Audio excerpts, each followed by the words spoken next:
Thank you for listening to my daddy's podcast. Hey, don't let these tears fool you. It's all dog around this mug. I'm good. Ready, man.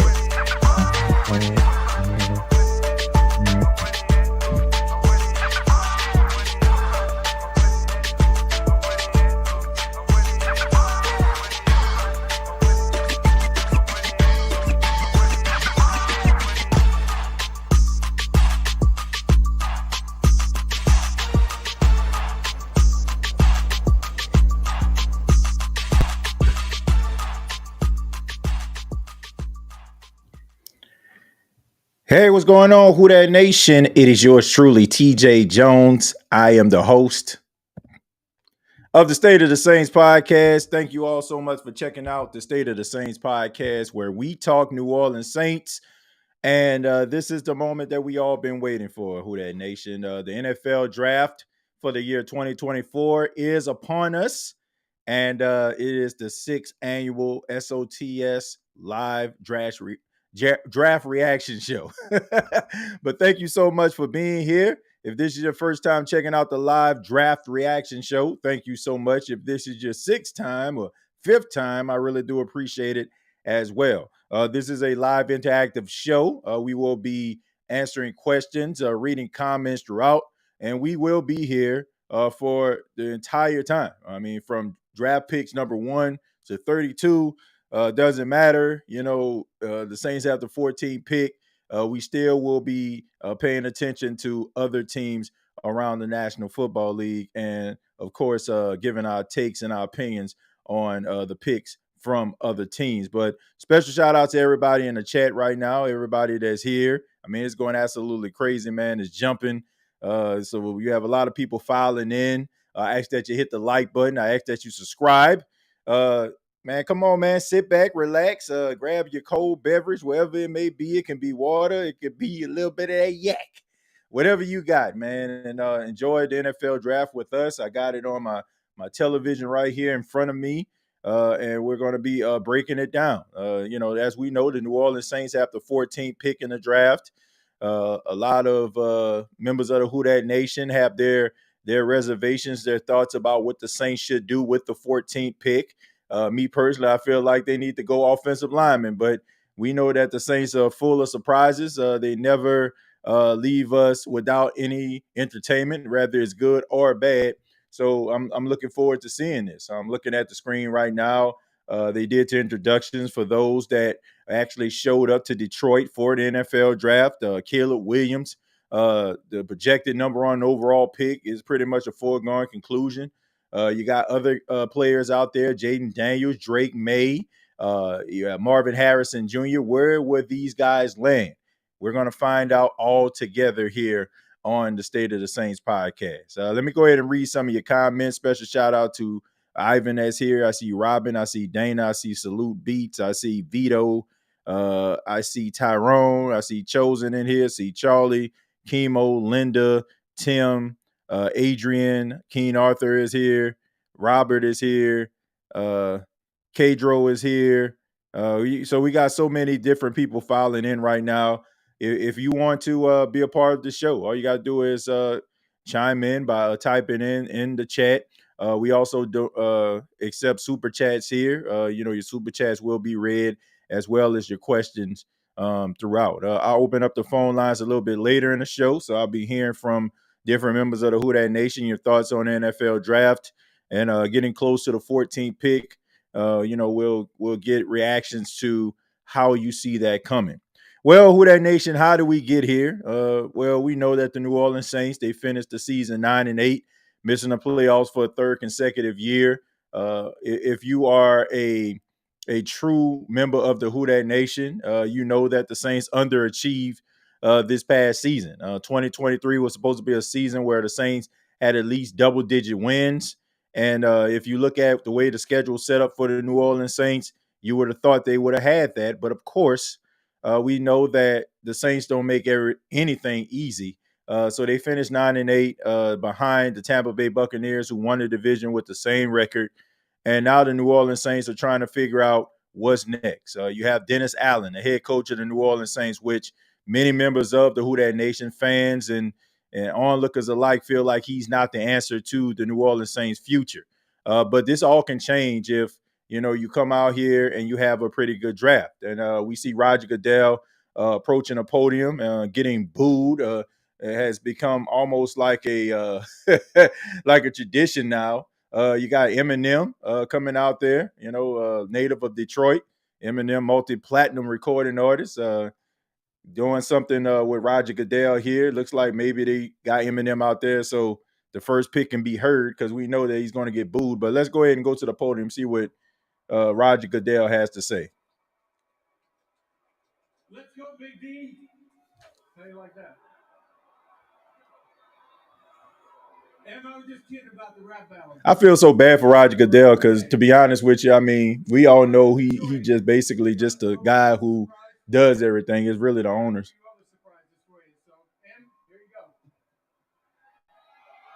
Detroit. What up? I said, you brave giving Eminem a live mic. It's here. Make some noise for the Detroit Lions. Let's go.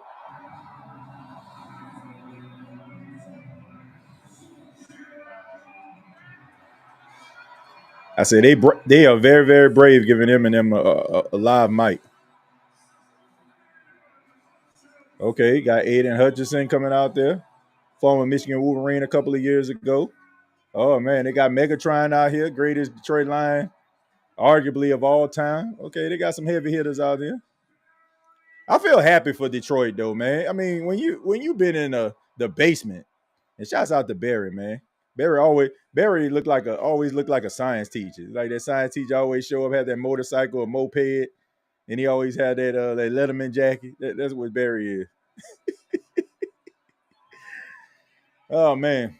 But I'm proud of the Detroit Lions, man. Anytime you can rise from the ashes like that. This is crazy. I can't believe it. But before we get off the stage, I need to hear one thing. Jerry Goff. Jerry Goff. Getting a Jerry Goff chant going.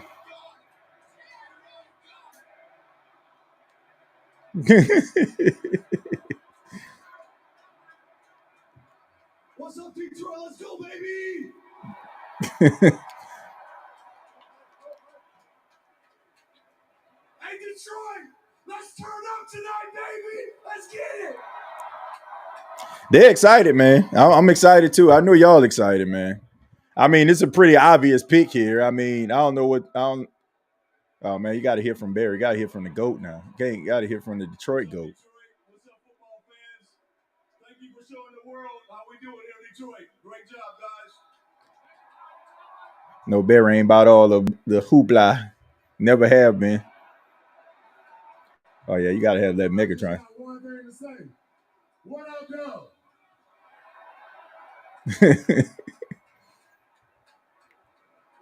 All right, Detroit. Oh man. Dog. Okay. Detroit, we got fans from 32 teams right down here, and of course all the Detroit baseball. Man, that boy he ain't gonna never hear. As long as he's the commissioner, he ain't never gonna hear no ovation. I don't even think they're gonna hear it when he retire. My goodness. All right, here we go.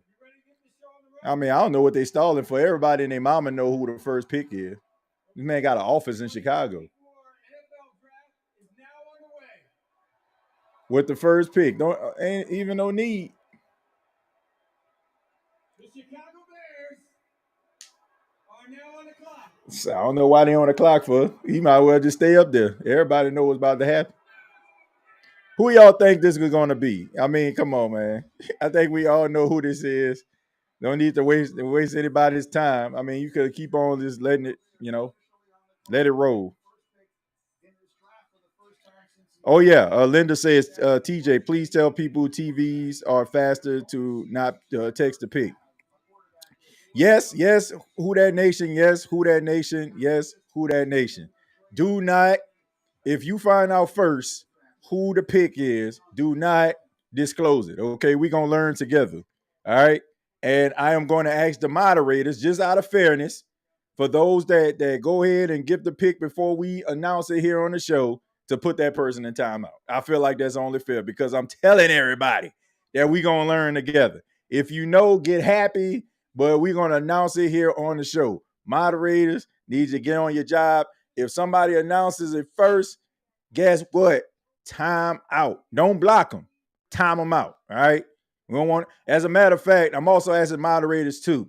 If a fan of another team shows up in the chat, let them roll. Okay, unless they just mad disrespectful, they cursing, going at folk, go ahead and then block them. All right. We want to have an open forum. We understand that this is a big night, and they're gonna have like different fans from different fan bases that are gonna come in here. So as long as they ain't like mad disrespectful, talking about nobody mama, they can rep loud and proud what team they from and all that kind of stuff. As long as they not being disrespectful, talk about nobody cussing anybody out, I'm fine.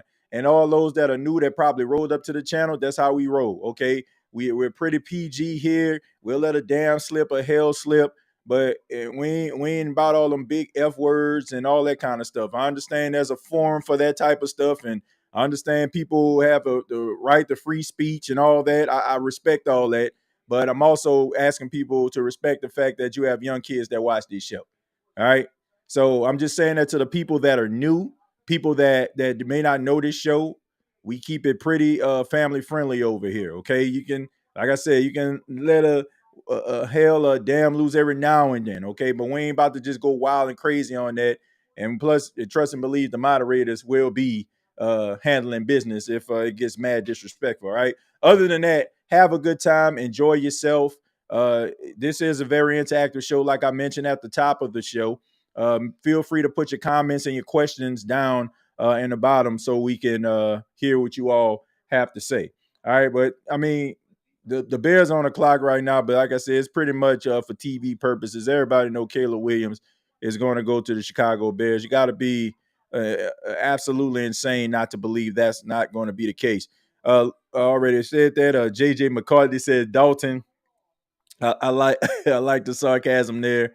Let's see. Bet TJ says you gonna learn today. Yeah, absolutely, man. Like I said, we're keeping it PG here. I would take either Jayden or Caleb, honestly. Well, I think that it's safe to say that Caleb Williams' name is about to be called in just a few minutes. All right. Let's go, TJ. Who that baby? The Panthers got fleeced last season. Well, they didn't get fleeced. I mean, hindsight is 2020. Charlie, hindsight is 2020. Like, it wasn't a bad decision at the time. You were trying to find the best quarterback possible. And everything that was out there, analytics, prognosticators, all of them said that Bryce Young was the best pick. And they picked the best one. And you just got to go with it. Like, it's two things that's going to happen. You're going to look like the greatest GM or the greatest organization ever by picking a quarterback of your future, or you're going to look like a complete fool. And as of right now, the way that Bryce Young has been playing, they look like a straight fool. But you can also make an argument and say that Bryce Young didn't get he got the short end of the stick. You could easily say that. So I don't want to say they got fleeced. I mean, he was the best quarterback last year, and it just did not pan out so far. Says it would be such a Bears thing to not draft Caleb Williams. Nah, you got to draft Caleb Williams at this point. And like I said, all signs indicate that they will. They already got the coaches talking to him, and he already came in to meet everybody. So it's pretty much a foregone conclusion. Here's your warning, Who Dat Nation. Do not put the picks in the chat or you will be timed out. Yep. I mean, we do this every single year. Every single year, we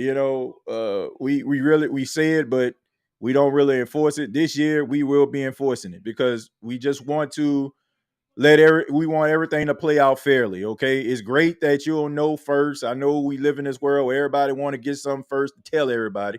But look, let's just have a little fun here. Let's announce the picks, on the show, and then we'll talk about them as such. All right. I don't feel like that's such a tall ask. All right. Think everybody could, apply and, oblige that. I hope. Let's see. Block Falcon fans. Period. I'm not blocking any fan. If you're a fan of all, 31 other teams, you're welcome here on the State of the Saints podcast. I'm just being honest, man. I'm not I ain't trying to shut anybody out. All I'm asking is, look, it's no different from us going to somebody else's show and repping the Saints. All right. Only thing I'm asking is like keep it respectful. You can talk about your team and talk about how your team is good and all that. But as long as you ain't out here like just disrespecting anybody, I ain't got no problem with it. Because this is draft night. So you're probably gonna have some members of NFL teams that are not the Saints that are gonna show up. And I welcome everybody to come in because we're also like doing this on a Gumbo Pie Sports as well. So, to try to cover all corners there. So some of these girlfriends ain't gonna last. Yeah, probably not, man. But that's just how it goes. Alfred, thank you very much for the 499. Says you think it's smart to trade the second and a fifth to trade back into the first to get 2 O linemen and the first round. I mean, I wouldn't be mad at that if the Saints were to do something like that. I wouldn't be mad at it if they were to do that. Like if they were to like get the 27 or the 28 pick or something like that. Like I wouldn't mind if they feel like another offensive lineman they can grab. I wouldn't mind that. Who do you think the Saints may draft? I'm thinking Olu Fashanu, Taliese Fuaga, or there'll probably be like an offensive lineman, J.Z. Latham or something. I see them getting an offensive lineman tonight. I know I'm making a lot of Brock Bowers fans out there very upset, but I'm gonna just say this: like, if you still talking about Brock Bowers after what you see the Saints offensive line looking like, you just want a jersey. But here's the first pick. With the first pick in the 2024 NFL Draft, the Chicago Bears select Caleb Williams. Oh my goodness. Oh my God. What a surprise. Oh my God. Oh my God. I did not see that one coming. I mean, give me a freaking break. Everybody knew this dude was going to be first pick overall. Look, Caleb Williams, we already know the deal, man. Former Heisman Trophy winner, quarterback at USC. A lot of question marks about him, man. There's some I won't say character issues, but there's some arrogance about him. You know what I'm saying? Like sometimes arrogance can be good. Sometimes it can be that healthy arrogance, when you know that you can make the throws down the field, when you know that you can, win a football game when it's late. But I'm just keep it 100, man. There's just something about, I don't know, something about him. He got superstar written all over him, but he better hope that they get it under control, man, because he is like the type of person where his personality can probably rub people the wrong way. So hopefully this works out in Chicago, man. I mean, he has the right attitude. He believes in himself, but sometimes, that arrogance can sometimes get you in trouble. So we'll see, man. We'll see. I'm not concerned about the whole painting of the nails and all that kind of stuff people are worried about. I'm more concerned about, like, his arrogance, like, getting in the way. Because, sometimes when these teams struggle, you're a quarterback or you're a big time name and you come in, you feel like they look at you as like the savior of the team. So hopefully this guy can come in and be that leader that they need to be. Because, I mean, Chicago did everything they can to try to set things up for him. So we'll see. We'll see, man. TJ, what a gamble. They picked Caleb Williams. Yeah, man. I mean, I was just absolutely shocked right here. Didn't see that one coming. They can have them painted nails. Look, I don't care anything about no painted nails, man. Look, I get it, right? I come from that school, when people like kind of look at you funny and stuff when you paint your nails. But man, this is just what this Generation Z. That's just what they are, man. These Gen Z kids, like they just about all that, I guess all that colorful stuff. That's just him. Like, but as long as you can play, as long as you can ball out, I don't think anybody cares. Like, I mean, nobody cared about how Dennis Rodman looked, with all that colorful hair when he was coming down with 20 rebounds a night to get a ball back to Jordan. So, I mean, that's just the world we live in now. To those still filing in, by host request, do not put the picks of the team in the chat or you will be timed out. Yep. Thank you very much. He's Popeye Chicken, TJ. Look, I don't want to say that. I think that, he'll show some talent. That's not the issue. But I feel like when the first line of trouble comes, they're going to have to be careful how they monitor that. Like, I just feel like It's just some things that I seen during the loss I ain't really too much like. And that might rub people the wrong way. I mean, in college, everybody probably ain't gonna say nothing because how good you are, but man, these grown men you dealing with in the locker room. And if you try to get in the wrong one face, they will. They will they will call you out. Let's see. Hope he can play on the East Coast. Well, we'll see. I mean, we'll see. I mean, it get cold in Chicago. I can't find your TV spot. Well, I don't know, man. Josh, I think what they took it off to edit it, and they supposed to put it right back, from what I was told. So that should be up probably by tomorrow. Crazy how they don't make nearly the moves for Justin Fields. Yep, that is amazing though. But hey, man, I guess when you have an opportunity for a generational talent, you don't want to pass that up, and you want to put all your ducks in a row. And that's the reason why they went out here and did everything they could. And Chicago is in a really good spot. I mean, they weren't the worst team in the NFL last year. They just got that pick because the Carolina Panthers gave it to them and had one of the worst seasons imaginable. So we got the Commanders draft room up right now. We know that, they got a new head coach in Dan Quinn, former Atlanta Falcons coach. He's trying to bring a new philosophy there. Dan Schneider is no longer the owner. You got new ownership out there. The Commanders are trying to turn over a new leaf. But, the NFL East, well, the NFC East rather, belongs to the Cowboys and the Eagles. So the Commanders are going to try to find a way to be competitive. But it starts with having a quarterback. I mean, these are two teams in Chicago and Washington who struggle to find their future franchise quarterback. I mean, I don't think Washington felt they had their franchise quarterback since RG3. And the Chicago Bears, they were flirting with Mitchell Trubisky. That turns out to be an absolute disaster. Then you have Justin Fields, who some believed in, some didn't. But, I mean, with the second pick, I'm pretty sure I think this more than likely going to be Jayden Daniels. I think that Jayden Daniels would be a good pick for the Washington Commanders. Let's see what we got. I think somebody is about to come to the podium, if I'm not mistaken. But you got Jayden Daniels up there. You got Drake Maye that's available. And once again, we're going to continue to say this: do not put the pick inside of the chat if you find out before everybody. Moderators will time you out. Let's see. He going to have a bad career with the Bears. I hope not. I'm not trying to wish bad on him. I hope he has success with the Chicago Bears. I just hope he don't have success when he play the Saints. But I want to see him have success. Ivan don't start until about to get blocked already. Yeah, if you putting it down in there, man. Look, after we done said this like 4 or 5 times, it's like you must be trying to be a troll. Hopefully, Bears finally get a quarterback that's good. Please wait, they tweaking. Dennis painted his nails well. Talented player. LOL for you to know what that means. LOL, you know he overhyped. Let's see. Don't wait to see Commanders pick.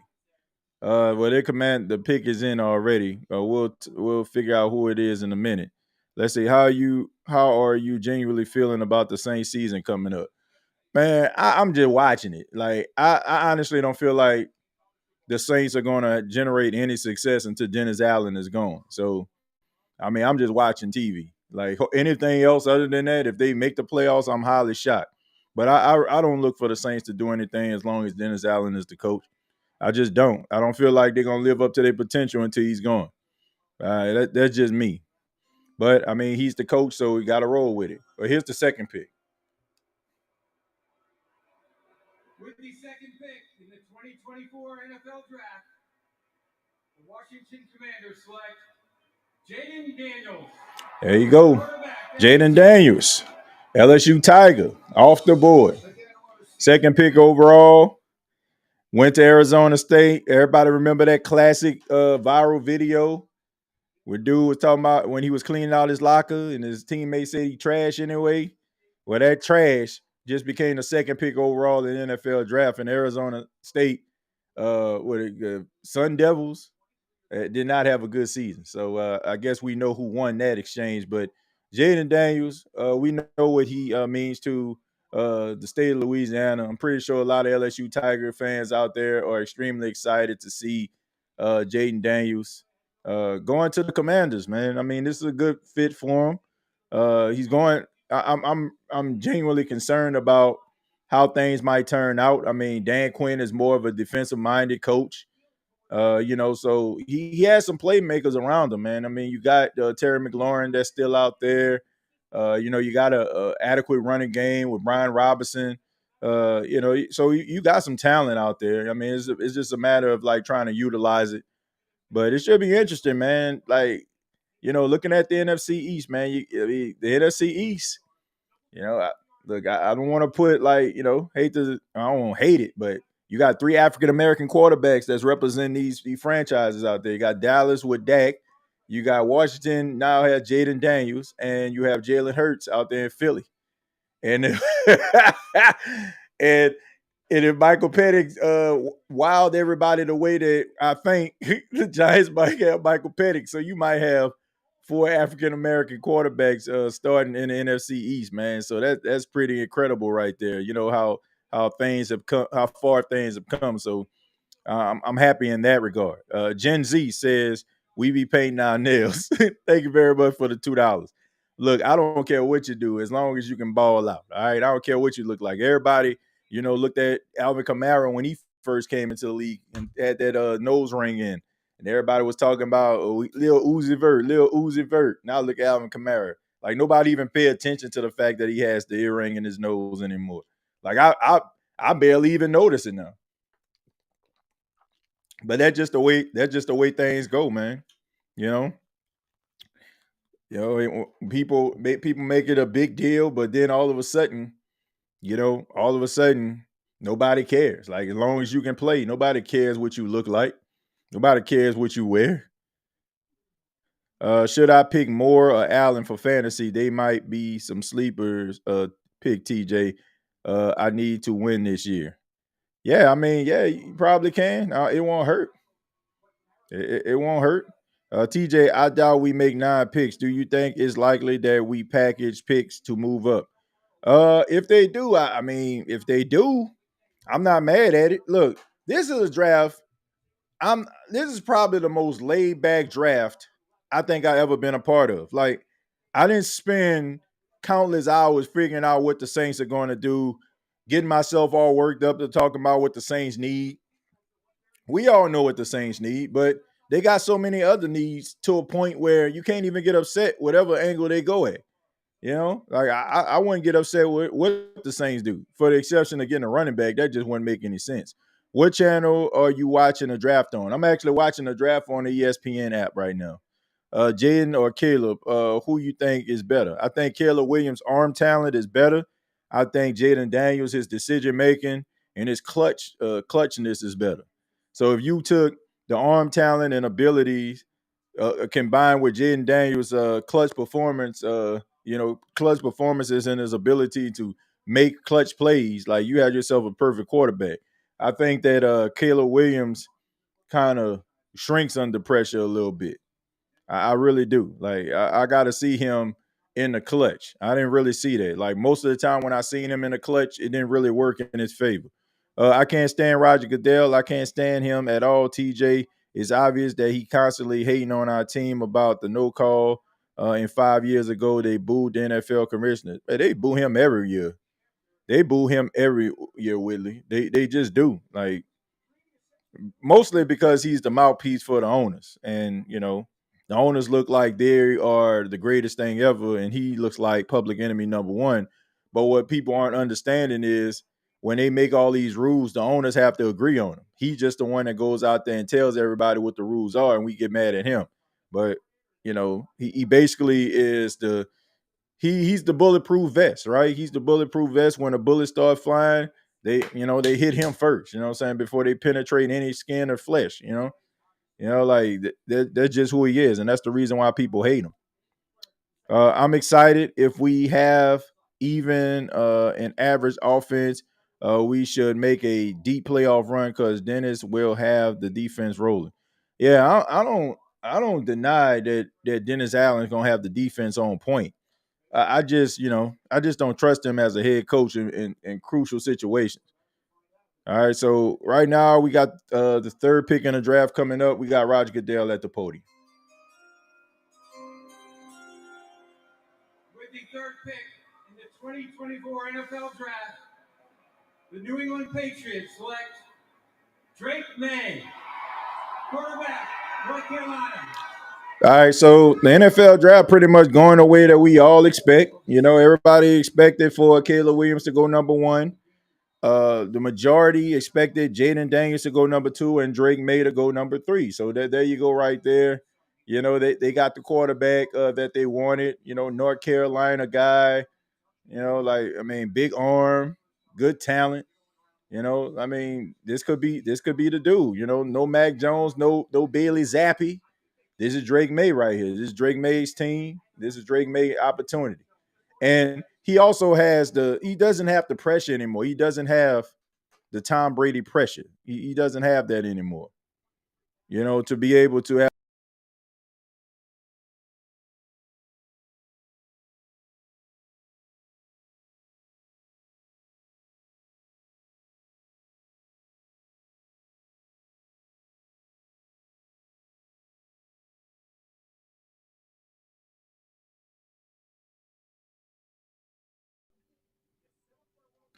Sorry about that. I don't know exactly what happened. I guess the camera must have went out. But anyway, Drake Maye.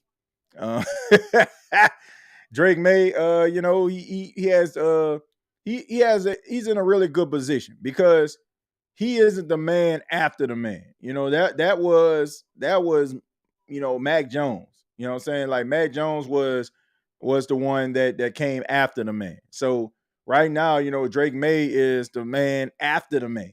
So, you know, the guy who everybody just look at like, oh man, we got to get ourselves away from him. We had Tom Brady. So now Drake Maye comes in. He can basically like do his own thing. And I think people will have a little bit more patience. You know, I feel bad for Mac Jones because I mean you're replacing the greatest quarterback that ever lived in a lot of people's eyes. So Drake Maye doesn't have that luxury. All he has to do is go out there and play better than Mac Jones his first year, and the sky's the limit. Patriots made a bad pick. I don't know if that's a bad pick or not, man. That dude pretty talented, and he can hurt you with his leg. Very underrated as a runner. I like him, man. I think he a good kid. I think he a good kid. I think he got talent. I think he's smart. Um, I think that you know they can get some out of him, man. And he has that fight in him too, man. I seen some games where you know like he had to turn up a little bit, man, and he got it done. So I like Drake Maye. I ain't got nothing against him. I know what he looks like he don't know what the heck he doing, but that boy he a assassin out there on that field. I think whatever position we draft, I'm going to be cool with it because we need help everywhere. As long as we don't draft potential players like Davenport or Turner. Yeah, man, get yourself somebody you know that is good. They should have got Harrison. I don't know about that. They need a quarterback, Randall. They need a quarterback. I mean, you no matter if you got a wide receiver, you ain't got a quarterback throwing the ball, you'll never know how great he can be. Drake Maye going to the Patriots, TJ. I hope he's going to be fit for New England Patriots for real, for real. Well, I mean, he already got the first thing going for him. You know, he tall, good looking guy, and he white. Besides,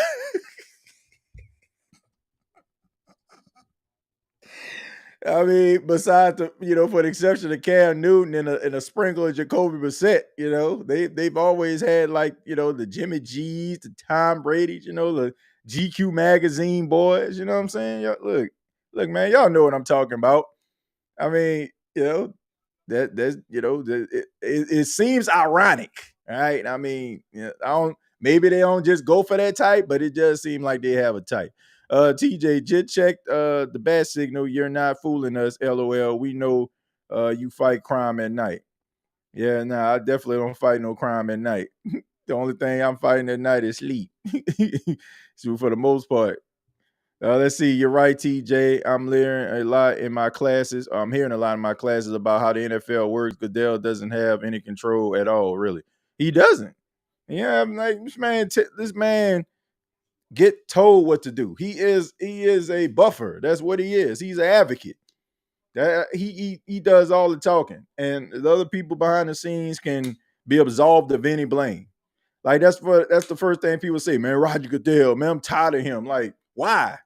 Why are you tired of him? Like, if a rule comes into place, oh, he ruining football. They have meetings on this stuff. The owners vote on these different things that come out.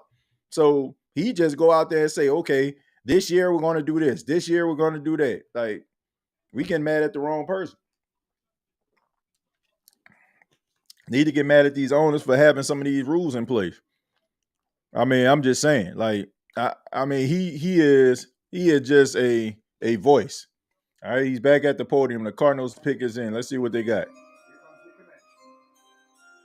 the fourth pick in the 2024 NFL Draft, the Arizona Cardinals select Marvin Harrison Jr.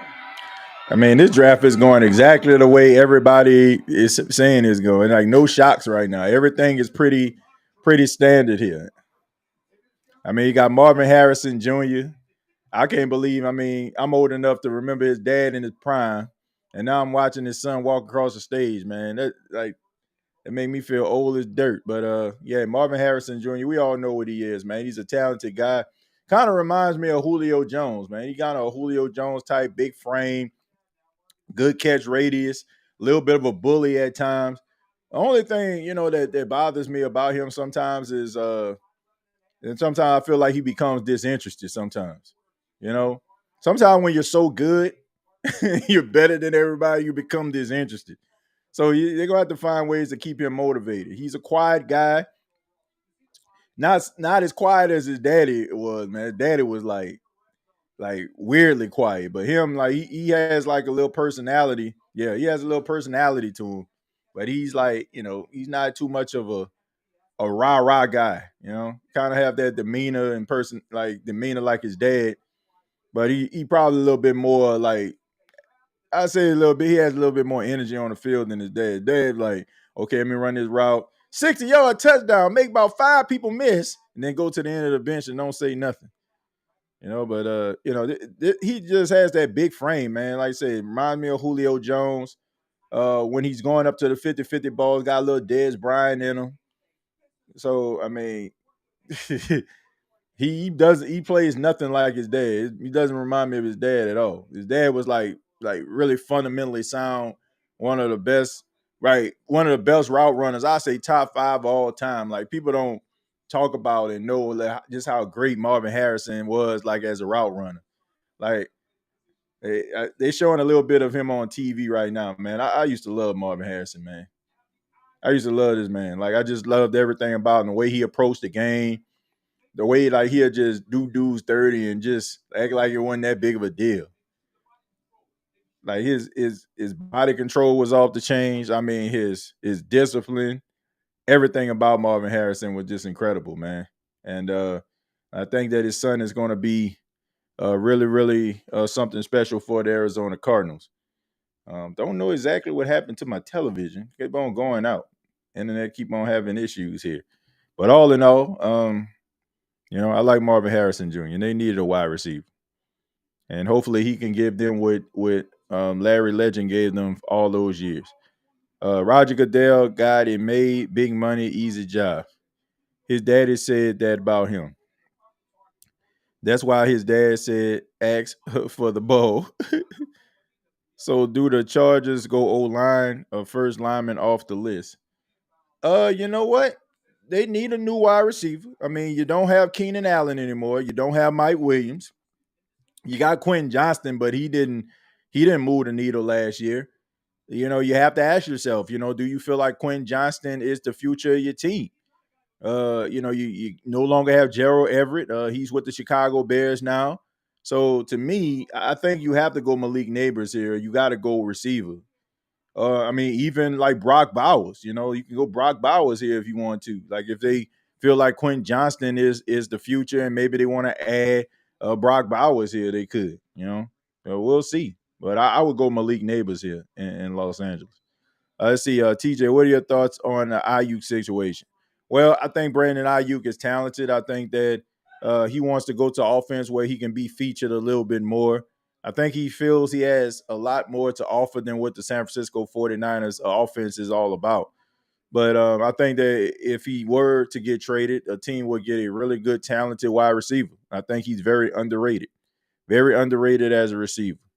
Very underrated. I think I'm going to have to go ahead and put ESPN on my laptop because for some apparent reason on my television it keeps going out. Don't understand why it continues to go out like this, but I guess I'm going to have to put it on my laptop so I can be able to see what the heck indeed is going on. But thank you all for being here. I really do appreciate it. Much love to each and every one of you stopping by. You know, it really means a lot. And I always have a good time doing this show every single year. We've been doing it. This is the 6th year we've done it. And I'm excited about all right. So I just went ahead and put it on my laptop, man, because this is getting ridiculous right now. All right, so let's go to the draft simulator. Let's go to the draft simulator. Let's go ahead and pull that up real quick. Got the draft simulator going, and we're going to go ahead and fill this thing in. Let me go ahead and switch this out. All right, hope everybody can see this, and hope everybody can see me. I mean, hear me rather. Trying to switch this thing up. All right, but anyway, we're gonna go ahead and fill this thing in. We know that the first overall pick for the Chicago Bears was Caleb Williams. All right, the second pick we know was quarterback Jayden Daniels, which I don't understand why he's so deep off of this list. But anyway, Jayden Daniels was the second overall pick. And we'll go ahead and put him in there. Then we had the third pick. We had Drake Maye. All right. And the fourth pick, Marvin Harrison Jr. All right. So, and as of right now, we don't know who the Chargers are going to select, even though they are on the clock right now. They're on the clock. And we'll figure out pretty soon, what they're going to get. But thank you all for being here. Really do appreciate it. It says they have a simulator that automatically does it with the draft. Okay, I didn't know that. A crazy night for me, says Jerry. It has a crazy night for everybody. I'm new to the channel with Derek. Thank you for being here, man. We appreciate it. Thank you for being new here. Thank you for being a subscriber. This is the State of the Saints podcast, man. We've been around since 2018. I'm the host, TJAY Jones. I'm a native of New Orleans, born and raised in New Orleans, Ninth Ward, Lorraine Hansberry Elementary, Charles J. Colton Middle, Carver Senior High School. My freshman year, I went to Frederick Douglass. Freshman year at Dillon University, man. We just some passionate fans of the New Orleans Saints talking about the team. We keep it 100 here. We be honest. Sometimes people look at us as an acquired taste, but nevertheless, we just try to keep it as humble and real as possible, and we are for the Saints fan. And thank you so much for being here. Hopefully this is your last time checking us out. Don't know, like I said, I don't know why my television keeps going out. I don't understand why. I don't get it. I mean, we got a good little bit of bandwidth up in there, At least I'm paying for a lot of bandwidth. But yeah, man. But we already know the first top 4 picks. The draft so far is going exactly like how I expected. Anybody sees the draft going differently than what they thought, or is pretty much standard right now? I want to hear from you. TJ, I know I was joking. I've been here 3 years. I kind of figured that. I'm like, Derek White. I know that name sounds familiar, but hey, man, you just gave me an opening for those that, may be new to the channel, that may not know that about me. So thank you for that. Asa, let's go, TJ. Didn't know you went to Carver. Yeah, man, I went to Carver High School, man. Shouts out to the Rams out there. Class of 2004. Let's see, Linda Y. Yeah, but yeah, man, I went to Carver High School, man. Carver Senior High School, where I graduated from. But right now, we got the pick in for the Los Angeles Chargers. It's still hard to say after all these years, like not wanting to call them the San Diego Chargers. But here we go, Roger Goodell. Roger Goodell got the chest out, got the taco meat. Got that taco meat showing. The Los Angeles Chargers select Joe Alt. Wow. Notre Dame. Okay, they got Joe Alt. Uh-oh. All right. So I need the Giants. Or oh my goodness. Please. Pretty please. I do not want this. I do not want the Atlanta Falcons to draft Malik Neighbors. I do not want to see the Atlanta Falcons draft Malik Neighbors. And it's setting up for them boys to draft Malik Neighbors. Oh my goodness. Oh my goodness. I just hope that they go Dallas Turner. Please, for the love of God, go Dallas Turner. I do not want to see Malik Neighbors twice a year. I don't want to see that. And that was the one team that I just felt like would get Malik Neighbors, but they got Joe Alt. So I do not. I don't want to see Malik Neighbors in Atlanta. I don't know now. Somebody say no. Let me see. He said no way he makes it to Atlanta. I mean, the Giants, what they need. The Giants need some everything. They need offensive line help, need a quarterback. Tennessee definitely need offensive linemen. They need a wide receiver too, but they need offensive line help more so.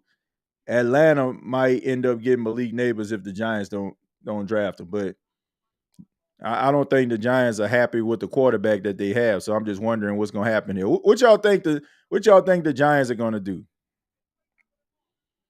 I mean, what y'all think the Giants going to do? I'm thinking offensive line here. They said the Giants need a wide receiver. We'll see. I mean, they need a lot. I mean, they need a lot, right? They need a lot, so maybe they will go wide receiver. I just don't want to see this dude fall to the Atlanta Falcons. So they said the Giants will get Neighbors. I hope so. This might be, honestly, this might be one of those things where the Giants were like, oh snap, okay, we go get Joe. Oh, wait a minute. Because they probably looking at everybody else draft too, probably thought that they were going to get Malik Neighbors, but Joe Alt. Oh man, that's a good one right there. That's a good one. I'm pretty sure, but there's still Olu Fashanu out there. They still got Tyler Guyton out there. They still got J.D. Latham out there. The Giants pick is in right now. We'll see what's gonna happen with this, man. But I'm stressing right now. I do not want to see Malik Neighbors in Atlanta. And some people will say, "Oh, I don't know about that," but that'll be hard to pass up, don't you think? To have that type of talent, have Kirk Cousins as your quarterback who can get the ball to two receivers. He's shown that he can distribute the ball well, and both guys can eat. We've seen him do it with Stephon Diggs and Adam Thielen all those years. So we'll see, man. Let's see. I don't think Atlanta will draft a wide receiver is going like we predicted. That's drafting Turner. Well, we'll see. On the Bleacher Report, they had him getting lied to. The Atlanta Falcon representative had him getting lied to from UCLA. I'm like, this man has been dealing with knee injuries and everything like that. I'm like, y'all didn't learn y'all lesson from Tack McKinley and Vic Beasley. Just getting guys, like, instead of like getting a dominant dog pass rusher, you around here flirting around with Tack McKinley. And then he cracked a joke on me and was like, well, what happened with Marcus Davenport? Davenport had more sacks in his career than Tack McKinley did. I just want to put that out there. I just want to make that clear. Marcus Davenport has more career sacks than Tack McKinley. And it's pretty impressive due to the fact that I think Davenport played less. So if I didn't have enough time to tell him that, because y'all know I just don't be talking. I just don't like to say stuff and just be around this thing just trolling folk. Like, when I troll you, I'm trolling you with stuff that hurt, like stuff that you can't dispute. Let's see. He ain't coming to Atlanta. Falcons defense still suspect. They need Saquon Barkley back. Well, I don't know who they're going to get, but Taco Meat Roger is back at the podium here. Taco Meat. And man, let's see if he fixed the button on his shirt. Okay, they fixed it. Okay, there you go. Malik Neighbors. I think who called that out? Chosen? Okay, Chosen called it out. I think Chosen said that they was going to get him. Let me make sure I highlight my guy. I think I seen him say that. Yep, there it is. Chosen said the Giants will get Neighbors. All right, so we gotta get credit to Chosen on that one, man. Gotta get credit to him, man. Shouts out to Chosen for calling that one right. Calling that one right there. Yeah, man. So want to give a special shout out to Chosen, and also want to give a special shout out to all those that may be tuning in right now that normally catch the show after the show. Shouts out to them after show boys. Shots out, shots out, shots out, shots out, shots out. To them after show boys. Shots out, shots out, shots out, shots out, shots out. To them after show boys. They be tweet and be posting. They be tweet and be posting. They be tweet. Yeah, them after show boys. They be tweet and be posting. They be tweet and be posting. They be tweet. Yeah, them after show boys. Shouts out to all them after show boys out there, man, doing their thing, man, working hard, make the State of the Saints podcast what it is. And also, man, look, State of the Saints podcast, we moving on up in the world, man. We moving on up.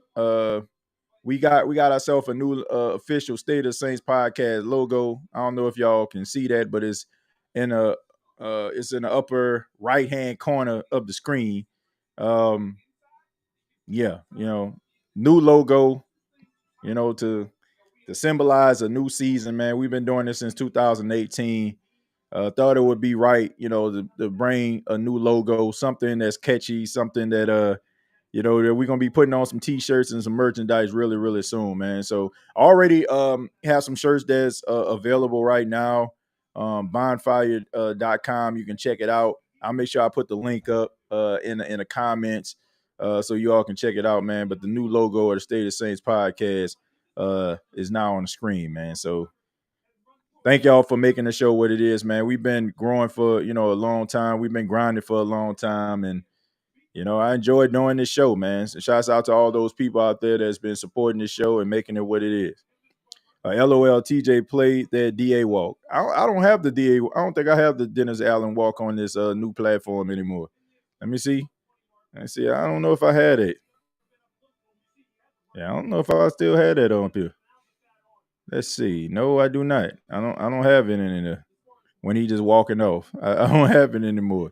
On this new platform, I had to change. I changed a lot of things out. So yeah, so I don't have that anymore. I apologize, but I'll put it back eventually. I'm pretty sure I can find it, and I'll just go ahead and I'll put it up on us, so everybody can see it. Let's see. Just getting off. Who went where so far? Okay, so here we go. Here's what we got right here. All right, let's go back to the mock draft. We still got to fill it in here. Okay, first overall pick, we got Caleb Williams. Second overall pick, we got Jayden Daniels. Drake Maye to the New England Patriots. Marvin Harrison to the Arizona Cardinals. All right, to the Los Angeles Chargers, you have Joe Alt. And to the New York Football Giants, you got Malik Neighbors. All right, so now you got the Tennessee Titans who are on the clock, and they desperately need offensive line help here. Okay, they were in shambles.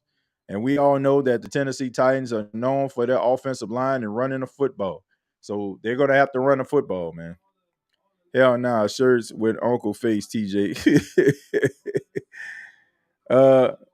Is that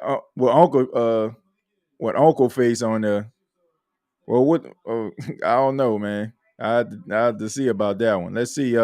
We really need to start Trevor Penny at center, right, TJ? Do we need to start him at center? I say guard, not center. I mean, I'm pretty sure you're being sarcastic when you say that, but I wouldn't mind sliding him into guard. I don't know about center. Atlanta might go for Jared Verse, Latu. I think they probably gonna end up getting Dallas Turner. And why wouldn't you? TJ, how much of a reflection on our coaches as it that Who That Nation has had our confidence regulated to a wait and see approach? Do you think Kubiak restores that confidence? And I hope so. I hope so. But Saints fans are just going through the motions right now, Keen Arthur. We just going through the motions. Lord Jesus, we just going through the freaking motions, man. Like that's all we doing, and nobody expects anything of this team. Nobody expects anything of Dennis Allen. To be honest with you, it's pretty sad. It's a sad state of affairs to be in, and I take no pleasure in saying this, and I hope that the Saints in 2024 prove me wrong. I hope that we go back and the Saints are winning football games, but the morale is extremely low, and people just want to see this team win. So hopefully they can do something this season. If not, then I just think that it's time to say goodbye to Dennis Allen. I mean, what are you waiting for? The old man that be singing. Oh, okay. Lone snapper for Penny. Nah, I mean, I don't think that the dude is just damaged goods. I just think that we have to be patient. Sometimes guys aren't everything we expect for them to be right away. And I just think that the Saints coaching staff, when it comes to player development over the last few years, has been garbage.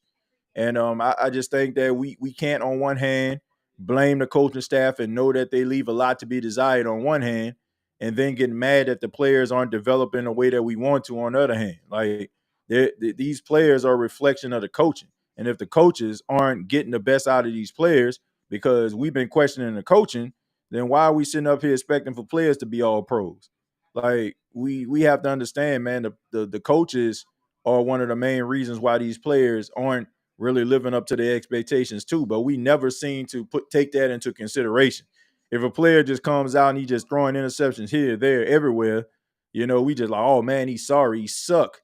But we're not thinking about what the coach is asking of him, and is this not a good fit for what he's doing? We just expect, oh, he's a good football player. Oh, he can play. So all of a sudden, like, everything else should just go out the window. But that's just not the case, man.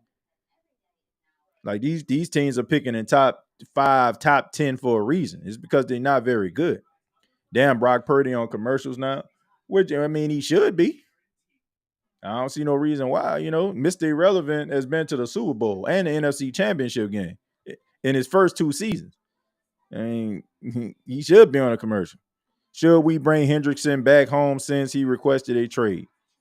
They shouldn't have never got rid of Hendrickson in the first place, but that's just my opinion. And if it was me, I wouldn't come back to the Saints. You had the opportunity to pay me, and you didn't. King Arthur, I'm hoping Kubiak pulls a Jason Garrett on Dennis Allen. You talking about like take his job, do what he did with Wade Phillips.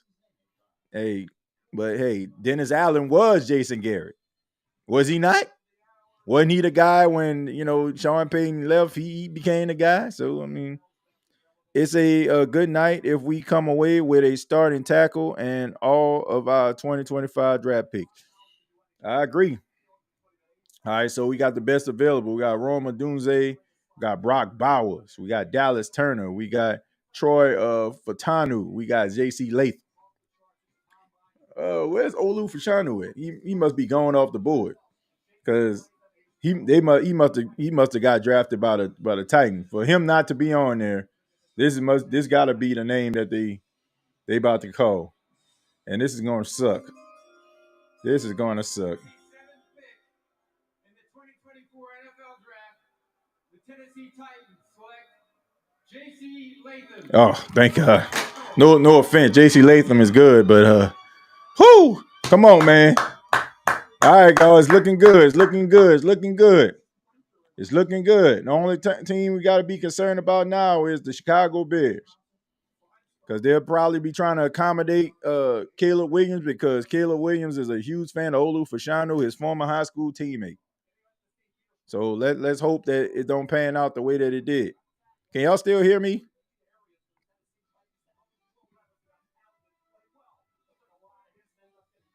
Can y'all still hear me? Let's see. I just want to make sure everybody can hear me, man. I don't know what happened to my screen. I'm pretty sure I'm gonna have to refresh it pretty soon, but I don't feel like doing that right now. As long as everybody can hear me, as long as everybody can hear me, it's straight. Let me make now. All right. All right, so I'll just go ahead and put this screen up and wipe the lens off.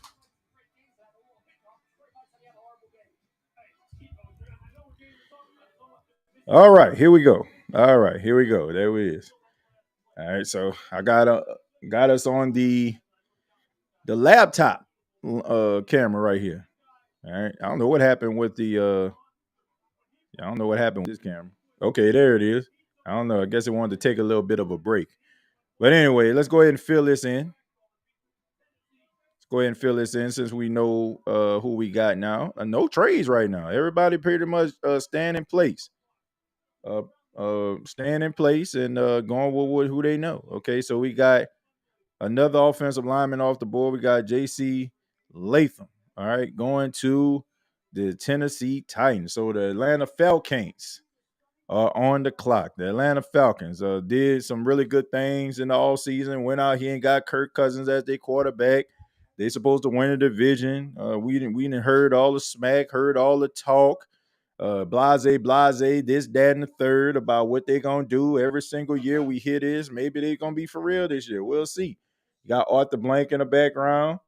You got, you see Raheem Morris, the head coach. They high fiving, they back patting. So I guess they got their pick in.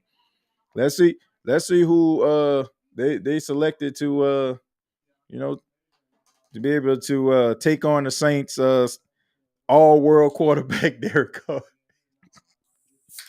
The all world quarterback Derek Carr.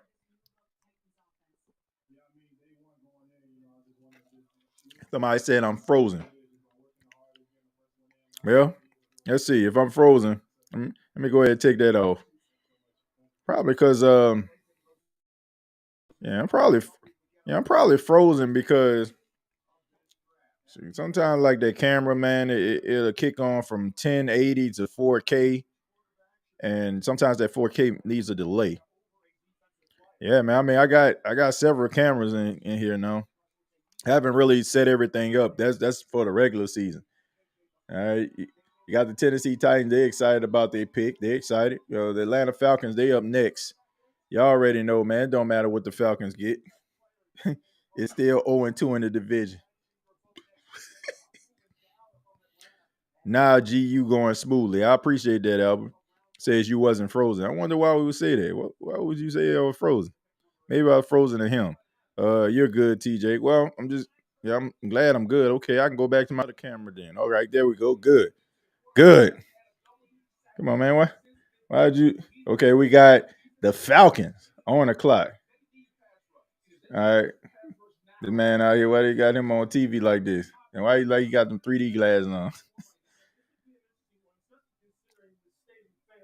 What if the Saints at number 14, they be like, the New Orleans Saints select Michael Penix Jr.? What would y'all do? What would y'all do if they said the Saints select Michael Penix Jr.? What would y'all do if they get Michael Penix in the first round?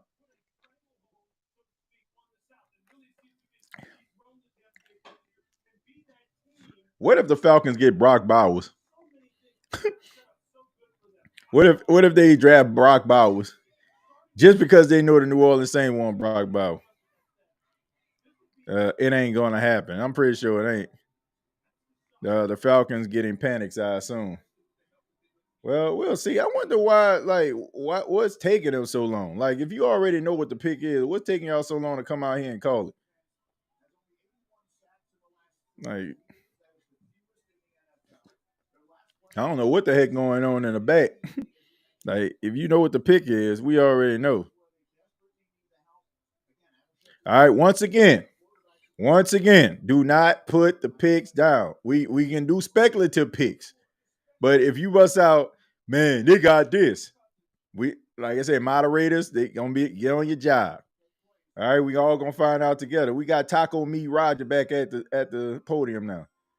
Don't know why that boy shirt open that wide. You know what I'm saying? It looked like he about to go on a boat in Miami or something.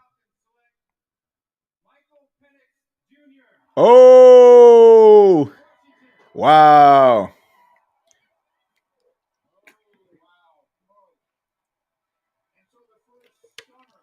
Wow. Well, who that nation? Well, who that nation? Well, who that nation? We got a lot to deal with. Well, the only thing I can say is Saints, y'all next, man. Y'all got to figure something out.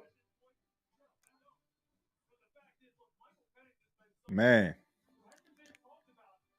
Well, you know he ain't going to start, so, not right now at least. Man, that is incredible right there. I can't even get mad, man. The Atlanta Falcons, they doing the damn thing this offseason. The Saints gonna have to figure something out, dude, because that dude is a special talent with that football. He can put the ball where it needs to be. I can tell you that right now. So, good thing about it is, I really have a strong feeling here. I'm just calling it out. I hope that I don't hear Olu Fashanu name come with Chicago. Because Chicago seems like they want to accommodate Caleb Williams. And Caleb Williams wants Olu Fashanu as, and the Bears need offensive line help. ATL gunning for us. Well, the Saints making it pretty easy. I can tell you that, so they got to do something in this draft to make things look a certain way, Right now, this represents the future, like this ain't about to happen this year. Like Kirk Cousins is their quarterback, but this dude can be something special. That wasn't smart, TJ. What you talking about as far as getting Michael Penix? That's smart. That's smart right there. You got Kirk Cousins who's coming off an Achilles injury, right? You don't know how good he's going to be. You don't know how that Achilles is going to affect him. And, at best, this guy's waiting on the bench 1, maybe 2 years tops, and by that time he'll be ready to play. So that's the way I look at it. That's a smart pick. That's a pick for the future right there. That's a pick like if the Saints would have made that pick tonight, I wouldn't have been mad at. Yeah, that's what you're supposed to do. You're supposed to have a plan in place for the future. You got to have a plan in place. I'm not mad at it. Only one man can take the snap. That's true, but that man got more games behind him than ahead of him. The guy he's starting in front of. Well, the guy that's starting in front of Michael Penix. So that's a smart pick to me. I wouldn't be mad at it. If the Saints draft the quarterback tonight, who gonna get mad at that? We all will be happy. Bears, Bauer is my guess. Well, let's see. The Saints the type to draft a punter. I hope not. No, it wasn't smart first round. You trade back. I don't know, man. Like you can say that now, but if this dude end up being everything that he showed he can be, that looking like a genius pick.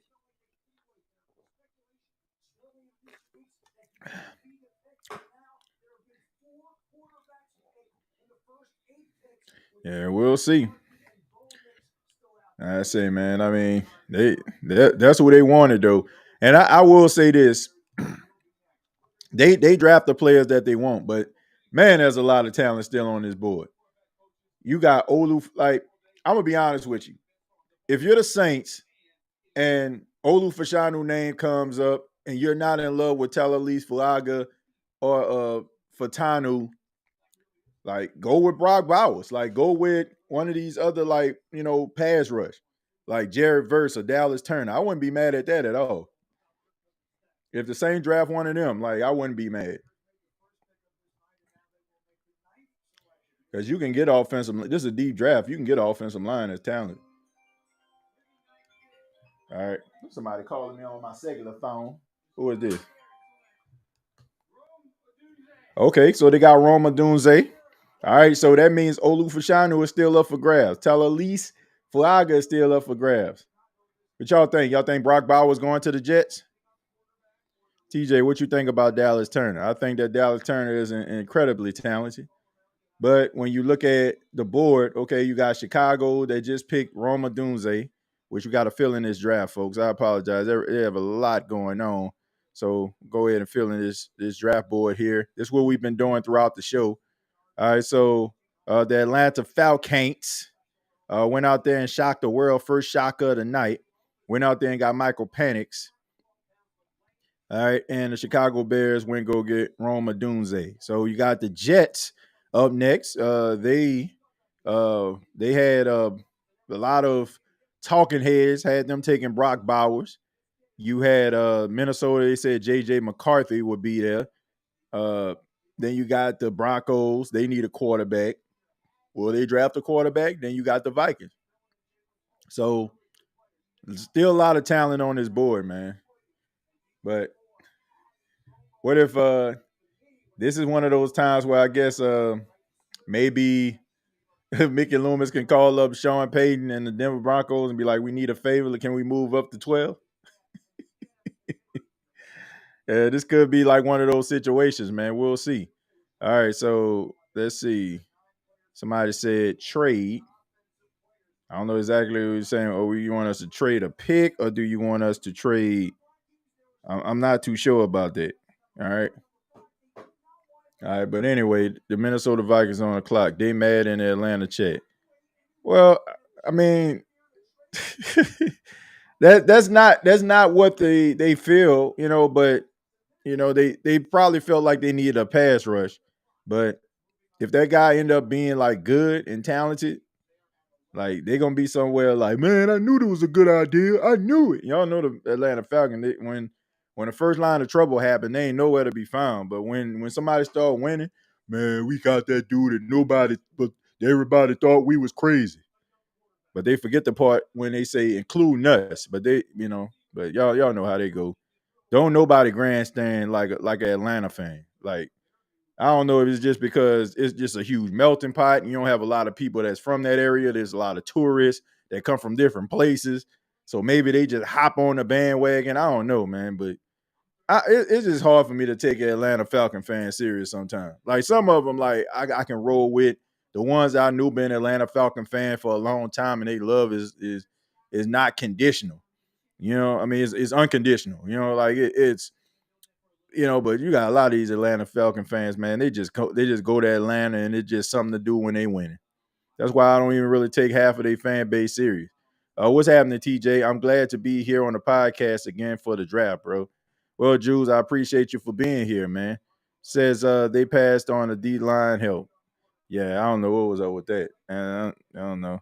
Falcons should be focused on that defense.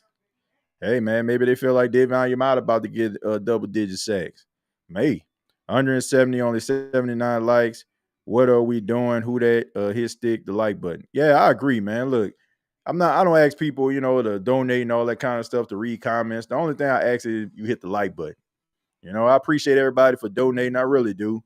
It helps the show grow. But look, if you gonna comment, at least you can hit the like button and subscribe. All right. Vikings going after JJ from Michigan. Well, I mean, they should. Atlanta stupid. You pay $180 million for Kurt and then draft a quarterback. Should have got Dallas Turner. Well, they ain't got him now. Get them likes up, people, y'all. Yeah, and also subscribe to the show. Subscribe to the show. If you check out the State of the Saints podcast, just hit that subscription button. I really appreciate that. Let's see. I think pretty much up to date right now. It says, I wish we could draft a new head coach. He ain't lying. Falcon GM should get fired for that move. I like Terry Fontenot. He going for it. My first live show says Tim. Well, thank you so much for being here and having one of the best names on God's green earth. Let's see. Albert Stalwart says, can Jordan going to be in a wheelchair playing for the Saints? Well, if the Saints draft Jared Verse or Dallas Turner, I wouldn't be mad. I wouldn't be mad at that at all. Minnesota looked like, Minnesota jumped. Yeah, so you got to trade. So we got a trade so far. So the Jets just swapped places. They just swapped places with the Minnesota Vikings. All right, so let me make sure I make that correction here. All right. Let's see. I don't know exactly what the trade entails. I don't know what the trade entails, but I don't know exactly what their trade entailed. So, but Obviously, they feel like something is there for them if they're gonna trade up like that. So if they and what y'all think they're gonna get? Y'all think JJ McCarthy? I assume it's probably gonna be JJ McCarthy because Denver needs a quarterback. So I assume honestly I assume that it's probably gonna be JJ McCarthy here. That's the only reason I can see them moving up because they know Denver needs a quarterback. But they better hope that JJ work out. Yeah, they better hope homeboy work out. Because if he don't, yeah, because if he don't work out, that's gonna be a pure failure right there. Yeah, yeah, yeah. I hope it work out for him. Let's see, man, this thing suck. It's not even allowing me to make these trades happen. But anyway, but I think Denver. I think because Denver needed a quarterback, they probably made him nervous that it probably was more than likely going to go after JJ McCarthy. So that's the reason why they just decided to go ahead and trade up and try to get JJ, in my opinion. But we'll see. I mean, they standing up, they excited. So I expect to hear JJ McCarthy or some quarterback name.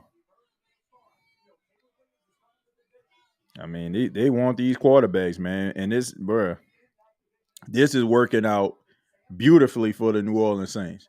They can pick the guy that they want, and they don't even have to worry about moving up or down. Because more than likely, the Raiders are going to get a quarterback.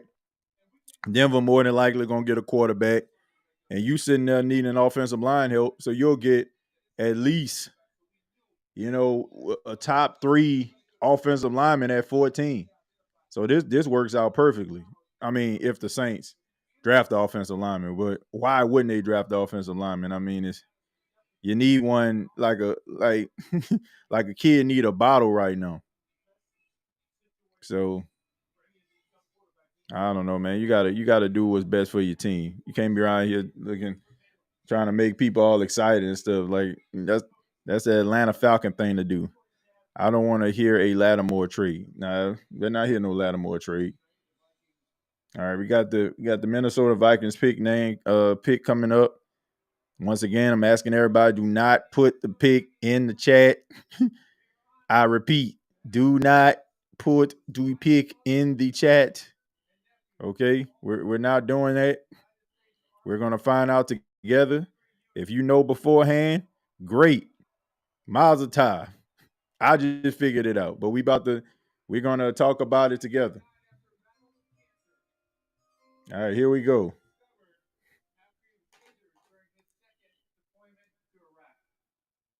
We salute him and thank his family and TAPS, the Tragedy Assistance Program for Survivors, which offers care to those grieving the loss of a military loved one. I'm now going to turn this over to Sergeant Ewing's nephew, Asher, who will announce the pick in honor of his uncle. I say my little man nervous. He got a hand in the pocket. He breathing heavy. Come on, man, you can do it. With the 10th pick in the 2024 NFL Draft, the Minnesota Vikings select JJ McCarthy. quarterback, Michigan. All right, there you go, right there. They're gonna cheer for him in Michigan, man. I mean, it ain't about to boo him, even though he about to play for the rival team.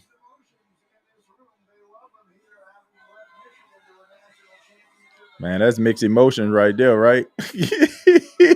That's mixed emotions. Like you happy because he from Michigan. He led Michigan to their first national championship and I don't know how long, but now you're gonna have to play him twice a year. And he's gonna be stopping your favorite team, the Detroit Lions, from making the postseason.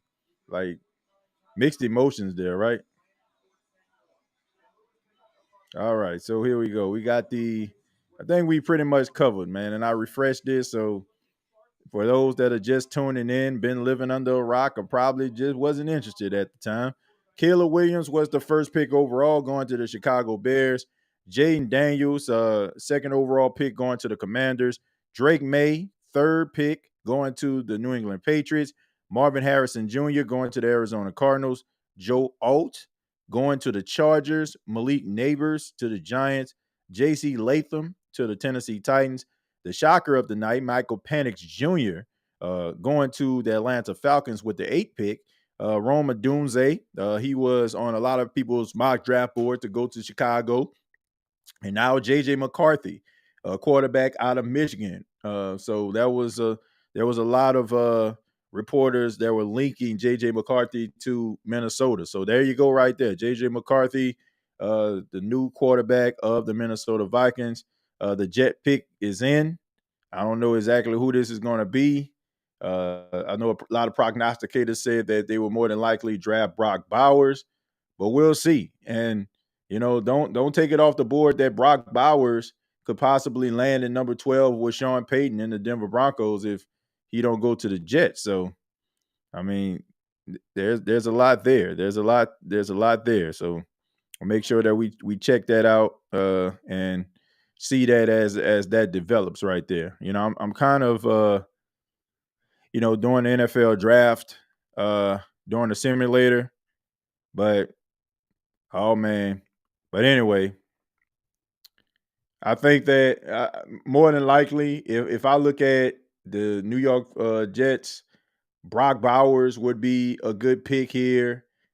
An offensive lineman would be a pick here, and man, I wish the only one I can just think of that kind of fits that scheme would be Olu Fashanu. Like that probably would be it. I don't see Fuaga kind of.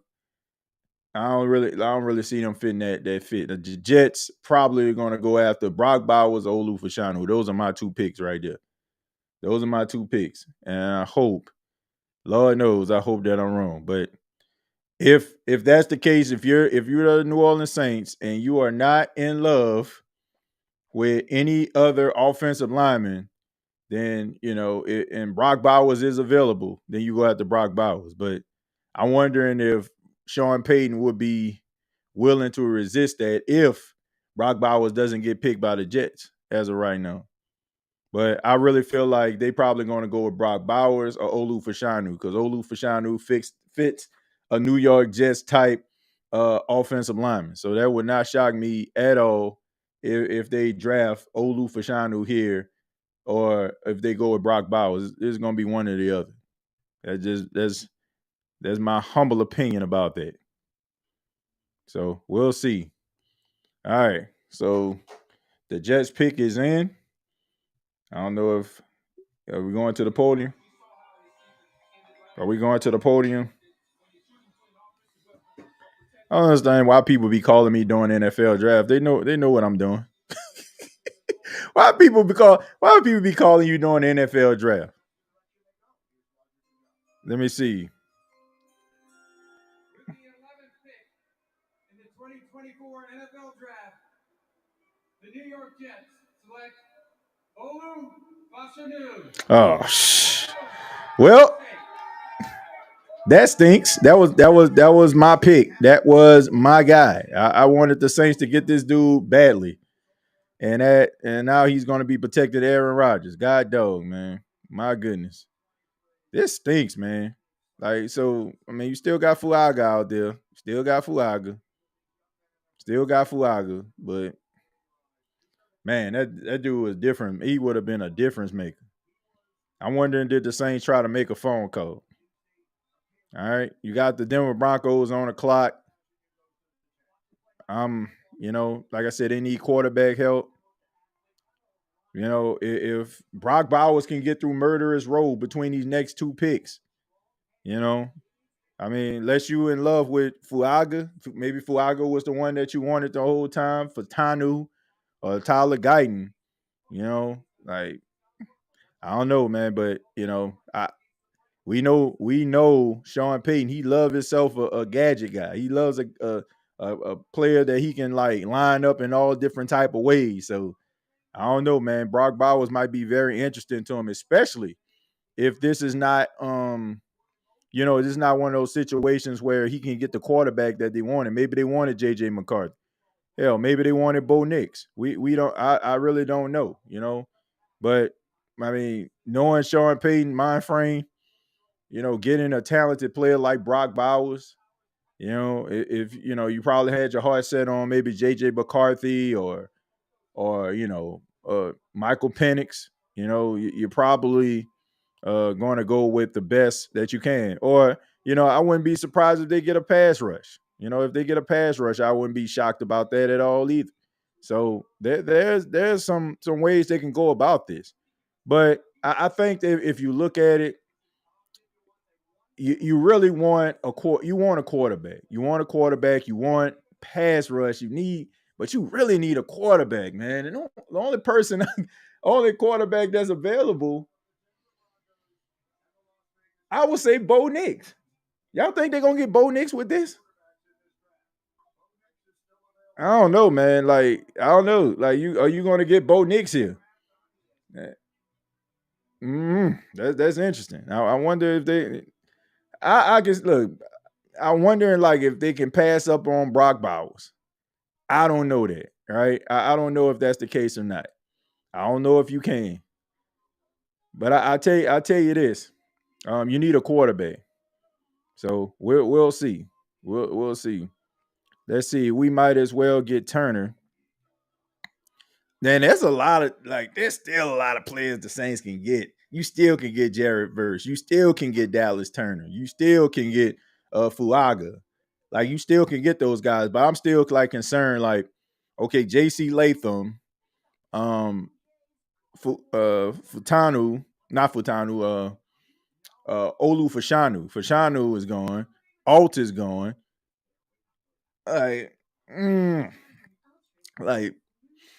I don't know, man. Fuaga is a right tackle. He's played right tackle at Oregon State. So I'm wondering, like, would you draft him? Like, would you draft him? I don't know. Like, this might be like, this is a great opportunity for the Saints, though. Like, if you can possibly get your pass rush of the future out of Jared Verse and Dallas Turner here. Like, if the offensive lineman didn't fall the way that you wanted. But I'm telling you right now, like, okay, I'm looking at the Broncos pick is in. I'm gonna just put it out there. They need a quarterback. The only quarterback that's available right now is Bo Nix. Bo Nix would be my top pick for them to select right now. My second would be Brock Bowers. And my third would be Dallas Turner. All right, so I'm going to say they're going to pick Bo Nix when they pick is in. I'm on a commercial break right now, so I do not know what they're going to go with. All right. And for those that are just tuning in, if you just so happen to fall upon the answer, if you just so happen to fall upon who got drafted, do not put it in the chat. You will be blocked. Okay. We don't care if you know first. Okay. That's great. That's wonderful. Good for you. But we all want to learn together. And even if you know, just give everybody the common courtesy, those that are watching alone, to give them an opportunity to have that reaction in real time. That's all I ask. All right. No, don't be revealing the pick. You can give your speculation of what you feel like it's going to be, but do not put it in the chat. I don't care if I don't care who you are. You're going to get timed out. All right. You're going to get timed out. All right. So we still waiting on the Broncos. They got a commercial break coming up. I mean, they need to come with it, man. Let's see. But there's a lot of talent. There's a lot of talented player. There's still a lot of talented players that are here in the draft here. It says get Fuaga and bring Pete back, even though I wouldn't want that. But hey, yeah, I mean, you might have to go with it. You might have to go with it. But also, man, this is a deep draft for offensive linemen. So you can still get yourself offensive lineman in the second round. Like, I mean, you know the offensive line in the second round panned out. Eric McCoy came in the second round, right? I mean, he worked out pretty well for the New Orleans Saints.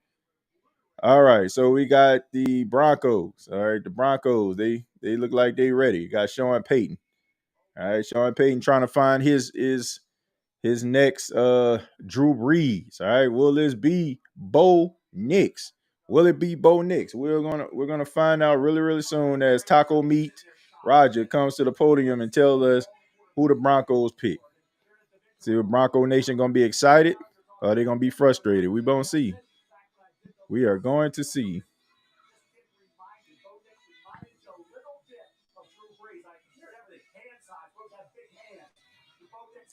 If they compare, like they must know something because if they compare Bo Nix to Drew Brees, somebody knows something.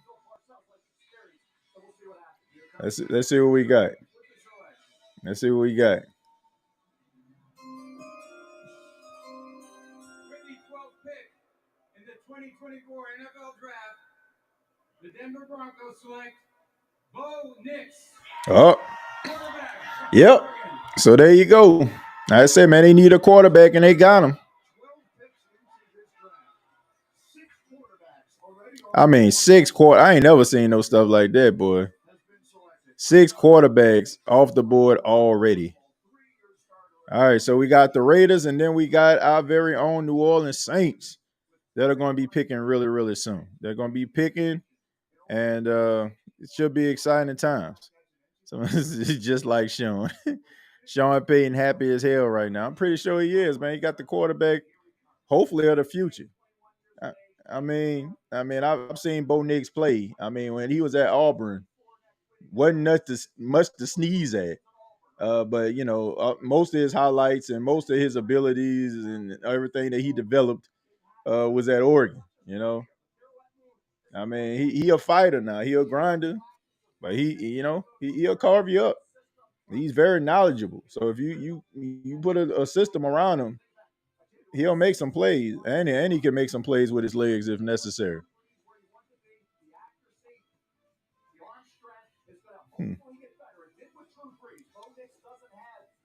Yeah, so you want them to call up Drew Brees? Call him up. Call up Drew. He gonna help you out.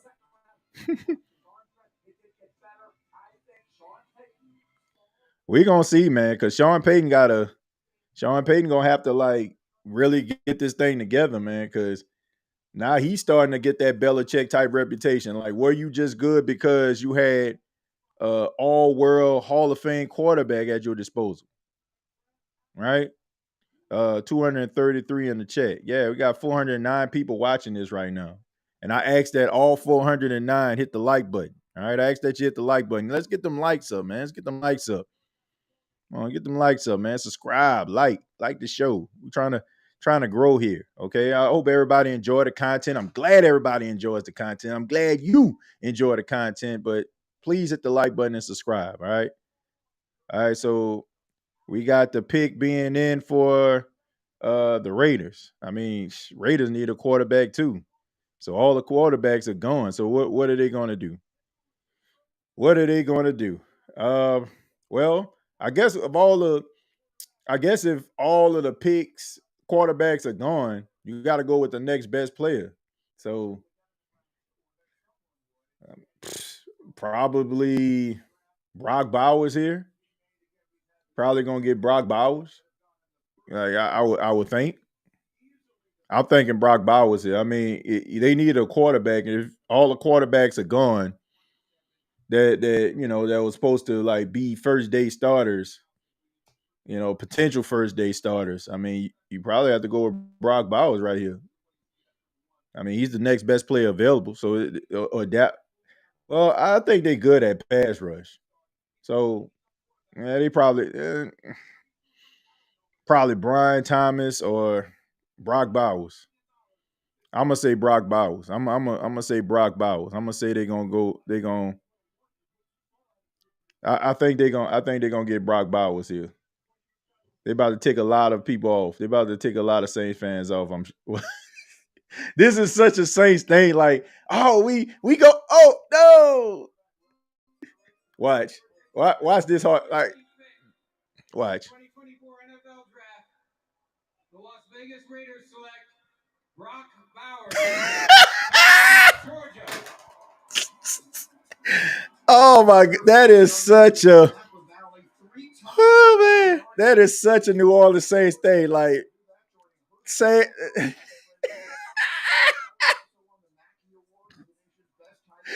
oh my goodness.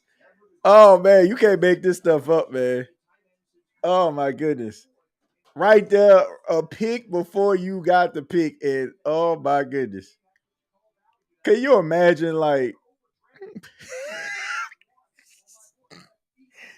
all right, man, look, get, let's just get the best offensive lineman that you possibly can find in the draft, or get one of these stud pass rushes. Please. Please get yourself a stud pass rush. I mean, obviously the offensive linemen that you want are gone. All right. So let's just go ahead and get a stud. Let's just go ahead and get a stud. That is the most New Orleans Saints thing I've ever seen in my entire life. I mean, this is the most New Orleans thing ever, folks. To have a like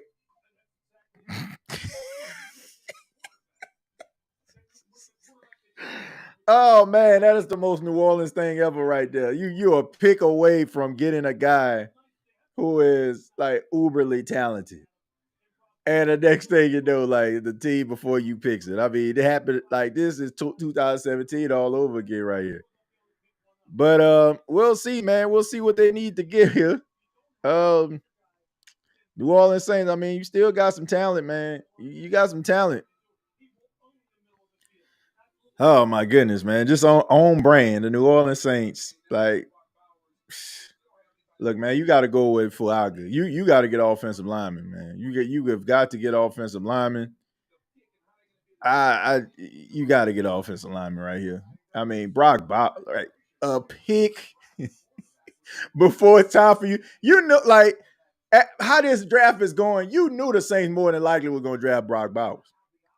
They were not. They probably won't admit it now, but if the Raiders, let's just say for example, if the Broncos would have got like Dallas Turner or Jared Verse, and you know. And Michael Penix or Bo Nix was there, you know they was going to draft one of them, and Brock Bowers would have been there. Atlanta screwed it up for everybody. The Atlanta Falcons are the reason why Brock Bowers more than likely is in the Saints, the way this draft is going. Because if they would have got Dallas Turner like everybody expected for them to do, then, you know. But hey, I mean, I digress. I digress. The New Orleans Saints are on the clock. What y'all think the New Orleans Saints are going to do? What y'all think they're going to do? I think that the New Orleans Saints, if, look, I'm going to be honest with you. If I'm the New Orleans Saints, would you trade down? Like, I would trade down. Like, you don't get Fashanu. You don't get Alt. You don't get J.C. Latham. So, to me, like, honestly, I would trade down. But, I mean, okay. If I was the New Orleans Saints, I would trade down. I would trade down. There's like, I don't know. I would trade down right here, folks. Like from 14, maybe you can like maximize like your draft capital or something like that. I don't know. But if you're not in love with a guy, I trade down. I would trade down. We'll see. I mean, the clock is still rolling right here. We'll see if the pick is in. But if I'm the New Orleans Saints, like you got all the offensive linemen that were high on your board that are gone. I mean, you still got some really talented players out there. You know, like you probably get somebody in the first round, maybe make a trade with a team, stockpile some picks, maybe, get a third rounder or something like that if somebody wants to move up. I mean, there's some things that you can do here. I mean, I don't know. I don't. I'm thinking the Saints were in love with like, J.C. Latham, Olu Fashanu, Joe Alt, Brock Bowers. So if those guys are going, like you might well just go ahead and get your trade on. But we'll see. We'll see what the New Orleans Saints are going to do. Like I said, I mean, it's not bad no matter what direction that they go in. They need some of everything. So we'll see right here. The New Orleans Saints still on the clock. We're on a commercial break. To me, like I said, I would trade down. I would trade down if I'm the New Orleans Saints. I would trade. Like, you might as well just go for like trying to like stockpile draft picks and trying to get as many draft picks as possible. You know, maybe like, you know, get a 3rd round pick or something like that. You know, make a trade with a team that, you know, feel like they need a pass rush, or a team that feels like they need a cornerback. You know, which wouldn't be a bad idea. Like if the Saints, like let's just say for example, if they were trying to think about, you know, trading Lattimore, which I do not agree with, if you can get Arnold's from Alabama or something, you know, but we'll see. I mean, when a clock goes this long, don't that normally mean like a team is gonna make a trade or something, or they still trying to figure it out? All right, so I don't know if the clock is just doing that for dramatic purposes, or they, you know, you figure out something to do. But me, if it was me, I would trade down. Okay, so the pick is in. The Saints got their pick in. Okay, so we'll see what they're gonna go with. And once again, I'm not even gonna look at it. I'm not even gonna look at the screen right now. So I'm gonna find out. I know there's always that one. Always that one person. Oh, my bad. I wasn't supposed to do that. All right, so you got the pick in. Let's see what the New Orleans Saints, 13 straight offensive players drafted, longest streak at any point in the 1st round. Dang, 13 straight offensive players. Not a defensive player went off the board yet. Man, the Saints, they have a chance, man, to get some really talented players, man.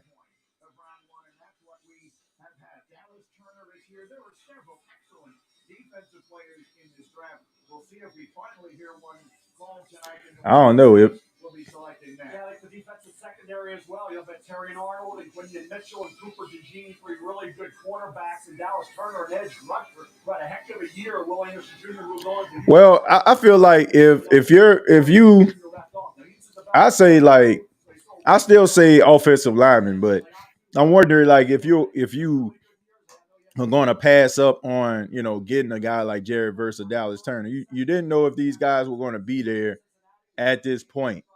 But, I mean, you need offensive line help, you know, in a major way. So, but we'll see, man. We'll see what they got on the clock.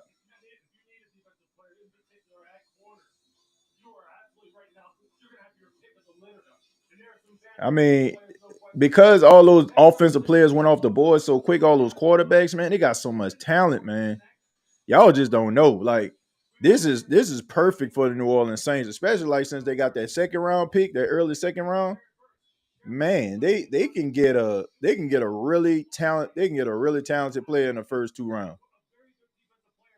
Because everybody going after quarterback and offensive lineman. So let's see what they're gonna do with this. Let's see what we got. Here we go.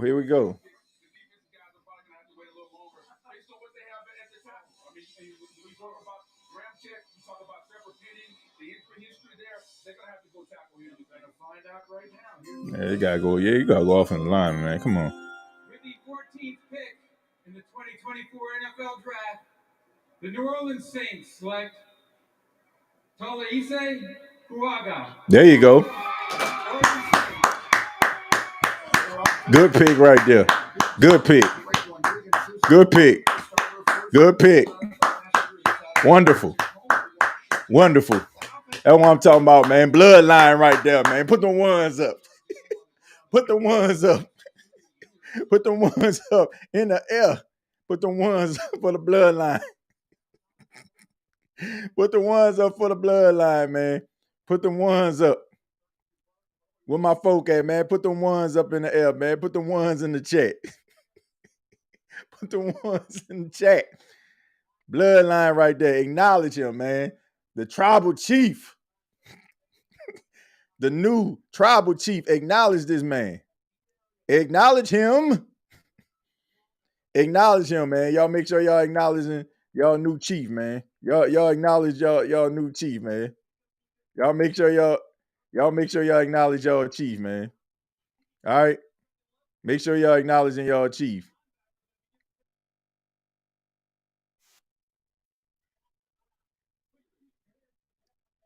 Taliese Fuaga. Really talented player, man. Really talented player. The Saints got, man. The Saints got something. This guy can be the best offensive lineman in the draft right here. All right. And if you know that Ryan Ramczyk ain't gonna be there, he's a starting right tackle. I think I seen somebody say it. Call up Andrews Pete, say, hey, big head, and have him play left tackle for the beginning of the season. Slide Trevor Penning onto the inside to guard, and you got yourself something. Yeah, Samoan player. Yes, sir. They're aggressive. Yeah, man. That's what I'm talking about, man. Yeah, man. There you go, Fuaga. That's what I'm talking about, man. Welcome to the Big Easy, man. Yeah, get that bum off my screen. But other than that, that's what I'm talking about. Good job, fellas. Good job. Good job. Did what needed to be done. A lot of hugs up in there, a lot of hugs, handshakes, and all that kind of stuff. Hopefully, this can equate to a solid season. That's a nice suit Dennis Allen got on. I ain't gonna hate on him on that. That's a nice like gold type suit he got on, man. Definitely, he may have should have wore a black shirt with it, but I mean, it's still a nice suit nonetheless. I would definitely bring Pete back. Yeah, you got to bring Pete back. Slide Trevor Penning to the inside. Excellent pick. Who that? Yeah, man. Let me go ahead and open up the phone lines right now. Want to open up the phone lines. See what you all have to say. What do you all think about the Saints pick? We'll go from there. Try to see what everybody, see what you all have to say about that. Go ahead and put the link down in the description here, or in the chat, I should say. What do you all think about Taliese Fuaga? I think it's a great pick, based on all things considered. The fact that Brock Bowers was gone, probably everybody. I got a text message from my big brother EJ saying that he liked the pick. I don't think anybody look. I said this at the beginning months ago. No matter what direction the New Orleans Saints go in, I mean, they need so much help. You know what I'm saying? Like they need so much help. So, so that's the way I look at it. All right. But we got King Arthur. King Arthur, how you doing, man? Walnut, what's down with it? Man, what's going on, man? Thank you for being here. The Saints picked Taliese Fuaga with the 14 pick. What are your thoughts on the Saints getting the right tackle? Especially with Ryan Ramczyk future up in the air, bro. I can't really say that I'm mad at a right tackle pick, as even though we know left tackle is probably the biggest thing on the line that we need in terms of protecting Derek Carr. Right. But my thing is, you said something earlier in the show, bro, and it just made me think. You said that's the most Saints thing that could ever happen because we Man, don't the player that we could get snatched up right before we pick. Like, bruh, it just like right. There wasn't nothing that you could tell me. I'm like, watch they get Brock Bowers. I mean, it's such a New Orleans Saints thing. Like for everybody to be excited about a pick, and then all of a sudden they jumped in front of them. But I will say this. Not too sure if Brock Bowers was there at 14, the Saints would have selected him over Fuaga. I don't know. I mean, you need so much help at the offensive line, so that would have been tough. It would have been tough to turn away from Brock Bowers, but man, Fuaga, that's a talented brother right there. And he's the type of offensive lineman that I feel like can help the New Orleans Saints reach their full potential. I can agree with that because we have a lot of offensive playmakers. We just needed the right person to utilize them correctly. Right. So I don't think a playmaker offensively was more pressing than the protection needed on the line. Yeah, absolutely. So I'm okay with the pick, and I also seen a lot of people saying, especially Chosen, he was campaigning for this. He was like, "Why not trade down unless you just completely in love with somebody?" Right. So you never know. We still got them 5 fifth round picks. I wouldn't be Right. surprised if we packaged a couple of those with something from next year and end up back in the second or third round.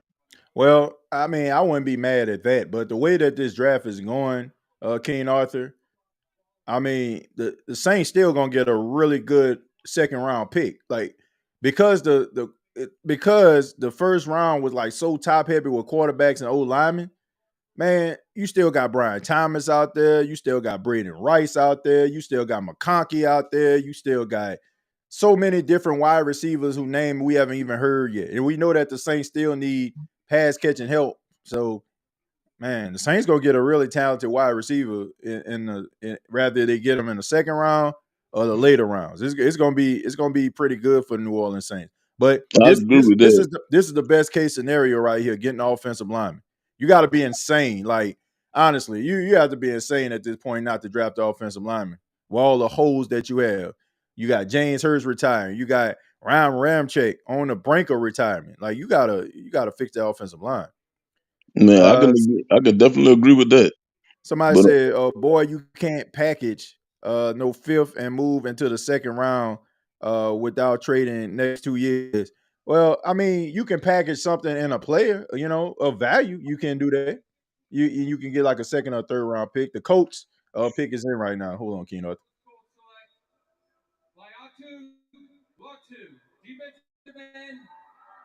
Okay, so they went and got Latu. So they got themselves a pass rusher right there out of UCLA.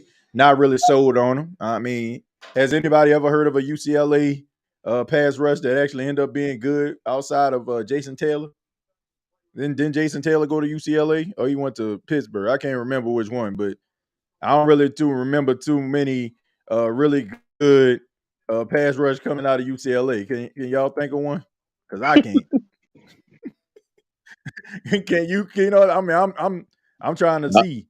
I can't don't. remember. I can't.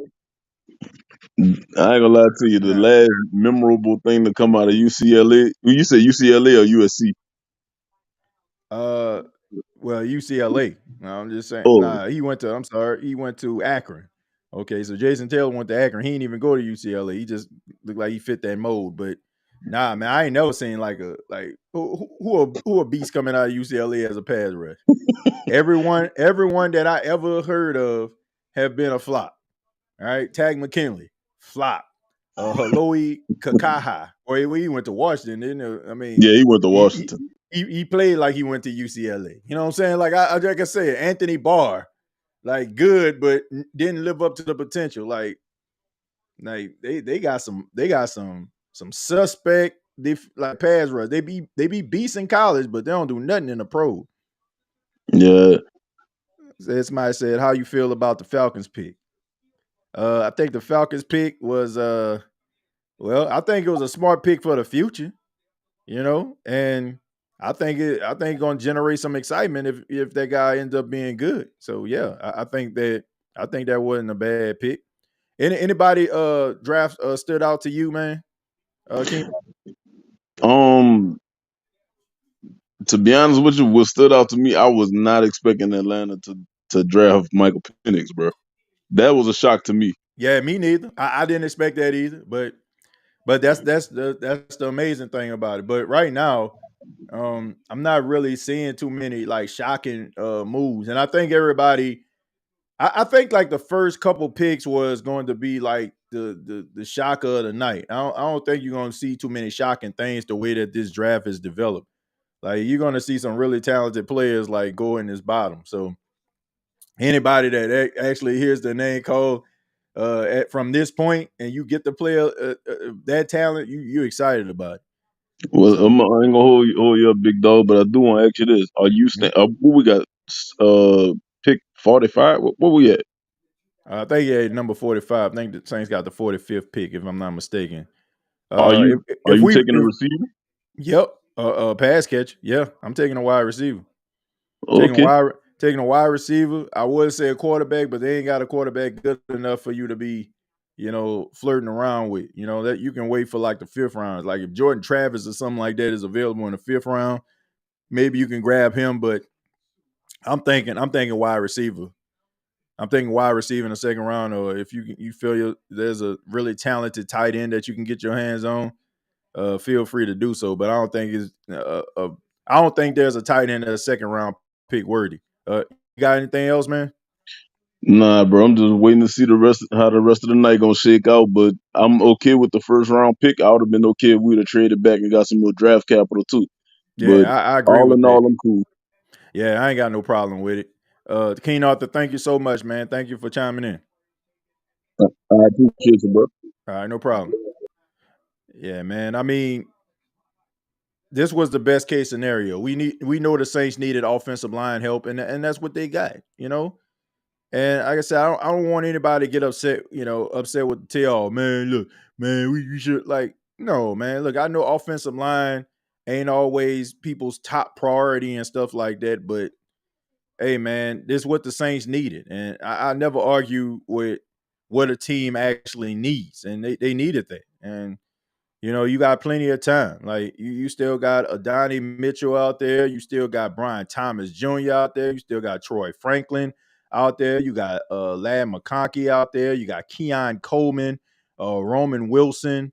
Man, so you Xavier Leggett is still out there, which I'm pretty sure you're probably gonna hear his name called in the next couple of picks. But all in all, like you still got some very, very talented players out there. All right, well, we're gonna move on to Jules. Jules, how you doing, man? I'm fine. I can't see myself on the chat, but I'm watching it on my television, man. Congratulations to the Saints. Oh, I can see me now. I appreciate it, man, but I can hear myself in the background. You mind turning your TV down for a second? Hold on. Let me turn that volume down. My bad. Hey, man. So I think the Ravens should trade down too, man.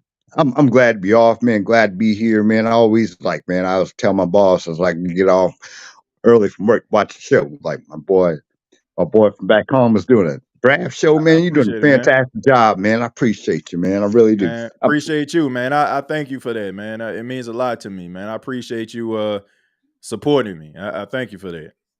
So what you think about the draft so far, man? What you think about the NFL draft? Well, like I like the young, like everybody looks clean, man. It's like they're talking about God and everything. It's like this, right. Man. I thought that was awesome, man. I wish I was that young back in the days. Like these dreams came true. Right. Like I love seeing that, man. Every draft pick. Right. Yeah, man. I'm excited to see these young kids, man. A lot of blood, sweat, and tears got them to this point. Yeah, you got like some players out there that probably came from families of means, but you have other players out there, man. It mean the world to them to hear their name called on draft day. But let me go ahead and flip it up, man. I mean, your team, the Baltimore Ravens, have the 30th pick in the draft. What are your thoughts, man? What you think they're gonna do with the 30th pick? What you think they're gonna end up with? I think we should get the best player available. Look, have you noticed that no running back has been drafted yet, man? I want to say rest in peace, O.J. Simpson. O.J. Simpson's probably thinking wherever he's at that a running back hasn't been selected. Right? I was thinking about him, man. He was my buddy on Twitter, man. And I'm thinking about that. Why hasn't the running back been selected? Is there like a Barry Sanders or Derrick Henry out there somewhere? Seriously. Nah, man. To be honest with you, man, running backs ain't no good this year, man. Come on now. The only ones I really heard about were like Trey Benson. What about like a Walter Payton type? Man, if they end up being Walter Payton, they ain't him yet. You got Jonathan Brooks that's out there for Texas. You got Blake Corum out of Michigan. You got Jalen Wright. Like I said, Trey Benson. You got Bucky Irvin, Ray Davis out of Kentucky. Really? Man, they ain't really moving nobody, bro. Ain't really moving nobody, man. Well, how low they going, man? When is the running back gonna get drafted? Will it happen in the first round? I'll just draft one. I don't know this year, man. I don't know, especially like how the way the draft been kind of shaping up. Like right now, I don't know. I couldn't tell you, man. I couldn't tell you on that. How many draft picks do the Saints have left in the first round? Well, the Saints, they got one. they got one pick. Well, what would you do? Would you get a quarterback or a wide receiver, man? Is there like quarterback that hasn't been drafted yet? It's been like underrated. Like when you remember you went to the combine in Indianapolis, did you see somebody that wanted to get drafted and they saw you? Nah, man. To be honest with you, nah. I do think that the Saints need a wide receiver. I do feel that way. I do feel like they need a wide receiver, and I think they probably gonna end up getting one in the second round. But they made the right decision. But I'm gonna go ahead and I'm gonna bring in Jerry. Jerry to the chat. What's up, TJ? Yeah, what's going on, Jerry? All right, y'all be blessed. I had to call in. I appreciate Love it, y'all. Jules. All right, man. Take it easy. Yeah, shouts out to Jules, man. We got Jerry in here. Jerry, how you doing, man? Doing good, TJ. I feel relief right now. Yeah. I do too, man. I think the Saints did the right thing. You know, like it wasn't any antics, any weird stuff. You know, got our blood pressure up and running. They did what needed to be done, and I can't even get mad at that. You know, somebody said at least this is not a Davenport night, TJ. We have to build from the trenches. Yeah, you said it. Yep. Yep. Yep. I mean, I'm just happy they did the right thing. You know, I mean, I can't. The right thing, and our prayers were answered, TJ. Right. I'm just happy they did the right thing. If they didn't do the right thing, then I probably would have been upset. Lord, you're gonna hear some rants and rages from the entire Who Dat Nation if it happened. Yep. Yeah, man. I mean, the Seattle Seahawks pick is in. I'm looking at the Seattle Seahawks. To be honest with you, they need help on the defensive line. You know, they need help on the defensive line. I feel like they set at wide receiver. I feel like they set at the tight end position. Running backs, they pretty good. Kenny Walker and Charbonnet.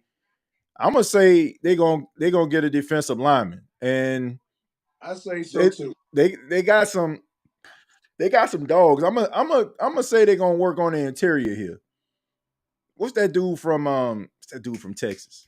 Byron Murphy. I want to say I'm gonna say Byron Murphy. I'm gonna say they're gonna get Byron Murphy right here. They need help on the interior. Here we go.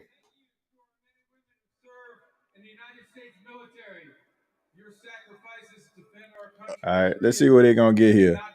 I'm gonna say Brian Murphy because they need help on the interior. Like they was getting carved up defensive. 2024 NFL Draft, the Seattle Seahawks select Byron Murphy. Yep. You called it. Yeah, man. I mean, because they defensive line was garbage. Like yes, they were garbage. Like it was straight Swiss cheese. Like they were just getting ran through last year. So absolutely. Yeah, that was. Hey, TJ, I don't know if you saw my Christmas present I got last year. I don't know if you saw it. Mm-hmm. So I'm gonna show it to you and everybody in the chat. So hope. Let's see what you got. Oh man, hold on. Let me pull it up on the screen so everybody can see it, man. You got the New Orleans. Okay, man. All right, I see what you're working with, man. Shouts out to Jerry. Yep. Right. And check out the back. Check out the back. Okay. Oh man, he got number 40 on there. 40 water. got that 40 y'all water. Like that? Yeah, man. What y'all think, Chad? I like it, man. I love it, man. It looks good. And I'll tell you why. What happened? Because one of my ministers at the church where I play drums every Sunday, asked me what size jersey that I wear. I told him 2X, and what's my favorite number? I say number 40 because I'll be 40 in a couple of months in June. So I said, give me that. And I thought, TJ, that I was gonna get like a nice little colorless jersey like the players wear. But when I saw this, I said that's good enough for me. That's good enough because you can see Bourbon Street on the front in the daytime and the other one on the back at nighttime. Oh man, that's dope right there, man. That looks great. That looks great right there, man. Wear with pride. Yes, sir. That's what I'm doing, TJ. Yeah. Also, in the process of that, the Minnesota Vikings have made a trade, so they're back in the first round. They're back in the first round. So the Minnesota Vikings are indeed on a clock. Man, they got the quarterback that they wanted. They got a wide receiver in Justin Jefferson. I'm just interested. Like, who are you? You know, they're excited about whoever they just got. They hugging and stuff like that. So they're excited about the pick. Yeah. With Minnesota. I mean, how many picks do Minnesota got? They got so the Davenport experience didn't work out. Okay, they still looking for a pass rush. So what were you like, Jared Verse or Dallas Turner? I'm gonna say out of Jared Verse and Dallas Turner, like they do need pass rush. They do need pass rush help. So I'm gonna say Jared Verse or Dallas Turner here. That's the only reason I would say you trade back in. That's what I think. With the 17th pick, you say what they got. 2024 NFL Draft, the Minnesota Vikings select Dallas Turner. Yep. Yeah, I mean that's the only reason you would trade back into the first round. You know. But yeah, TJ, I just want to come on here. Want to give you my review on the pick that we got, and we did say that we need an offensive lineman, and we got him. Yeah. I was praying. I say, Lord, please don't mess this up, please. Yeah. Because we know we had a long history of that. I mean, we've been doing good for the last couple of years. You know, when we got traded up to get Olave and right. You know, I don't know. I think we got Brian Breesy last year, and now we got Fuaga this year. Right. So they getting better at that. Yeah. Yeah, I mean, what do you think about the Falcons, man? The Falcons getting Michael Penix. So, what was your thoughts when you first saw that? DJ, you already know, bro. I ain't surprised. Yeah, I ain't surprised either, man. It ain't gonna still change the fact that the Falcons gonna get swept by the Saints twice, just like every year. So that ain't gonna change nothing. I'm happy they got Penix. I mean, bravo, congratulations. Right. But the question is he gonna start? That's the question. Yeah, I don't know, man. I mean, he not starting. First off, he not starting. He not starting. No, but I respect the hustle though. You know, they building for the future. I can't get mad at that because we get mad at the Saints for them not being not looking at the future when Drew Brees was in his last few years. So I'm not mad at him for that one. I'm not mad at him. The Cincinnati Bengals on the clock right now. But but all in all, I'm not mad at the pick. I'm just happy that the Saints did the right thing. You know, not up here wasting everybody's time, not even having everybody all upset. They did what they needed to do. It was simple. It was the right pick. And, it was necessary. So can't get mad at that. Oh, no, I can't get mad at that either, bro. I mean, because everybody's been saying, because, you got different Saints fans that'll say, oh, we need a quarterback. We need a wide receiver. I say, no, we need an offensive line. Right. And we got one. Yep. Because TJ, let me take it back. Remember, I think it was about a month ago or a couple of months ago. Right. Or maybe about 3 months, 2 or 3 months ago. Mm-hmm. Somebody was talking about us getting Jayden Daniels. Remember that? Right. And look what happened tonight. Got him in the second round. The second pick. Yeah, that wasn't happening. Who on the clock right now? We got the Cincinnati Bengals. Got Cincinnati right now. But shouts out to the chat, man. Appreciate the love. I'm glad y'all like the jersey that I showed y'all, and I will wear it with pride. Yeah, man. Make sure you wear that thing with pride, man. Appreciate it, Jerry. Look. I can wear it for any occasion. I can wear it while I'm out. It don't matter. Right. Hey, shoot, I'll probably wear that on my birthday on June 14th if I'm still around, which I will. Yeah, man. You'll be here, man. And like I said, just wear that thing with pride, man. Wear it with pride. Sir. You already know what time it is, bruh. Yeah. It's not like what'd you say? It's not like the players wear it, but it's close. Right. That's closer to home, so I'm satisfied. Yeah, man. I mean, look, it's a great, it's great creativity. Like I said, man, it's gonna, it's tight, man. So like I said, wear it with pride. Wear it on your birthday. Turn up. Look, I showed it to my brother and my dad. Because they both of them still there because they was here around Christmas time, and they looked at it. Go buy a car jersey if it's real. He said, "Man, that's nice, real nice." Hey, man, but look, good jerseys, good draft picks. I mean, all wrapped up together, man, and hopefully the Saints can build on this momentum that they got on night one. Yes, sir. Yeah, but Jared, thank you, man. Appreciate the call. Call back anytime, man. Will do, TJ. You have a blessed night, my brother. All right, you do the same, man. Take care. I love y'all, and ain't nothing y'all can do about it. Love is what love does, and we are the Who That Nation, and we stick around and love each other. Absolutely, man. And thank you for that, Jerry. Appreciate it. No problem, man. Yeah. Man, shouts out to Jerry, man. Very optimistic there. That's what it's all about. The Cincinnati Bengals, last time I checked, was on the clock. Joe Burrow had that injury, got taken out for the entire season. They know what they have at quarterback. You got some issues at the wide receiver position. T. Higgins talking about he won out. You got Jamar Chase still out there. Trey Hendrickson, he want money. I'm gonna say, man, the assignment is to protect Joe Burrow. I think they're gonna go offensive lineman here. Let me see who they got available. I'm gonna say they're gonna go offensive lineman, man. I mean, you want to make sure that you keep Joe Burrow upright. You got Troy Fatanu. You got Graham Barthen. You got Jordan Morgan. You got Tyler Guyton. You got some people you can choose from. I'm gonna go with somebody. Got to take Troy Fatanu. I'm gonna say they're gonna go with Troy Fatanu, the offensive lineman out of Washington. I'm gonna say that. I'm gonna say that they're gonna go with him. I mean, I know they need offense. I know they need offensive line help.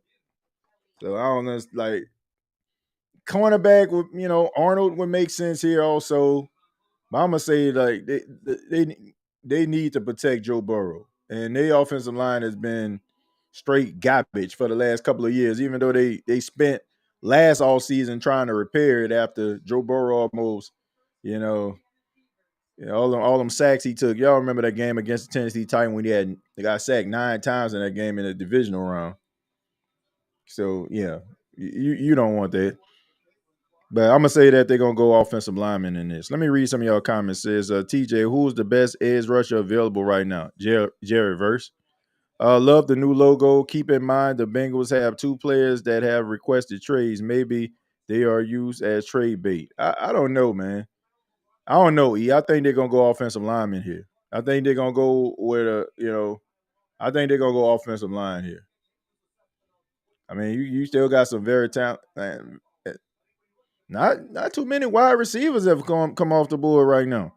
I mean, I remember, you had Malik Neighbors and you had Marvin Harrison Jr. You didn't have too many. You didn't really have too many of them. I'm gonna say that the Bengals gonna go offensive line though. I don't know exactly. Like I'm gonna say that they're gonna go with Troy Fatanu because I mean, dude's like the best guard out there. And if I like honestly, I know some people may not want to hear this, but if the Saints, if Troy Fatanu falls far enough for the Saints to be able to jump back into the first round to grab him, I would not be mad at that. I would not be mad at it. That you have Fatanu and Fuaga on the same offensive line. I would not be mad at that. I wouldn't. Some of y'all may be like, that's overkill, but I don't. Chase Young was a great pick. Yeah, Chase Young was a great pick, but it got to work out. And also, I was just wondering, like, are you content with the pass rush? Okay, I mean, you got Chase Young, but you only got him for 1 year, and you're hoping that he pans out. I'm glad the talking trading Lattimore is over. I'm happy too. But let me see what the Bengals doing. 2024 NFL Draft. The Cincinnati Bengals select Amarius Mims, tackle, Georgia. Wow, man, Amarius Mims. Wow, that's. I didn't think he was gonna go this early. That's a big man though. I didn't think he was gonna go this. I didn't. That's a shocker for me. I did not think he was gonna go this high. Dang, but I mean, they need it. They need help for Joe Burrow, so I'm not mad at that one. That's a smart pick. That's a smart pick right there. So there we go. So who's up next? You got the Rams on the clock, but they needed offensive line. That was a good pickup right there.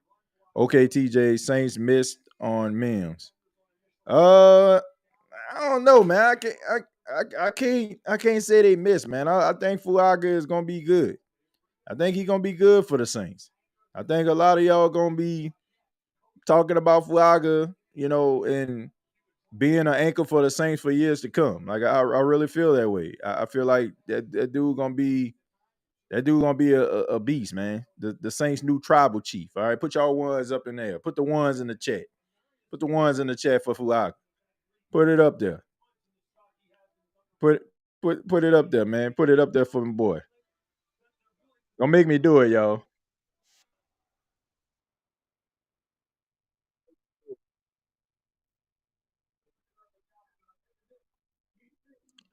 I said put the ones in the chat.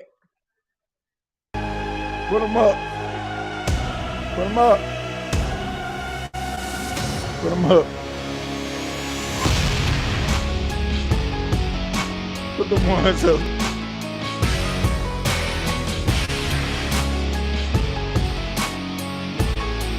All right, enough of that before I get demonetized. But put the ones up.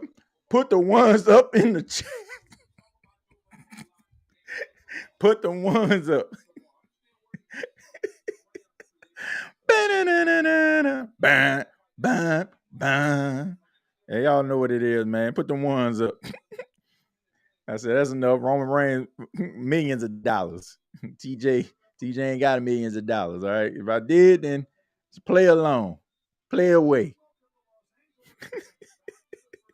TJ, you crack. Hey, for real, man. Look, y'all lucky y'all heard that much of the song. Shoot, WWE don't play with them copyrights. Shoot. I'm surprised I'm still on air. Fuaga gonna be real nice. Yeah, I agree with that. It's gonna be real nice. Real nice. All right. Let's see, man. The Rams are still on the clock here. Let's see what the Rams are gonna do.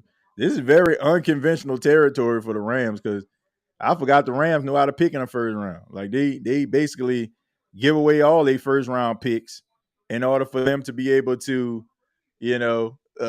function the way that they do. So I can't remember the last time the Rams had a first round pick. I can't remember the last time them boys had. When the last time the Rams had a first round pick? They had that up on the screen. I cannot remember.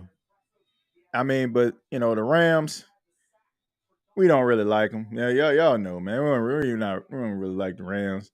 They in Los Angeles, fickle fan base. They'll probably get on board if they win 10 or 12 games. And I've been a Rams fan my whole life. But for the most part, nah. What do y'all think they need? What do y'all think? What do y'all think the Rams are going to go after this year? What y'all think they'll go after? I mean, honestly, I really do not care. But for analyst purposes, I'm gonna say interior. I mean, that's a good one right there. I mean, you got to replace Aaron Donald. You got to replace him. That's a good draft pick for offensive linemen. Who do you think my Dolphins need?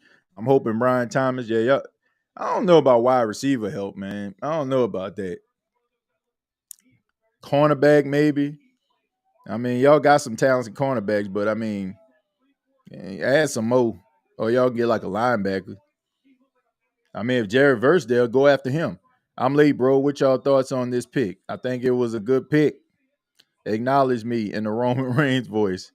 Reigns are going to try to replace Aaron Donald. I think that would be smart for them to do if they were to replace Aaron Donald. I mean, I think that would be pretty smart for them to do if they were to get him. But they need to replace Aaron Donald. I'm gonna go there. I'm gonna go since Byron Murphy is gone. That would have been like the guy I feel like that probably would have been the best fit for them. Dallas Turner is gone. So that only leaves Jared Verse. That only leaves Jared Verse.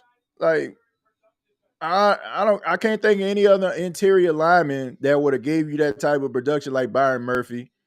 Dallas Turner would have been a top pick for them. But I would say Jared Verse. I would say Jared Verse probably going to go to the Rams here. If I'm a betting man. All right. Because I mean you gotta replace that production that Aaron Donald gonna leave behind. The interior lineman that you had that could have been the replacement is gone. So I'm gonna go with Jared Verse here. I'm gonna go with Jared Verse. Let's see what they're gonna do. With the 19th pick in the 2024 NFL Draft, the Los Angeles Rams select Jared Verse. I need to play the lottery. I need to play the lottery, man. Jeez. I need to play the lottery. The D tackle from Texas. I think they would have got Murphy. I think they would have got Murphy if he didn't go earlier in the draft. My goodness, Jared Verse, man. Bruh, seriously, what the lottery numbers? You 3 for 3.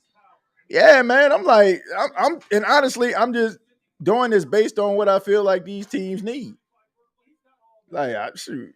But I kind of like I felt that Brock Bowers pick. I'm like, this is such a New Orleans Saints thing for Brock Bowers to be right there for the Saints pick. That is so New Orleans Saints right there, man. That is so New Orleans Saints. But man, thank y'all for being here. 518 people watching this right now. 518 people watching this right now. So please hit the like button. Please hit the like button. Please subscribe to the channel. All right. Let's see. We going to Vondre Sweat. Oh, damn. All Day Sports says, yep, bro, seriously. What the lottery numbers? You 3 for 3. I wish I did know the lottery numbers. TJ, you should have vetted you would be up 5K. Yeah, I should have. He is not playing inside, and 254, definitely a defensive end. Yeah, I think that's a good spot for him. TJ, we coming next year, bro. Yeah, man. That sound. You talking about the Saints? You talking about the Saints? I hope so. Hope they come this year. Lord, Nine, Claiborne, and Andrew. Somebody said something. Yeah, man. Shouts out to Andrew Street, man. My uncle. Shouts out to my uncle Tone. May he rest in peace. He lived on Andrew Street, right down the street from Lawless, man. In the Lower 9. Yep.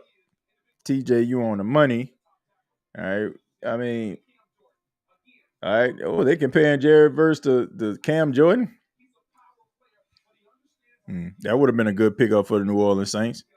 And it would have been interesting to see if they would have went after him if they didn't get Chase Young. Yeah, but let's see. We need a road trip to the draft next year.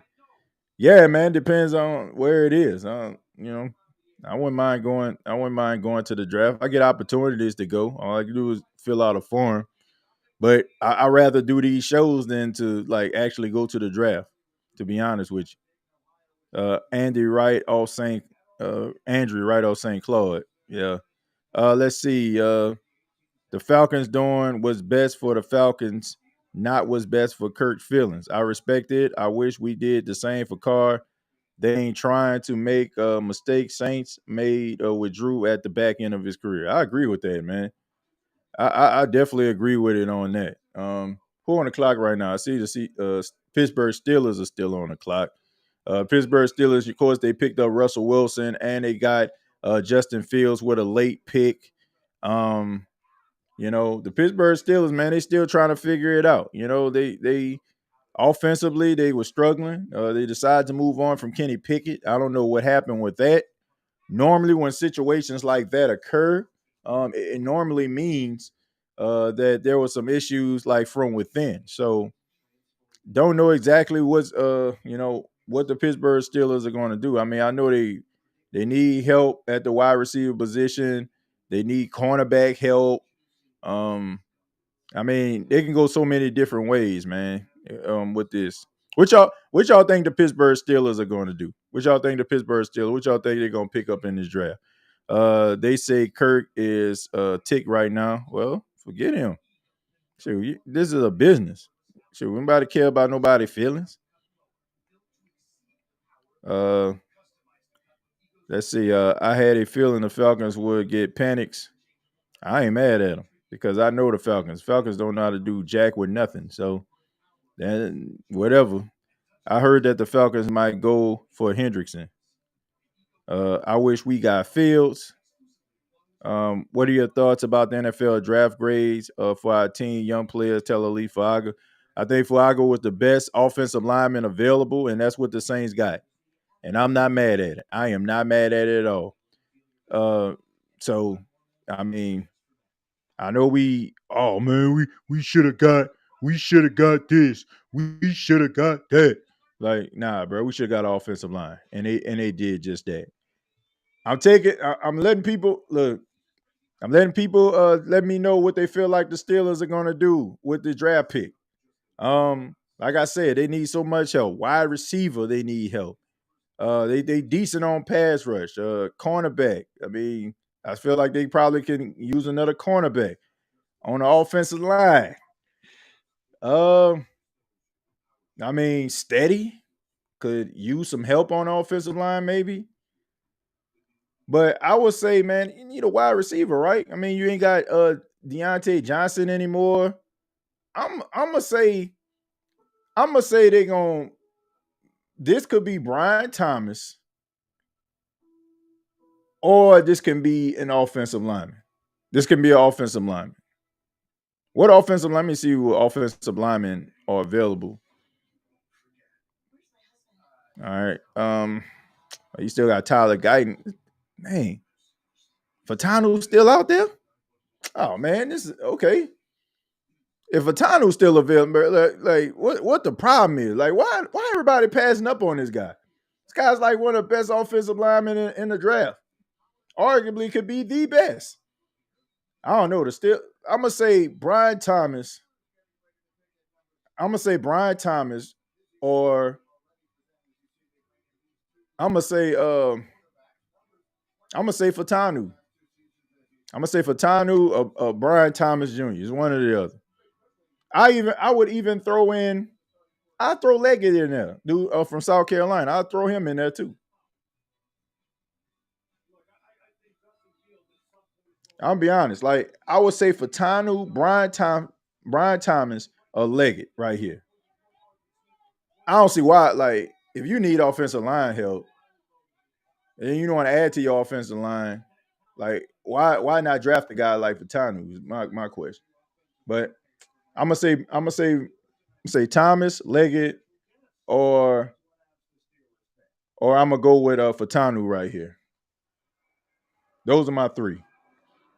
Tonight, 32 young men will embark on their NFL career striving to make an impact on the field.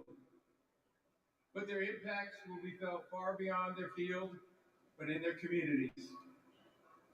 No one can have more than Casey Haywood. And today, the league's highest honor. No, Cameron Haywood, right? NFL Man That Cam Haywood. Presented by Nationwide, recognize his lasting legacy. Tonight, we are proud to welcome the 2023 Walter Payton NFL Man of the Year winner, Cam Hayward. Yeah, Cam Hayward. Okay. Ironhead son. Some of y'all don't know about Ironhead. Craig Ironhead Haywood. Running back for the Saints back in the gap. But let's see what they're going to come with. I want to say thank you to the Payton family, the NFL, and Nationwide. The NFL draft is special. To my fellow NFL players and prospects joining the league this week, I want to challenge you. Use your platform to brighten someone's day. The opportunity before you is a gift. And by coming here and being in this league, seize that moment. Be better in our communities, be better for our league, and our world. Thank you so much.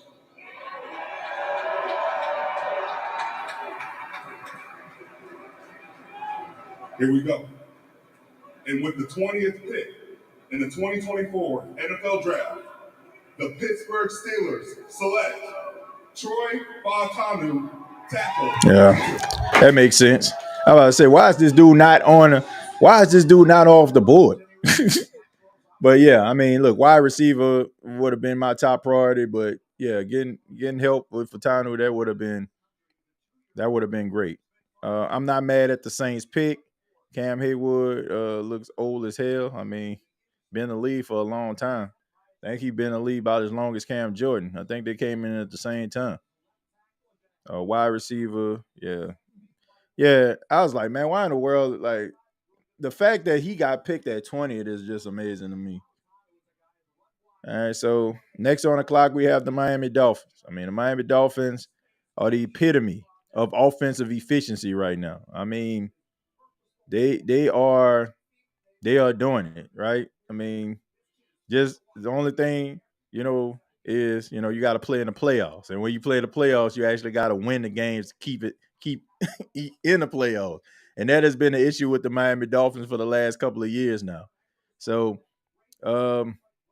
it should be a good draft. I mean, I don't really see too much of a position of need. Maybe some help on the offensive line, maybe.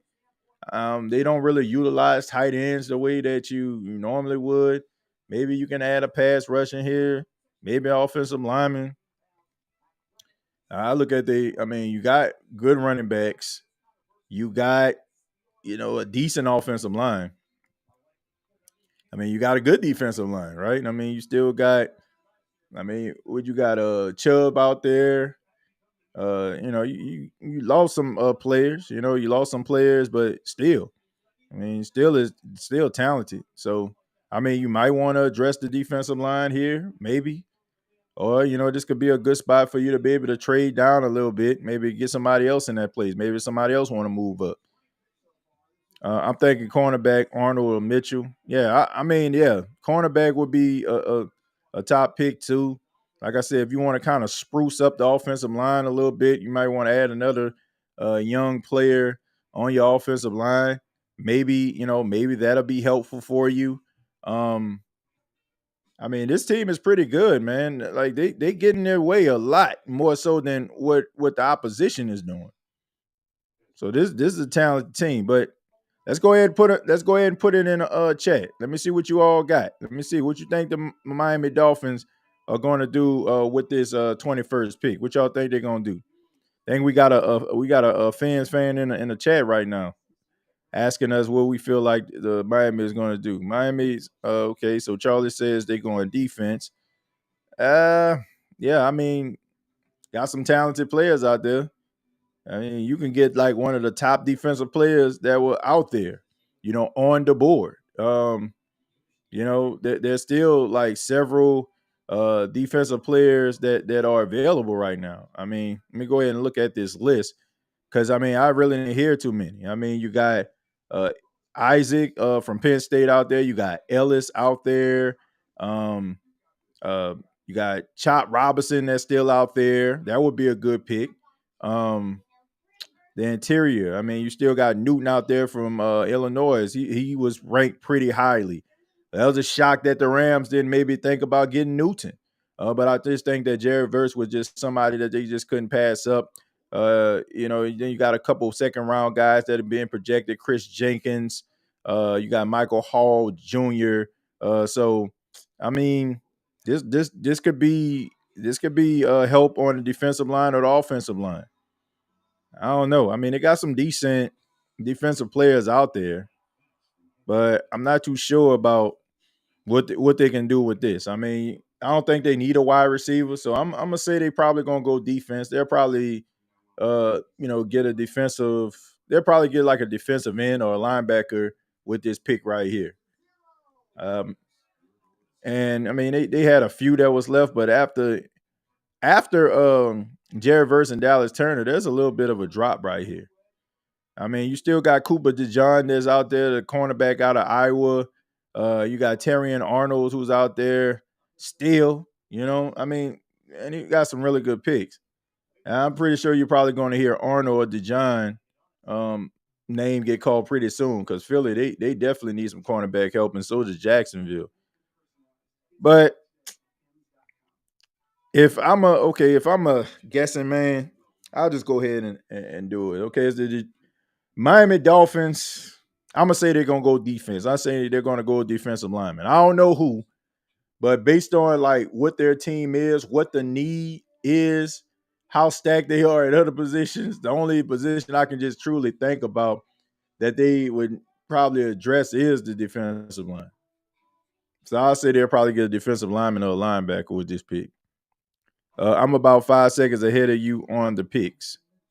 All right, that's what. Like I said, we're just making sure like we don't put them into the chat. All right, I'm just asking everybody not to put the picks in the chat. Once the picks are announced, then we can talk about them. All right. So if you're one of those lucky folk to have be 5 seconds, 20 seconds ahead of everybody. Great. That's great. But we're trying to learn together so we can try to talk about it together. They still have Kool-Aid still out there. Yeah, they still got Kool-Aid. Yeah, they still got them out there. And I mean, man, Cooper DeJean is still out there. Brian Thomas, Xavier Worthy, Graham Barton, and Quinion Mitchell. Some of the guys that's out there. Is there some like? Let's see. Just don't put that pick in the chat. Yeah, just don't put it in the chat. Cornerback. All right. So what we got? So we got the Miami Dolphins. I say the Miami Dolphins. They going pass rush. I'm gonna say they're gonna go pass rush. Yeah. See, I mean, you lose Christian Wilkins. You got Van Ginkel. I mean, look at all them talented names. I mean, look at Eli Apple out there. You know what I'm saying? He up there. But then you got Deshaun Elliott and Jerome Baker and Xavier Howard. I mean, so I said notable. If a tree falls in the woods and nobody's around and he didn't make a sound, does it really make a sound? I mean, does it really fall? I don't know. Y'all think defense? Let's see. NFL Draft. The Miami Dolphins select Chop Robinson. Yep. Linebacker. Yep. So that's smart. Said defensive pass rusher linebacker. So said Chop Robinson.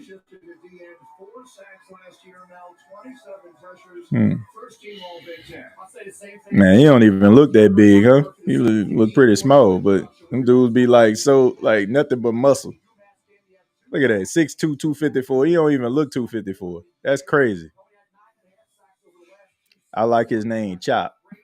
If that boy went to the Saints, they were gonna wear out Chopper style. Chopper style, chop, Chopper style. They won't chop. See, won't chop. Y'all know they're gonna wear it out. When you got Eli Apple on your team, you need cornerback help.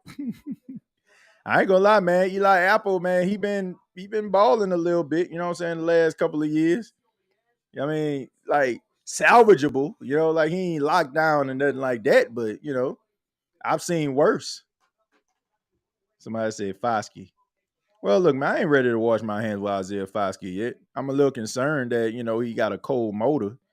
And they're saying that they got to motivate him. Like, I don't like hearing that, but I'm not ready to throw him away yet. Hopefully, like these new coaches can get the best out of these guys.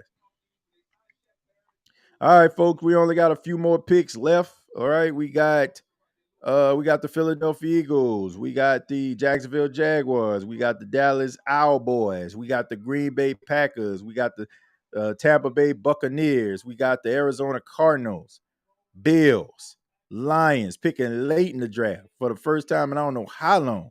Then you got the Baltimore Ravens, and then you got the Super Bowl runner-up, 49ers, and the champs with the Chiefs. So that is going to be the first round. So we got about 10 picks left.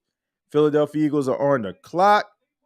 Who cares? As long as the New Orleans Saints ain't made no negotiated deals with the Eagles, I'm okay, whoever they pick. Because this is where the Eagles should have been picking for the last couple of years, but thanks to the Saints, they got Jalen Carter out there wreaking havoc for the next 5 to 10 years. My goodness. I mean, my goodness. But I'm just glad that shouts out to Mickey Loomis for not picking up the phone. Shouts out to Mickey Loomis for not answering the phone. So at least we got that going for him. At least we got that going. That Mickey Loomis did not answer the phone. Okay, AJ Brown, Eagles agreed to a 3-year, $96 million extension. That man got paid. What the hell is Walker? What parish? You said, what the hell is Walker? Old Perry Walker? Picking pressing knees hasn't been good to us. I would rather take the best defensive player than take O-line round 2. Yeah, I think they're going to go receiver in the second round. I think they're going to probably get a wide receiver. This is live on my end and CJ Gardner. Somebody probably hid the phone from him. Yeah, that's good. Don't give it back to him till the end, till it's all said and done, all right? So till after the 22nd pick, then y'all can give it back to him, all right? I mean, I know this a lonely time right there. Like when you say like when they invite you to the draft and you think that you about to get picked, oh, you're gonna get projected at 15, and you still in the green room, and you got the other guy, you got Arnold up in there, Terry and Arnold, and you still up in there. I know that's embarrassing. But also it provides a huge chip on your shoulder. All right. Stay motivated, man. You're gonna get drafted. Picking pressing needs hasn't been good to us. I already read that. But look, it may or not be, but you do not quit. You do not quit picking. You know what I'm saying? Like you pick what's best and what you need. You can't say, oh man, well, we don't never get it right. So let me go out here and pick. Like, no, you pick what you need. And the Saints need an offensive lineman. And you may not be familiar with Fuaga in his game. And I know, like I said, we don't really pay that much attention to the big hog mollies up front. But this guy, is a difference maker. And especially like the offense the Saints are running with the wide zone, like he fits what the Saints are trying to bring. And if you're going to run the football as much as we think the Saints are going to try to do this season, Fuaga is a guy that you need on your team. So I'm not mad at it. The Philadelphia Eagles still on the clock. Their pick is indeed in. What y'all think? What y'all think the Eagles going to do? I think the Eagles are probably – this is probably going to be, well, they need cornerback help. I mean, them boys were getting beat like a Persian rug last year. My goodness. I mean, you got Saquon Barkley out there. You just paid A.J. Brown. You paid Devontae Smith. I think you're going to get a cornerback. I think you're going to get a cornerback here. Wow. I mean, Terry and Arnold's, right? I don't think Cooper DeJean. I don't know. I don't know why people just hating on this man. This man was the top cornerback, in this year's draft class. I don't know. Is there some reverse racism going on here? I don't know. Like maybe I don't know. I don't know, man. Cooper DeJean was ranked pretty high, man. I don't know. Like maybe I don't know. Maybe there's some reverse racism with the quarterback position going on. DJ, you're right. Detroit didn't give up on a picnic receiver and ended up with Calvin Johnson. Yeah. I mean, yeah, you got to keep on going for what you actually need. Cornerback. They on the phone with Loomis. Terry and Arnold. Yeah, you got to go cornerback here. Why wouldn't you get Terry and Arnold? I'm gonna say Terry and Arnold. Cooper DeJean. What's the other guy name? The one from Toledo, Mitchell. But you got to go cornerback here. You got to go cornerback. Let me see what you got.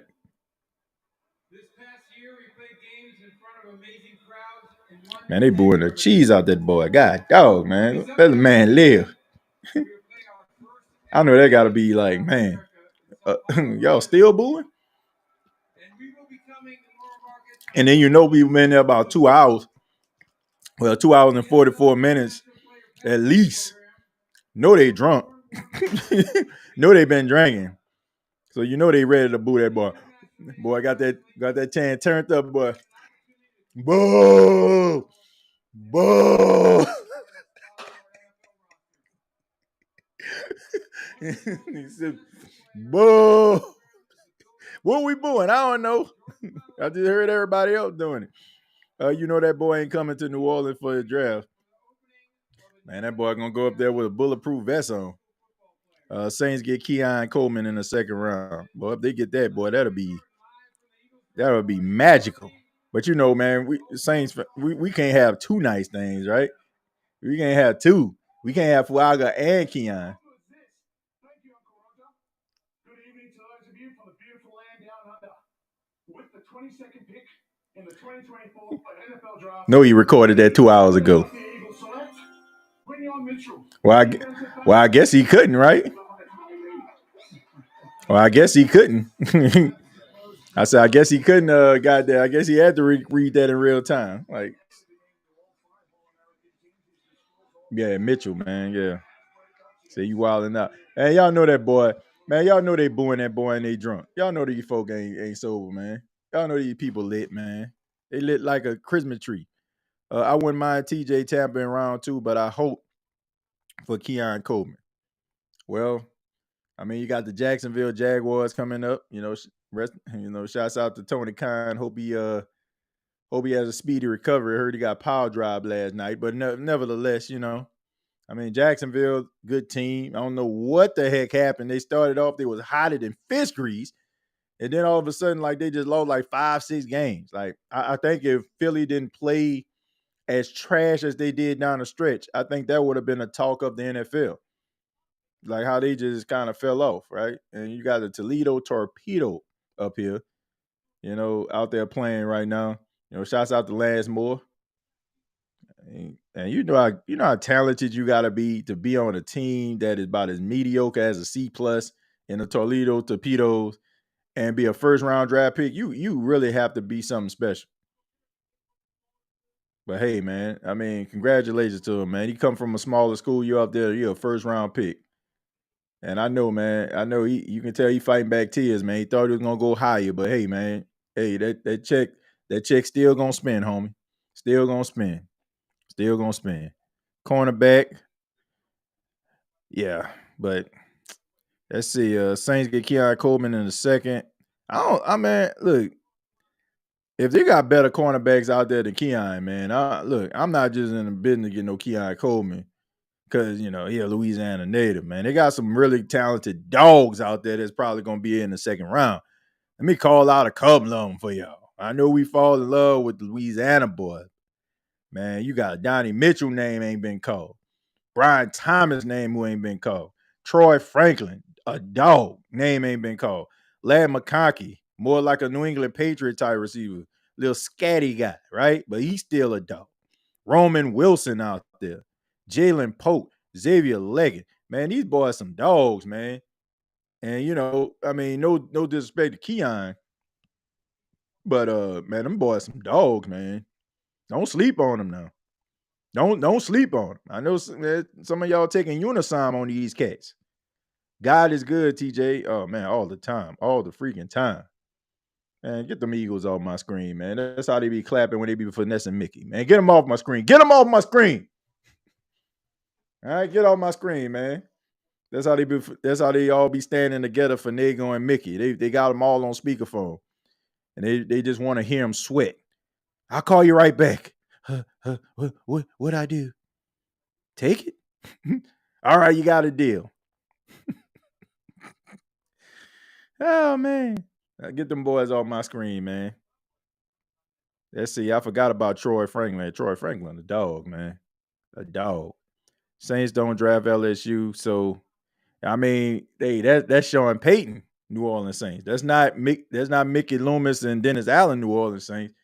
Because they'll bring a Louisiana guy up in here. You got Foster Moreau. You had Jarvis Landry. You got the Honey Badger. You got Kirk Merritt. You had all these different Louisiana dudes. So I don't feel like that's a deal breaker no more.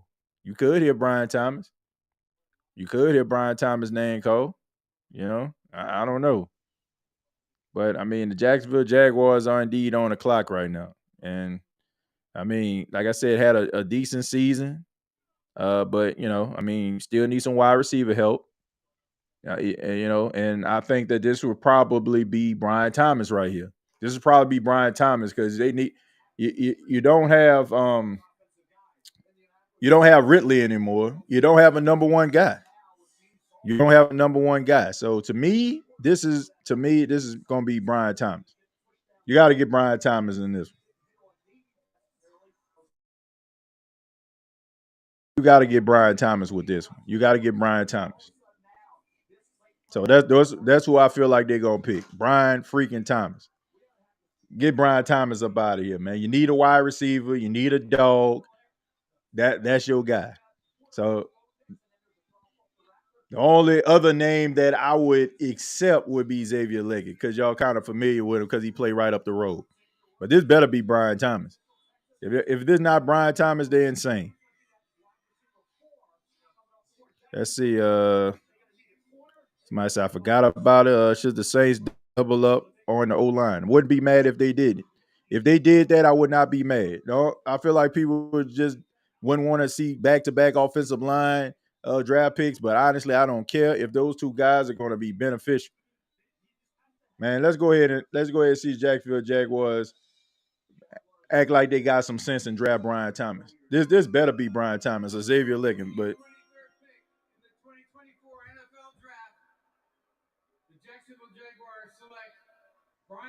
thank you. I about to say act like you got some sense. Brian Thomas out of LSU, perfect pick for him, perfect type of talent. Well, that's your number one guy right there. I'm about to say, man, y'all boy got to be insane that y'all get rid of y'all allow Calvin Ridley to walk, and y'all not gonna like replace this dude. So yeah, Brian Thomas, good pick right there. TJ, all them dudes that caught all them roaches and Nola when we played us. A bunch of cornerbacks are about to come off the board. Yeah, that's like how I was with day 2 with the tight ends. Hendrickson wants to leave Cincy. We definitely should reunite. Man, look, I'm going to be honest with you. If I was on a team that drafted me and they had opportunity to pay me and they didn't, I ain't in a hurry to get back to them boys. I'm just being honest with you. I'm not in a hurry to get back to them. You had opportunity to not even allow me to get out the door. TJ, go play the lottery, man. Nah, man, because I mean, this like, I don't know, man. When you like do like so much, like, like research and stuff, and you see the type of players, like, I mean, he kind of fits the same mold as Calvin Ridley.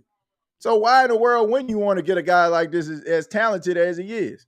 I don't know. That was about as obvious as I don't know what. I mean, Xavier Leggett, he good, but man, Brian Thomas checked all the boxes. He big, he got the wingspan, he got all the things that Trevor Lawrence likes in a wide receiver. So why wouldn't you? A weapon for Lawrence. You need to play. Man, maybe I need to go play a lot. How much is it up to right now? I've been hitting on these picks, man. But I mean, it just tells you like if you like study, do research and stuff like that, man. And I kind of keep I try to keep up with like what other teams are doing, like to know what they actually need. So when you kind of combine that and you see what's available and you see all these players dropping, like, man, they gonna jump on this. Like they're just gonna jump on it. I mean, you gotta be insane not to. Like this draft, like for all these teams that's picking like late in this draft like this is perfect for them.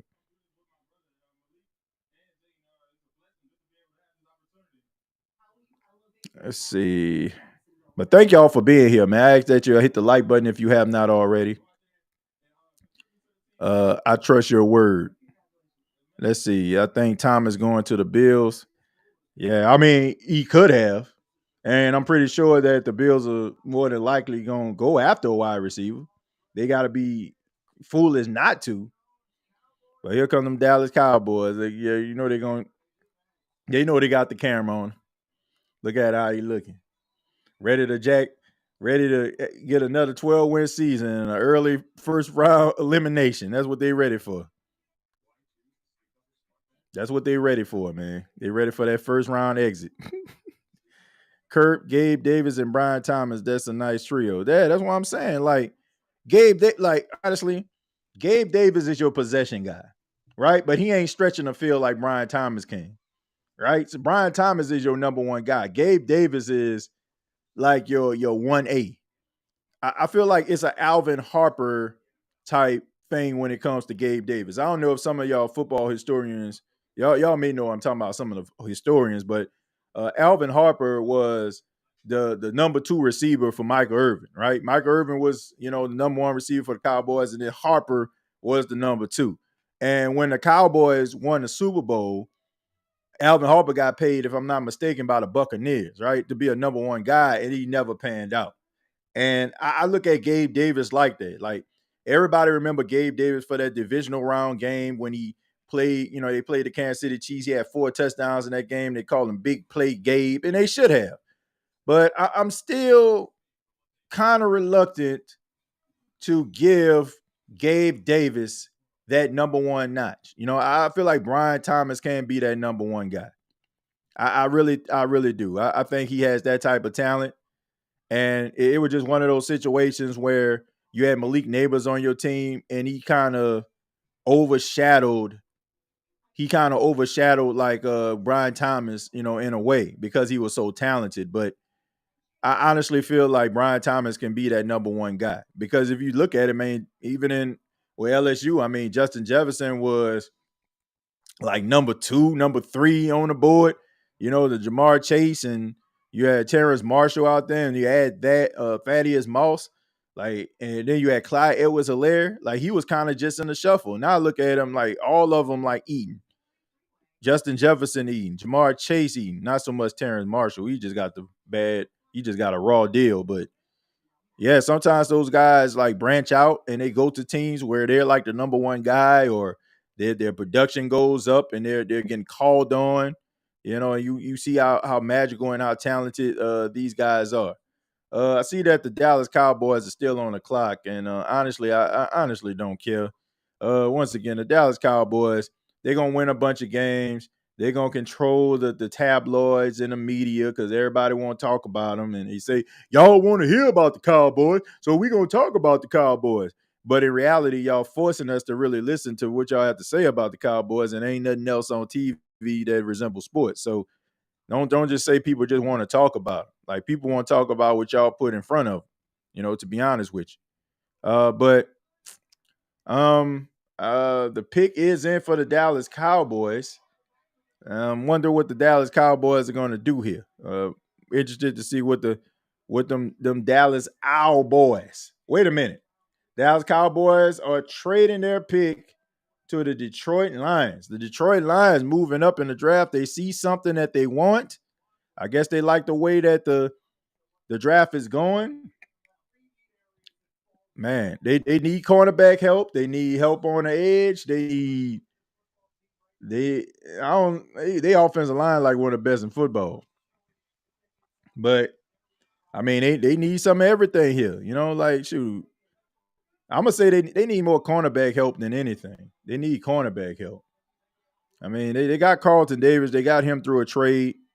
But you need somebody to go opposite of Carlton Davis. You need somebody that's going to go opposite of Carlton Davis. So to me, you got to go cornerback here. It's got to be Cooper DeJean or this got to be Terry and Arnold. It got to be one or the other. Like you need another cornerback because they can't like that. That's what got them beat in the NFC Championship game. They cornerback could not cover with a bed sheet. You got Carlton Davis. You got your true number one corner. And now you put a young, talented cornerback on the opposite side of them. So I'm going to say they're going to go cornerback here. I think they're going to go cornerback. Now, like I said, they got Cooper DeJean out there. Mitchell just left off the board. But I think they're probably going to go with Terry and Arnold. Terry and Arnold played in the SEC. Probably have a little bit more experience in big-time games. They can go pass rush too, but I think they good with the pass rush that they have. I think they're gonna be okay with Aiden Hutchinson. Then you got Houston out there from Jackson State. He was coming on, so maybe they'll probably give him an opportunity. But I think they're gonna go cornerback here. I think they're gonna go cornerback. I can't think of no other position. They're good at wide receiver. You got yourself a tight end for the future. Your offensive line, like you just broke them boys off. Defensive linemen, I mean, you got your number one guy. You got your linebackers, to be honest with you, Alex Anzalone and Jack Campbell. You got to address the secondary here. So I'm going to go cornerback. I'm going to go cornerback, folks. Say, TJ, you got a hot hand, bro. Who that? I got my driver's license February 27. I'm 38, y'all. Well, congratulations to you. Better late than never, right? At least you're on the road. You ride.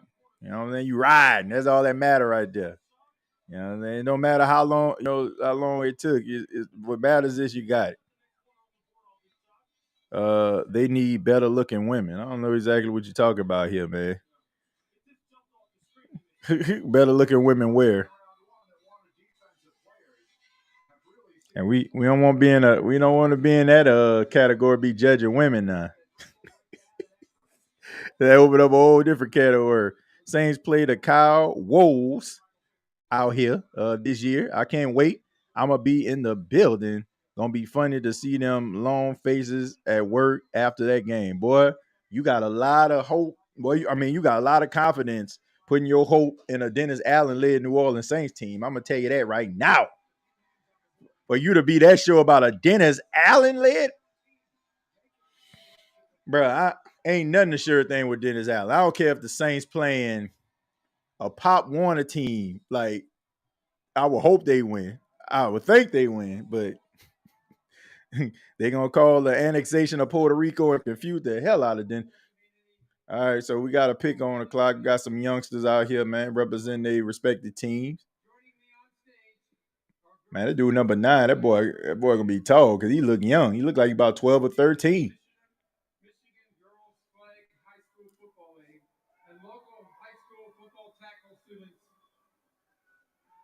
These young men and women embody NFL values. I said, homeboy, like he gonna be up there in a couple of years. That dude tall.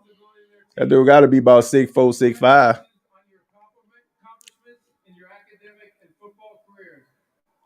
Let's see. Oh, in Detroit. Say better women in Detroit. Look, I ain't never been to Detroit like that, so I don't know what they women looking like. I'm pretty sure they're beautiful ladies out there. All right, I'm pretty sure that they are. All right, so let's see what they're gonna do with this. I'm saying cornerback.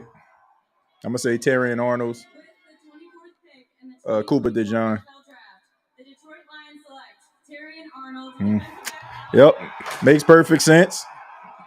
I mean, you're pretty set at other positions, so why not go after a cornerback that's like one of the best in the nation? So there you go, man. Like, but I don't know. This honestly, this draft is going exactly the way everybody like. It's no different. Like, you know what teams need based on like what you saw. Like, if you watched enough football, if you watched enough of these games and see what these teams lack, it's pretty obvious.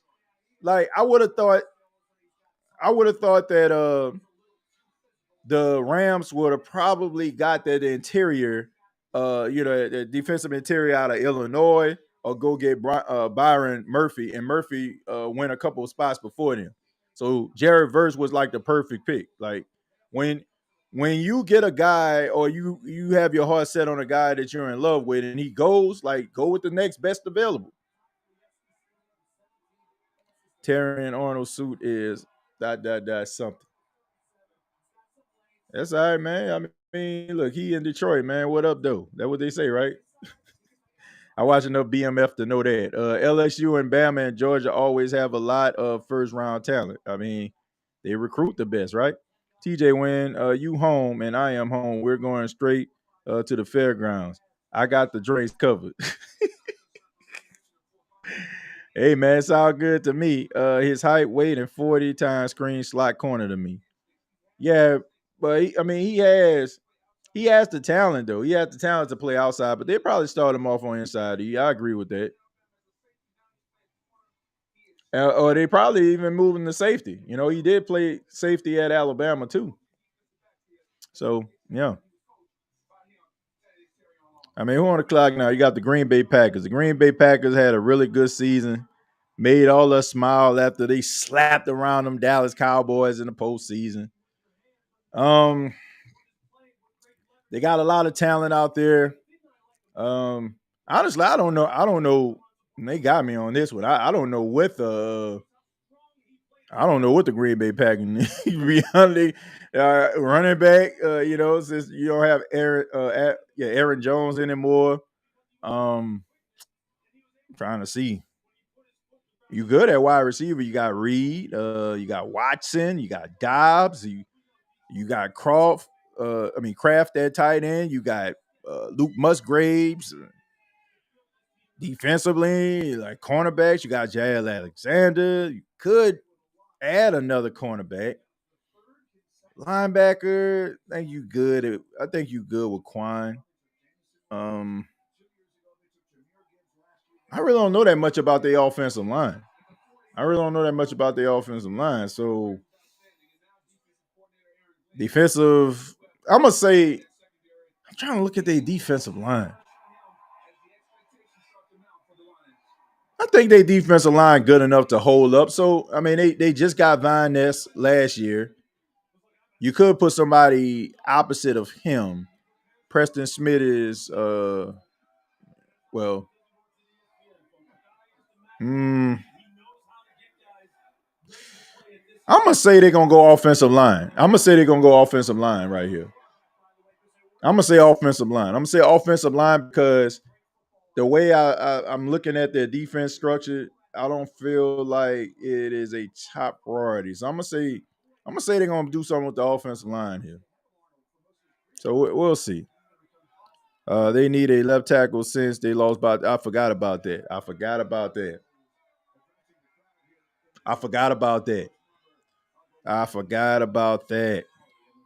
Let me see. All right, so I guess I would have to see what tackles are available. Let me see. Tyler Guyton is still there. Graham Barton is still there.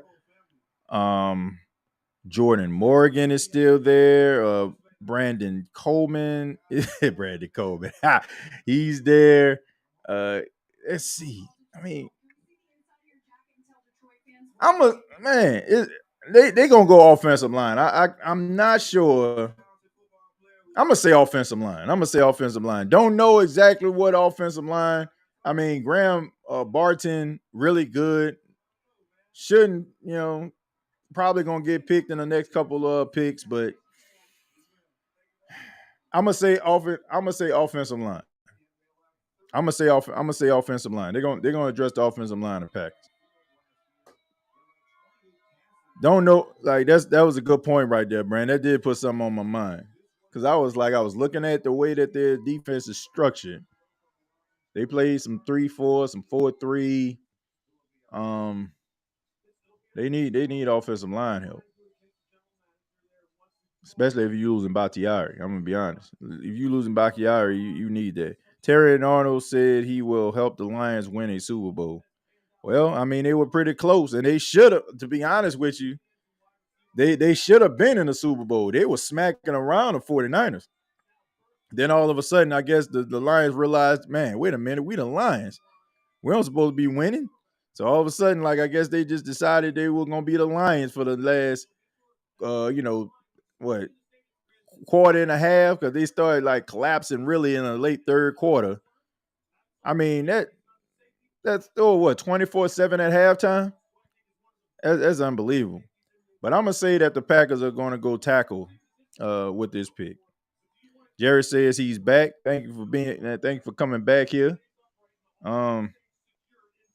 Yeah, I mean it's just one of those things, man. Like when you picking right here, you're a playoff team, right? I mean, if you picking like 25, 26, you're a playoff team. So if you're doing the right things and you're probably that team that was like maybe like a few players away or a player away. But let's see what Roger Goodell has to say. I'm gonna say offensive lineman. With the 25th pick in the 2024 NFL Draft, the Green Bay Packers and hosts for the 2025 NFL Draft select Jordan Morgan, tackle, Arizona. Okay, yeah, Jordan Morgan. Okay, yeah. How he looking? I don't know what he upset about.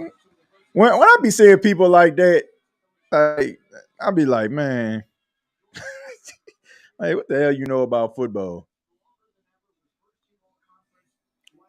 Like this dude is like, this man might be the answer to all y'all problems. Yep. Yeah, but that makes a lot of sense. Makes a lot of sense to me. All right, so the Tampa Bay Buccaneers are on the clock. The two-time NFC South champions, Super Bowl champions a couple of years ago. Man, look, first off, I think I already know what they about to do with this pick. I look at the Tampa Bay Buccaneers. You pay Mike Evans. You still have Chris Godwin. You still have Trey Palmer. So you got your 1, 2, and your 3. You got a good defensive line. You got some good pass rushers out there. Straight at linebacker. You know what I'm saying? Even though you probably can use another one since Devin White gone. Cornerback, they probably would have went cornerback if Arnold was here. Cooper DeJohn don't really fit their skill set like that. I mean, they'll probably move him to safety more so with Winfield.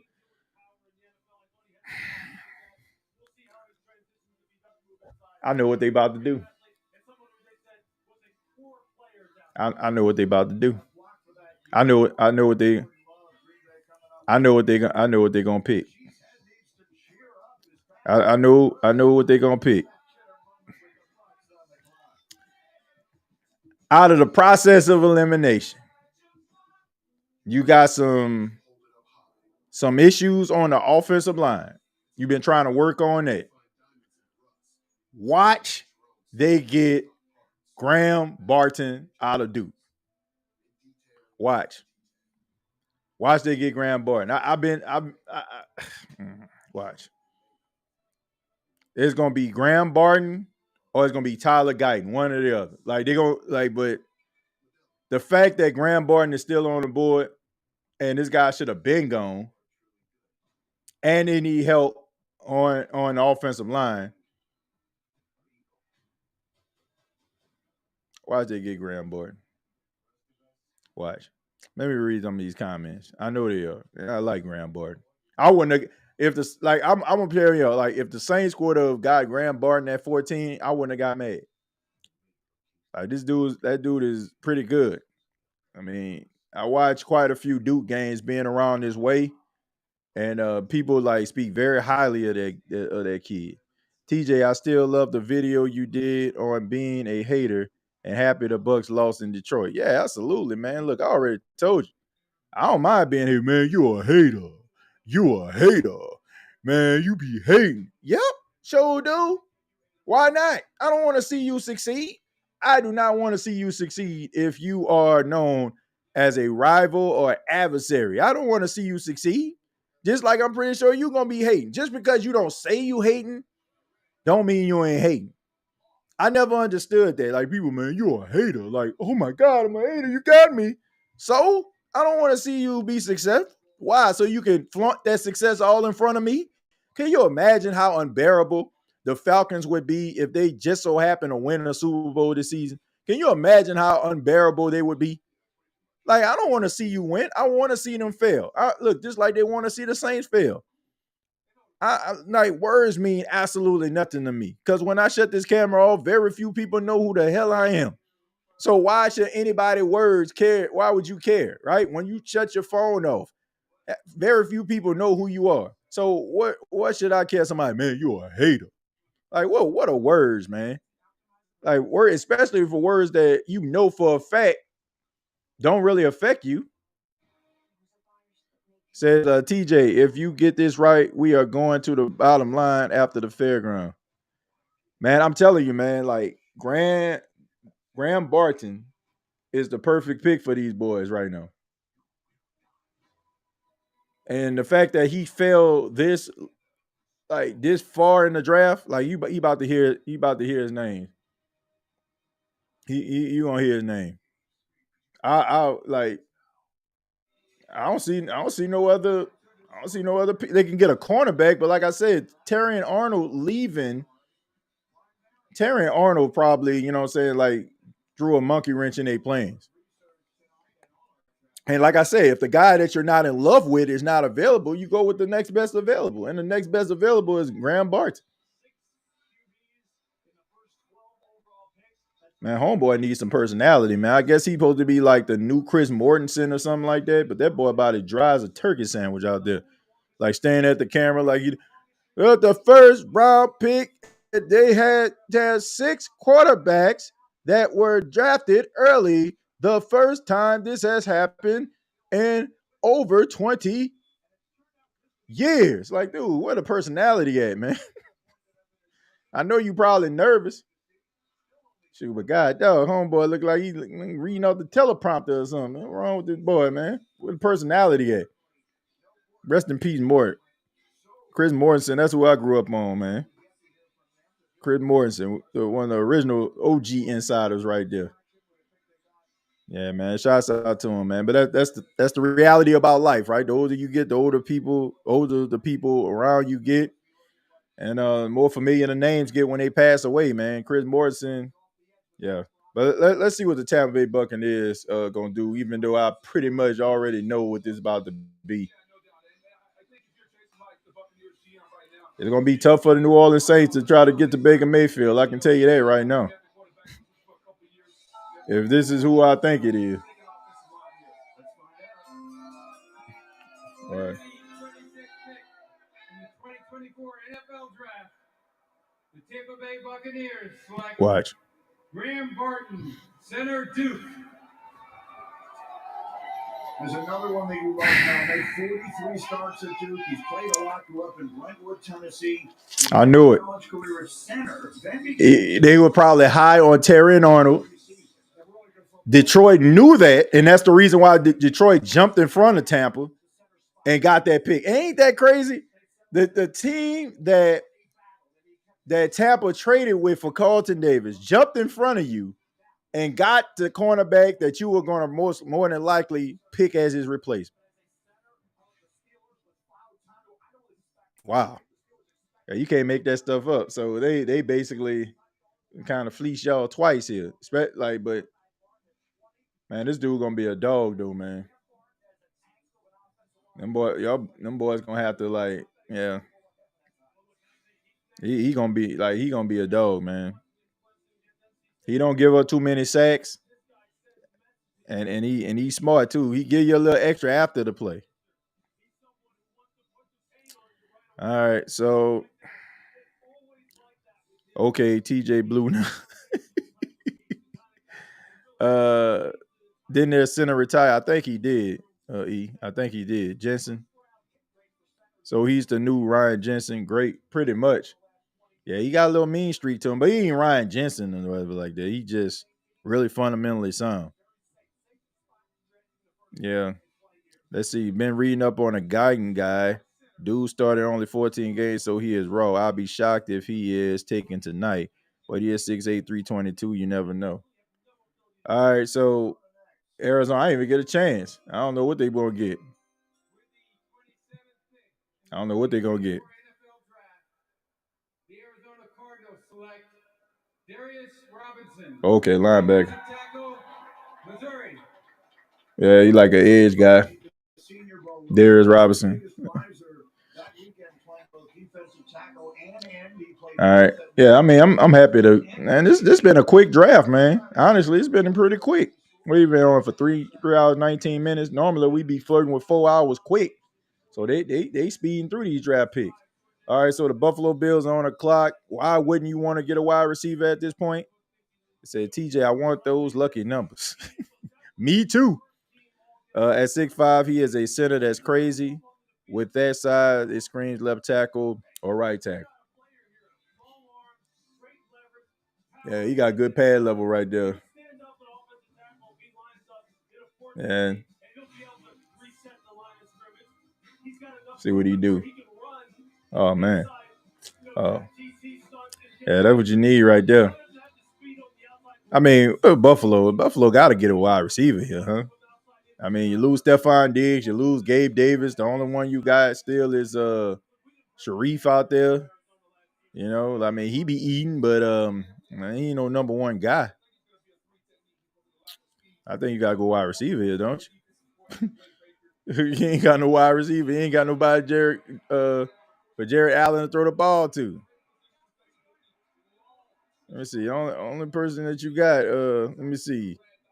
Ain't got no. Who all they got? They got Dalton Kincaid. That's all they got. What you got? Yeah, man, they ain't really got too many people.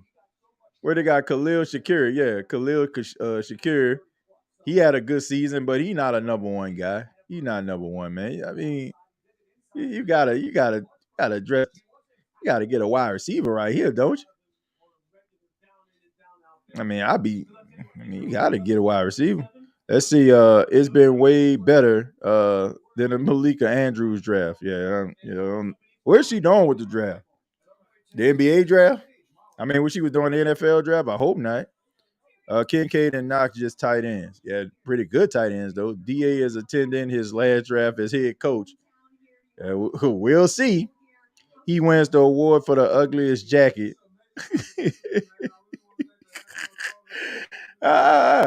Yo, E, you saying you wouldn't paint nothing like that?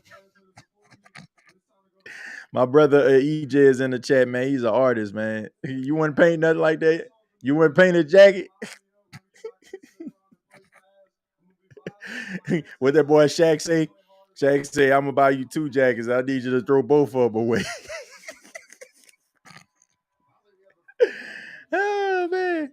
He said get 2 jackets and throw both of them away. Really want to be optimistic, but at the end of the day, DA is still the coach. And that's what everybody exception is. Man, we gonna be all right, but Dennis Allen. I'll paint it, but I wouldn't wear it. Oh man. Okay, so the Buffalo Bills traded with the Kansas City Chiefs. Okay. Maybe this is one of them things where they know, like they got a deep draft at wide receiver. Whoever the Saints get, if they do their due diligence and their homework, if they get a wide receiver, they gonna be good. And I think Saints fans gonna like them because this is a deep draft. This is a deep draft. Yeah, and she was bringing up all the negative stuff about the players and their families. Well, that's unfortunate. Nobody wants to hear about their transgressions on the happiest day of their life. And I don't feel like people need to really just know that like that, right? I don't know, man. Some of them people, they get on television and they want to secure their spots. So they go out here and they get, they start doing what they call hard-hitting journalism, which I totally disagree with. That's not journalism to me. That's just you trying to get some attention. But I don't know, man. It's a weird world that we in right now. Yeah, it's a weird world that we live in right now. People basically want to be trying to take people to court about how that person, feel about you. Like they probably don't even do nothing to you, but they made me feel a certain way. Like I don't know.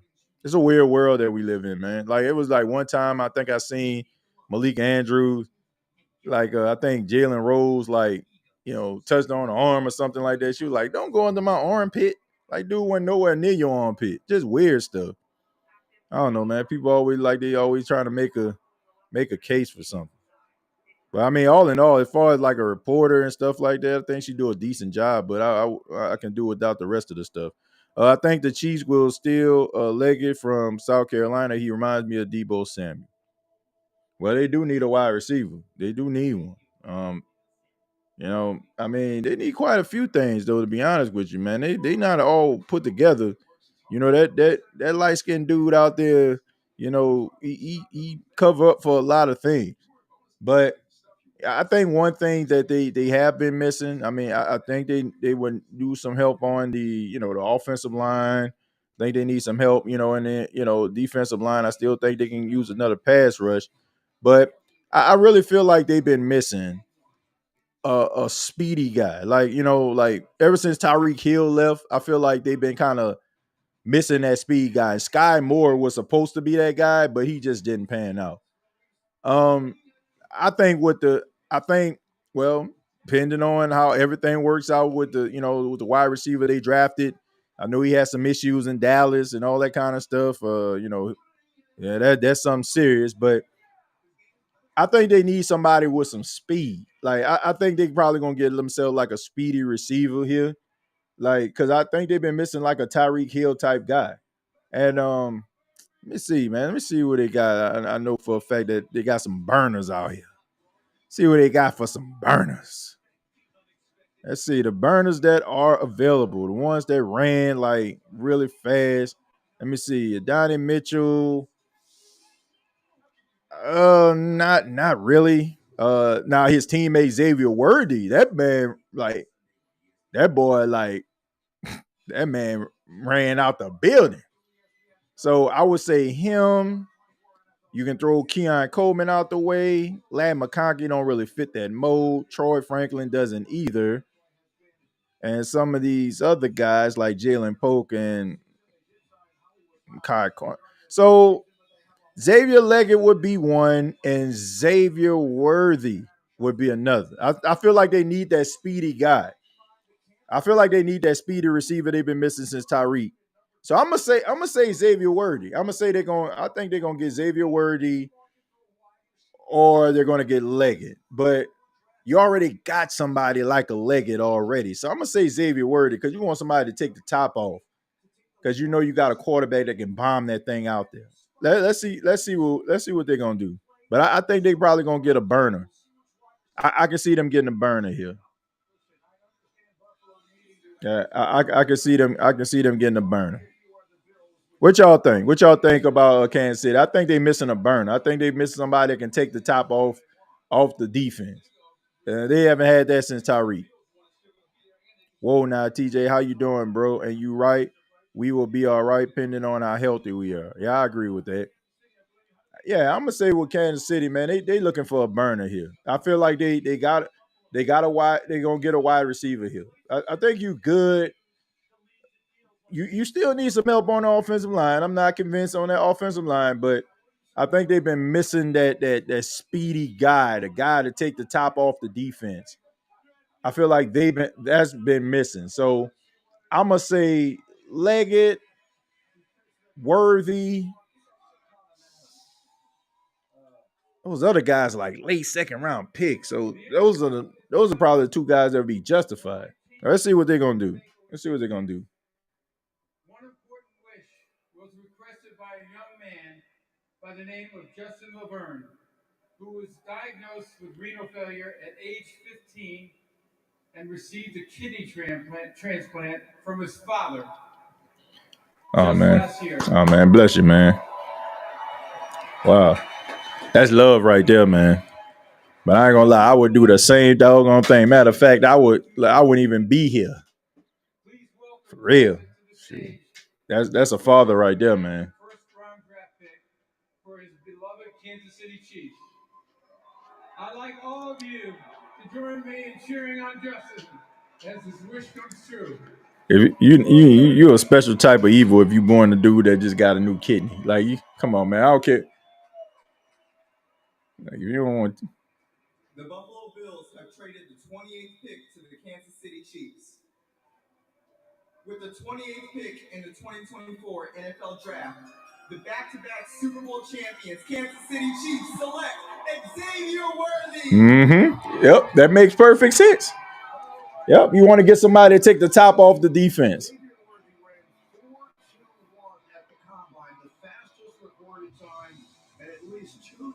They saying the rich getting richer. Yeah, this says I'm a running make running back great again. And see, Fuaga going to get tired of chopping wood and take his talents to WWE like The Rock and Brock Lesnar. Yeah, man. I mean, look, this makes perfect sense. Like, if you look at these teams, it makes perfect sense. Like, they need somebody to take the top. Like, they have not had a Tyreek Hill, and that's been something that they've been lacking. Now, they went out and got Hollywood Brown, but if you don't know what's going to happen with, you know what I'm saying, your wide receiver, you get in all that trouble going, I mean, Hollywood might end up having to run some of those routes that he was running. So, I mean, I don't know. That just makes perfect sense to me. You know, the deep ball has been missing since Tyreek left, and now it's back. Now that he's here, like if something was to happen with Rashee Rice, you got Hollywood Brown, but Hollywood Brown would probably be doing what Rashee Rice doing, and now you have another guy who's gonna take that top off. Exactly, gonna take that top off that defense. Yep.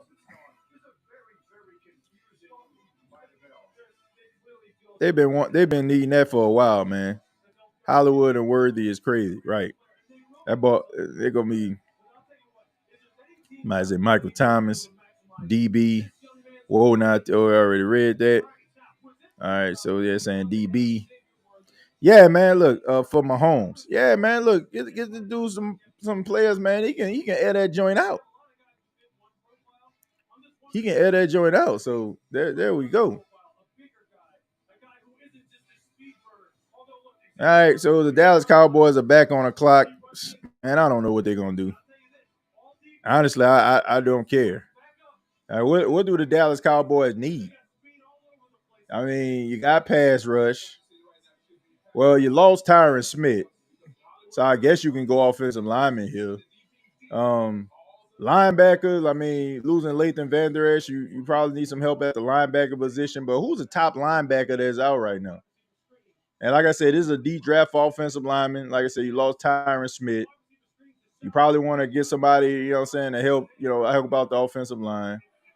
They secondary pretty straight, So I would probably say offensive lineman. They'll probably go offensive line. Remember, TJ, just because you fast don't always mean success. Remember John Ross. Yeah, that's true. But with John Ross, they expected John Ross to be that number one guy. Ain't nobody expecting no Xavier Word to be no number one guy year one. All right, you got Rashee Rice. You already got Travis Kelce out there. You just got Hollywood Brown. So he actually comes in at a good spot. Nobody expected him to do anything. I'm going to say the Cowboys are going to take and tackle this with this pick.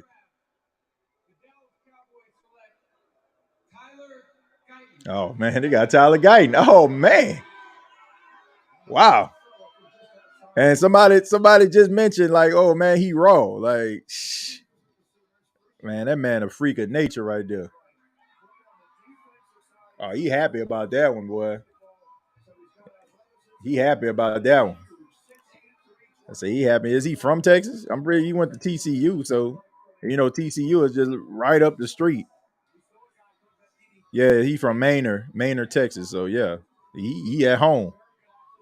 Like he at the crib, man. Shoot, they excited about. I know they grew up a Cowboy fan. Knew they grew up with the Cowboy. Yeah, so shout out to the ATL. Cowboys go through linebackers like water. Hey, that dude gonna be a dog though, man. Man.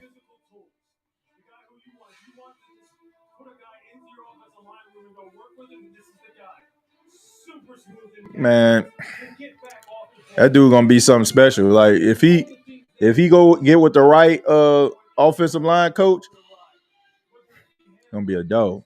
But I think with the Saints getting Fuaga, I think that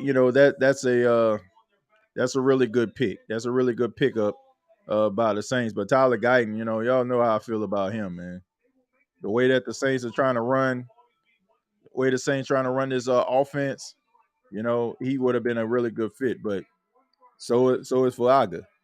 All right, so according to CBS Sports, they gave the Saints a B+ for Taliese Fuaga. I don't know why. I mean, dude was arguably the best right tackle in the draft. The Saints have issues with Ryan Ramczyk. Don't know what's going to happen with him, the severity of the injury. So why in the world wouldn't you want to do that? But hey, I'm pretty sure they probably gave the Falcons a A+ for a pick that they didn't even really need because they just signed a guy. But hey, B+ for the New Orleans Saints and their pick in the NFL draft. Of course, CBS do that. Yeah. Rice might miss time with his legal troubles. Yeah, he might. Dyson will replace Tyron Smith eventually. Yeah, I agree with that. They probably put Smith. Smith, the one that played guard, on the outside, and probably slide Guyton to the inside. But I think he about to get baptized through fire, by fire, because I think they're gonna put him out there. I think they're gonna put him out there and have him like struggle a little bit. All right, you got the Baltimore Ravens on the clock, a team that is pretty decent, man. I don't know what do this is the hard part right here. What do these top teams need? Like what? Cornerback help, running back help. pass rush help. Like when you're a game away from the Super Bowl, what actually do you need? You just basically just kind of stockpile. I'm gonna say I don't know. I mean, it's the Ravens, man. What do they need? Let me see what they say. They say they need wide receiver guard.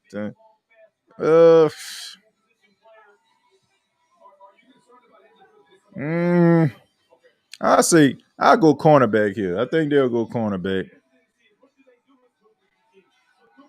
Jerry Rice's son still ain't get picked. Oh no, I didn't expect for him to get picked. He probably gonna hit his name like second, third round. I feel so bad for Cooper DeJean, man. Like that dude was the number 1 rated cornerback in the entire draft. Like he was ranked number 8, like the goal 8 overall, and this man's still out there. Hey, that might y'all yeah. Hey, that might be where the Saints pick up. Cooper DeJean probably moving to safety. Imagine tampering for a quarterback, then drafting a quarterback. Well, I mean, they just got their ducks in a row. They got the running back, so I say defense and cornerback as well. Now I'm gonna say cornerback, Justin. That's a good pickup. Some no cap says Ravens wide receiver. I'm gonna say cornerback. So I mean, what cornerbacks do they still have available? I mean, they got the guy from Clemson that's still available. They got Cooper DeJean. I mean, I don't know. Dude from Clemson, maybe? I don't know. Clemson and Cooper DeJean. Let me see. Baltimore Ravens select Nate Wiggins, defensive back, Clemson. Yeah, I mean that's like the only person that I mean, if you ain't about to get Cooper DeJean. So Nate, I mean, yeah, that's a good pickup. Like you gonna get cornerback. Dang, he 20. God, though he said he's gonna be 21 to August.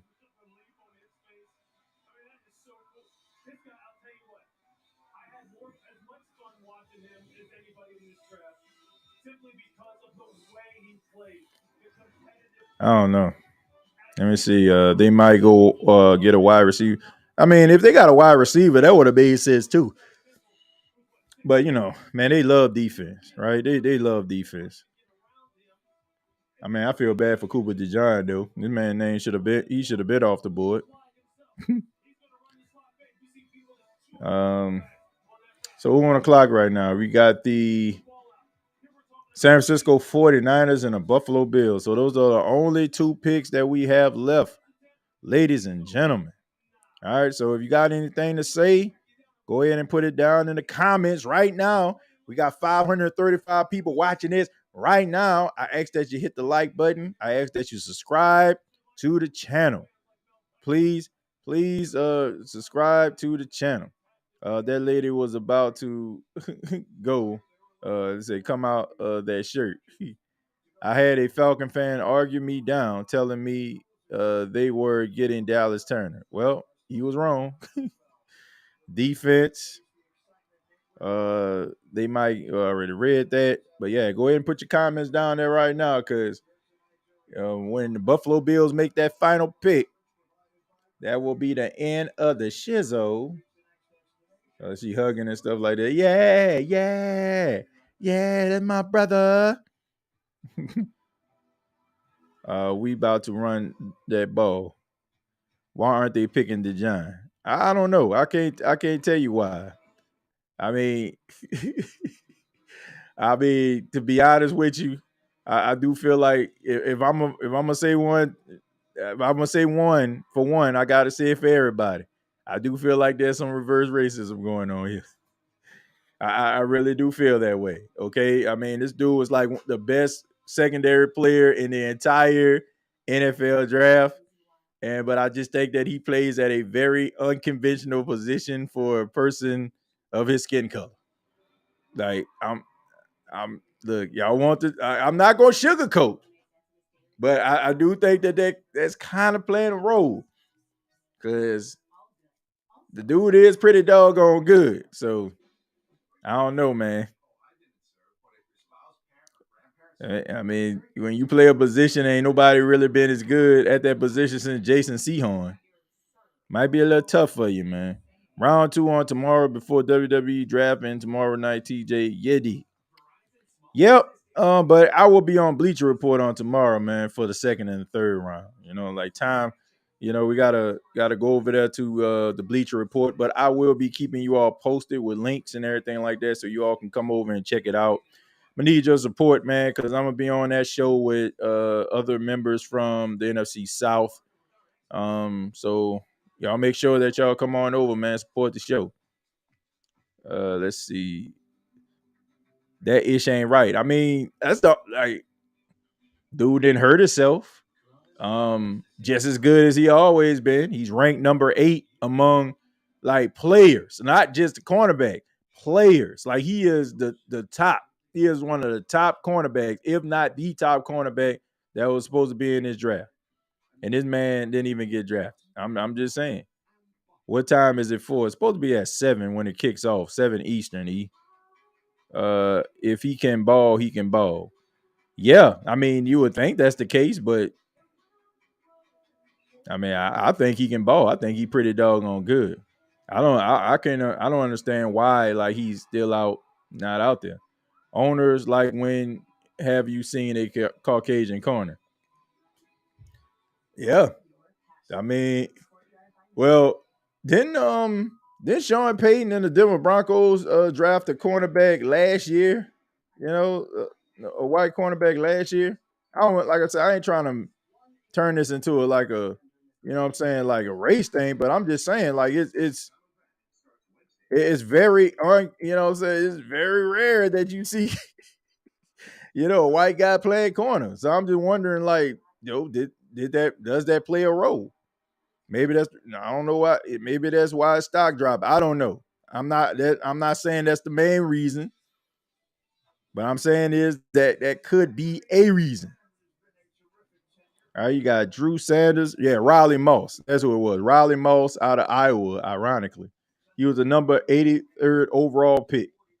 All right, Riley Moss. That was the guy's name. So last season, he had 1 solo tackle, 0 sacks, 0 forced fumbles. So I don't know exactly what happened to him. I don't know if he got hurt or what, but maybe he was having a hard time getting on the field. I don't know.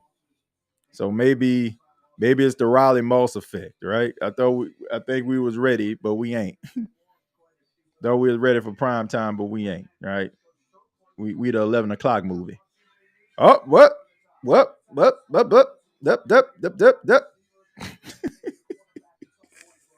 Almost dropped my laptop. I almost dropped the laptop, man. Y'all almost heard a crash, man. But yeah, they said the last white guy who was a hell of a corner was Jason Sehorn. All right, so we got the 49ers on the clock. Like I said, it's kind of hard for me to know what teams that got everything and be winning so much need. But, I feel bad for guys like Cooper DeJohn, man. I hope that I'm wrong, But I do feel like maybe I do think that maybe that played a role. I don't know. But I mean, we'll see. Still got a few more picks left. See what we got, 49ers. With the 31st pick in the 2024 NFL Draft, the San Francisco 49ers select Ricky Pearsall, wide receiver, Florida. Ricky Pearsall. There's a little bit of a surprise. Well, The young man from Phoenix spent 3 seasons at Arizona State before transferring, had 65 catches for the Gators last year, 4 touchdowns, 2 more rushing now. Arizona State with Herm Edwards, and then he goes to Florida, and he ends up to break the 4.41 at the combine, 6'1", 189 pounds, also at 40 vertical as a build-up speed, attention to detail when it comes to releases. Yeah, he looked like one of them 49er wide receivers. The ones that, we just need you to make something happen after that catch. All right, so here we go, folks. We're now to the final pick, and that is the Buffalo Bills. And then we're going to look for the second round. What y'all think about the New Orleans Saints? Let me hear y'all. Give me a who dat in the chat. Give me a who dat, and let me know what you all think about the Saints' first round pick, getting Taliese Fuaga What y'all think about that? What y'all think? Said never heard of him. Yeah, I heard of Parasol. I heard of him before. Man, he pretty good. He kind of came up like, you know how they always got those draft picks that kind of come in and people like, oh man, but he was good at Florida. He was good. All right, Buffalo trades pick to Carolina. So the Carolina Panthers get into the first round by hook or by crook. Buffalo is stockpiling these picks because they know that they can get themselves a good wide receiver in the second round. So the Carolina Panthers, it look like they got back-to-back picks, 32 and 33. Okay, Carolina, let's see what Carolina gonna do. Would this be Cooper DeJean? Will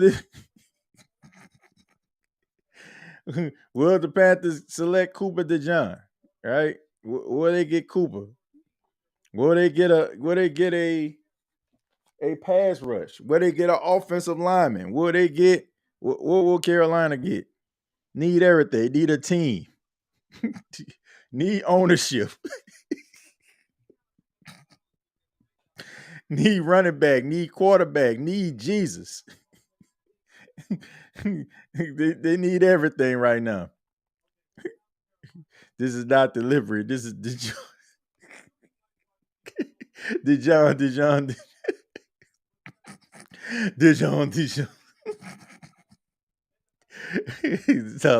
sound like a French Canadian.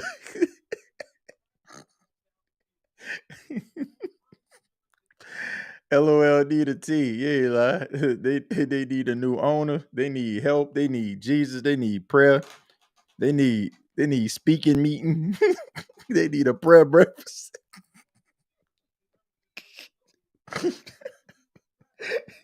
Them boys need a revival, guys. They need it all. Help these boys out. 32nd pick goes to the Carolina Panthers. So they found a way to get on in here. With their underachieving self. I guess if you feel like you're number 32, I guess. What they said, the last shall be first, and the first shall be. Oh man. Oh, so they gave up the 30. They got the 32nd pick and the second round pick, and the Bills got their second round pick and a 5th round pick. Okay, so Buffalo will pick first on tomorrow, but man, Carolina. Boy, I know it's cold out there. And what y'all doing out there for real? Like, I ain't gonna lie, man. Y'all gotta win some games in order for me to come out there with a coat on. You know what I'm saying? Like, if I'm a risk being cold, at least be flirting with the playoffs. For real. What the heck is going on, Buffalo? Buffalo said, man, look.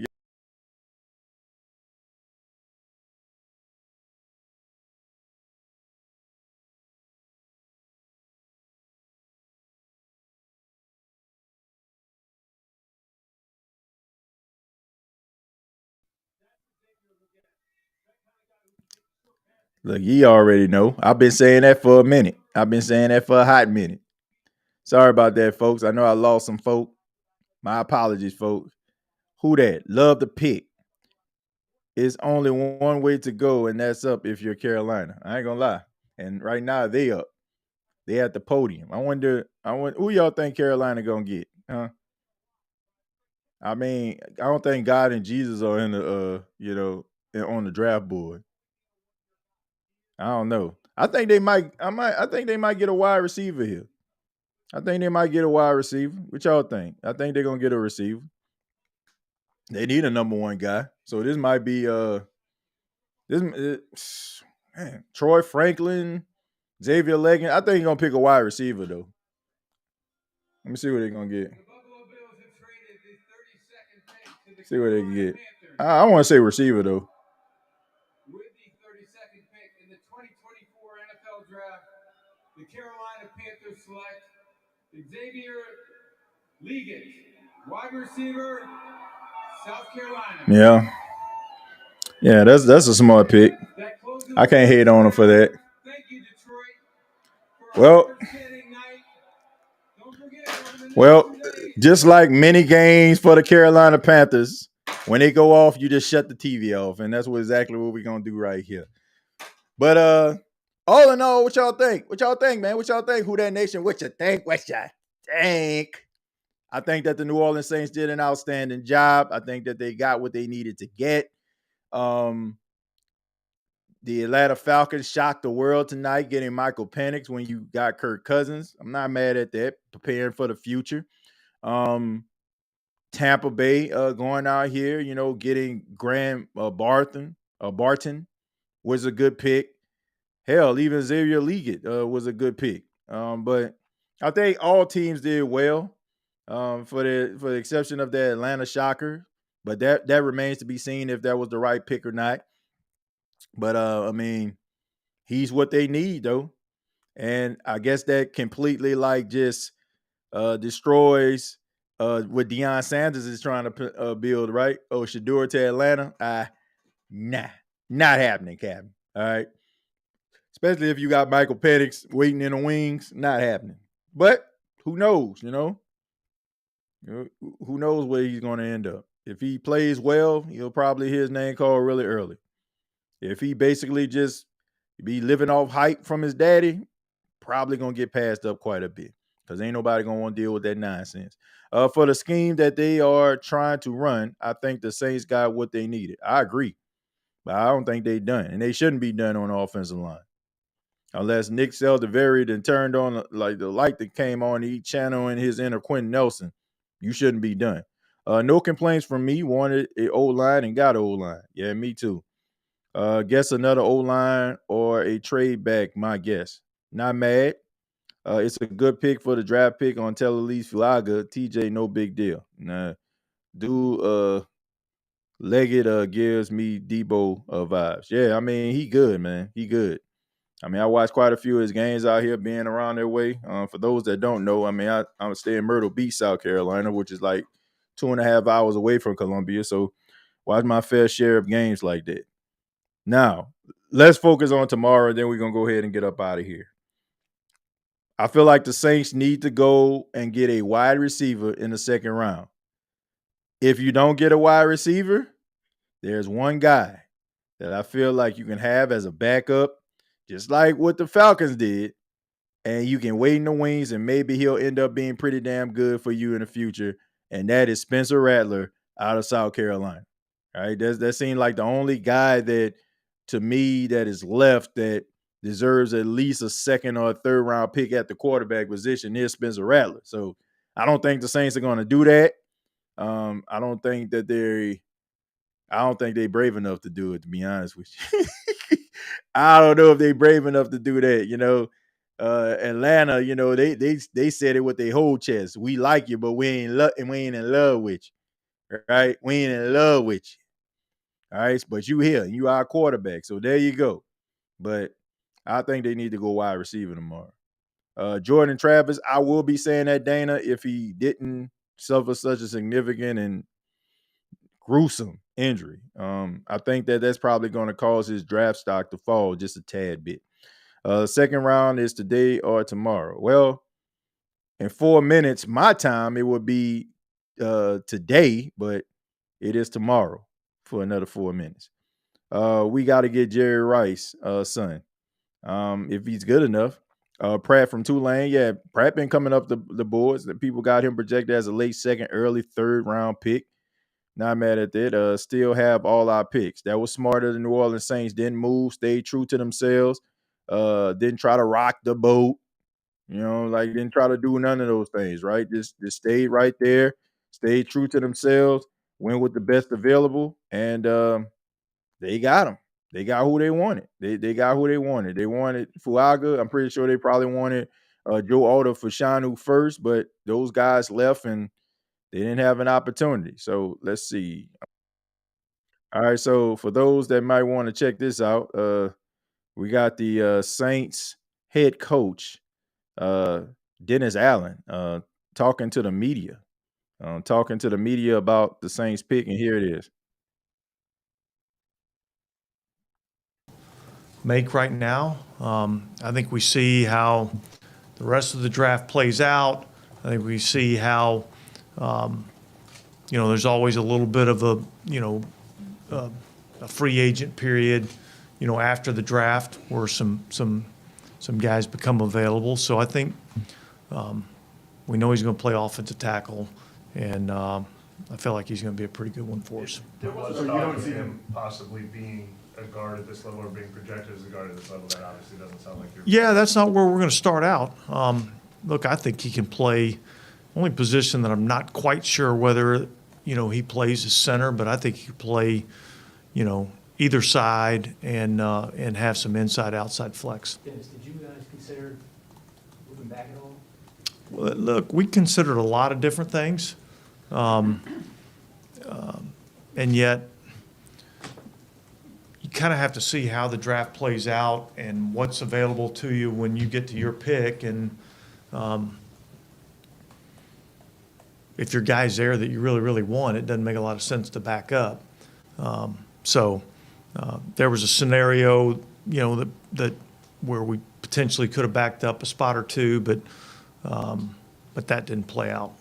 You mentioned sort of his culture building mentality. What was it about your conversation with him, or maybe people around him that? Yeah, look, I think he's kind of a guy's guy, and I think he's got kind of a tough guy demeanor to him, and I think that's something that we can use, up front. I mean, I think he was one of the more mature people that we talked to. I mean, I think he's a grown man, and I think that's good for that position. Obviously, it would be kind of dangerous to say we're going to fill this in the draft, but I mean, did this affect any decisions in free agency, thinking you guys had a pretty good shot at getting a tackle in the draft? Well, look, I think all those things are factors that you take into account.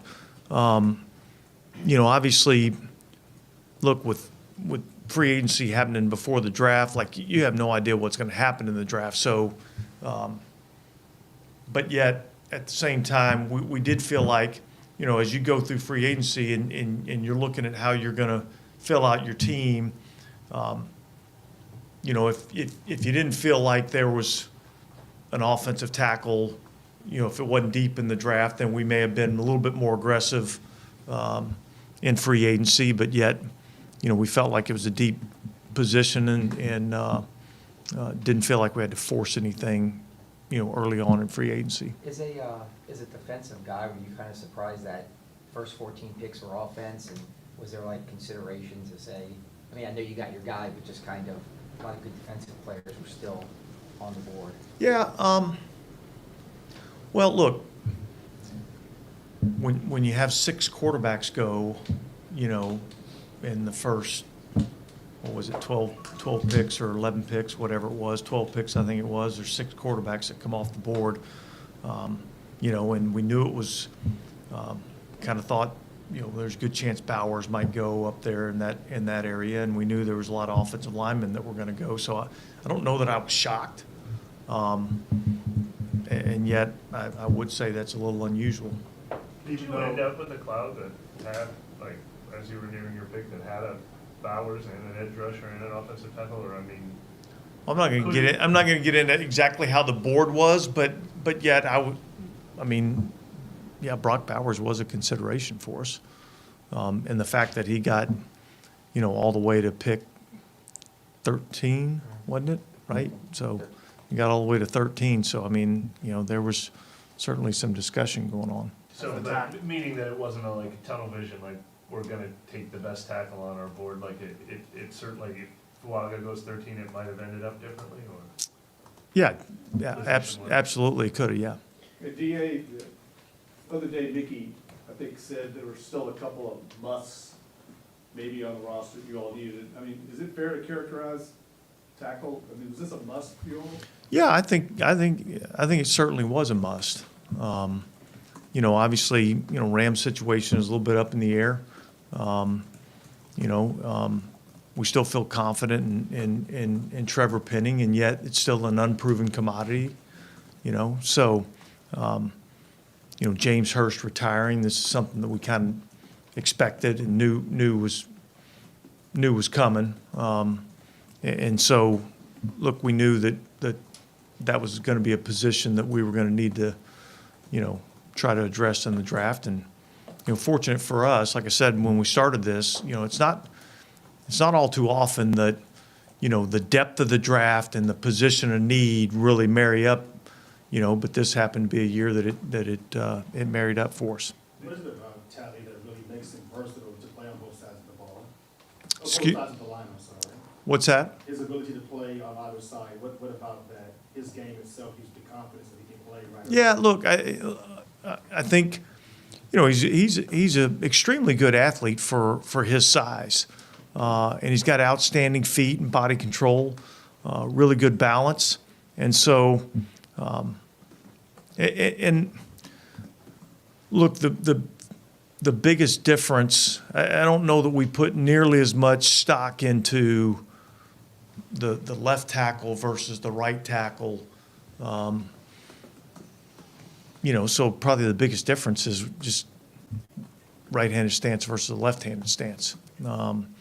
But yeah, I see those positions being a lot more similar because the best pass rushers used to always be on the right-hand side. So it wasn't always about the blind side of the quarterback. It was the best pass rusher.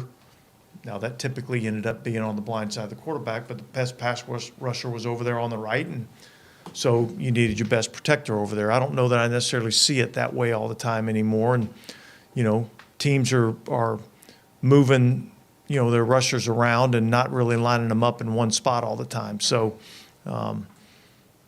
right and left really is probably a little bit overrated in my mind. What did the uncertainty or the not knowing or maybe even expecting Ryan Ramczyk not being available make right tackle even? I mean, maybe that would have affected strategy if you knew Ryan Ramczyk was locked in at right tackle.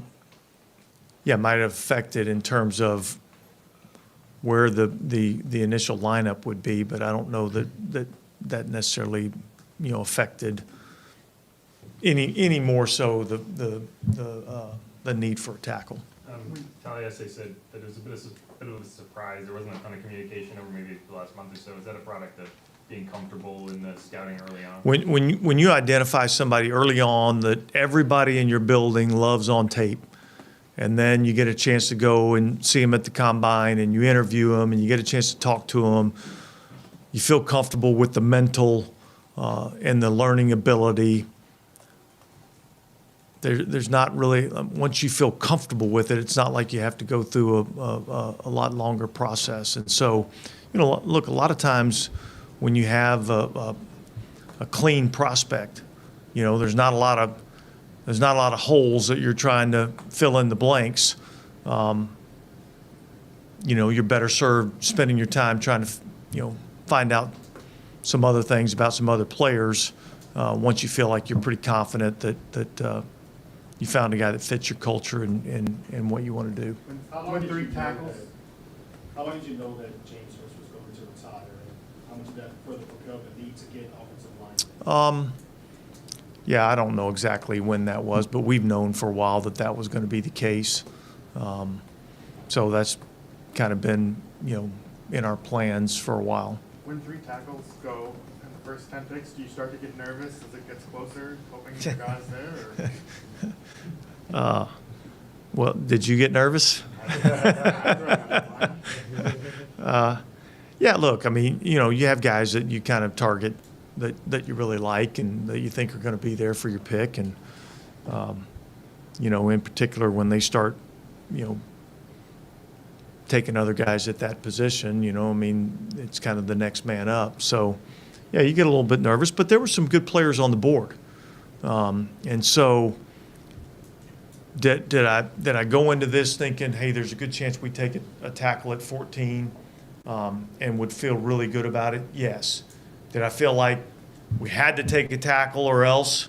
No, because there were some other good players. And so that's how the draft goes. And like I said before, that it just married up for us this year, and it was good. And you kind of touched upon this before, but 15 minutes is such a short time at the combine to kind of speak to him in an interview. Was there something he said or in that meeting that you really remember? Yeah, look, I think I just fell in love with the personality.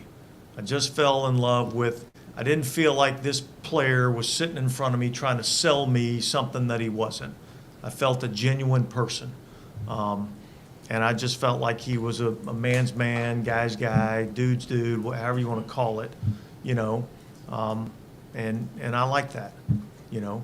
And then when I take that and then I put on the tape and I watch him play and the way that he plays, the physicality with which he plays, I thought it was a pretty good fit.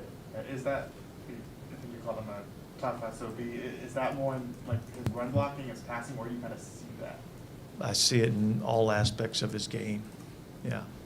Is there any aspect of his game that you're hoping maybe he takes, you know, another step forward throughout training camp and everything?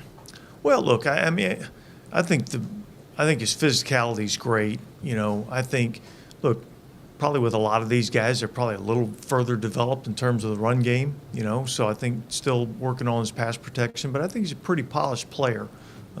So, look, anybody that we draft has things that they have to work on and things that they have to be better at. But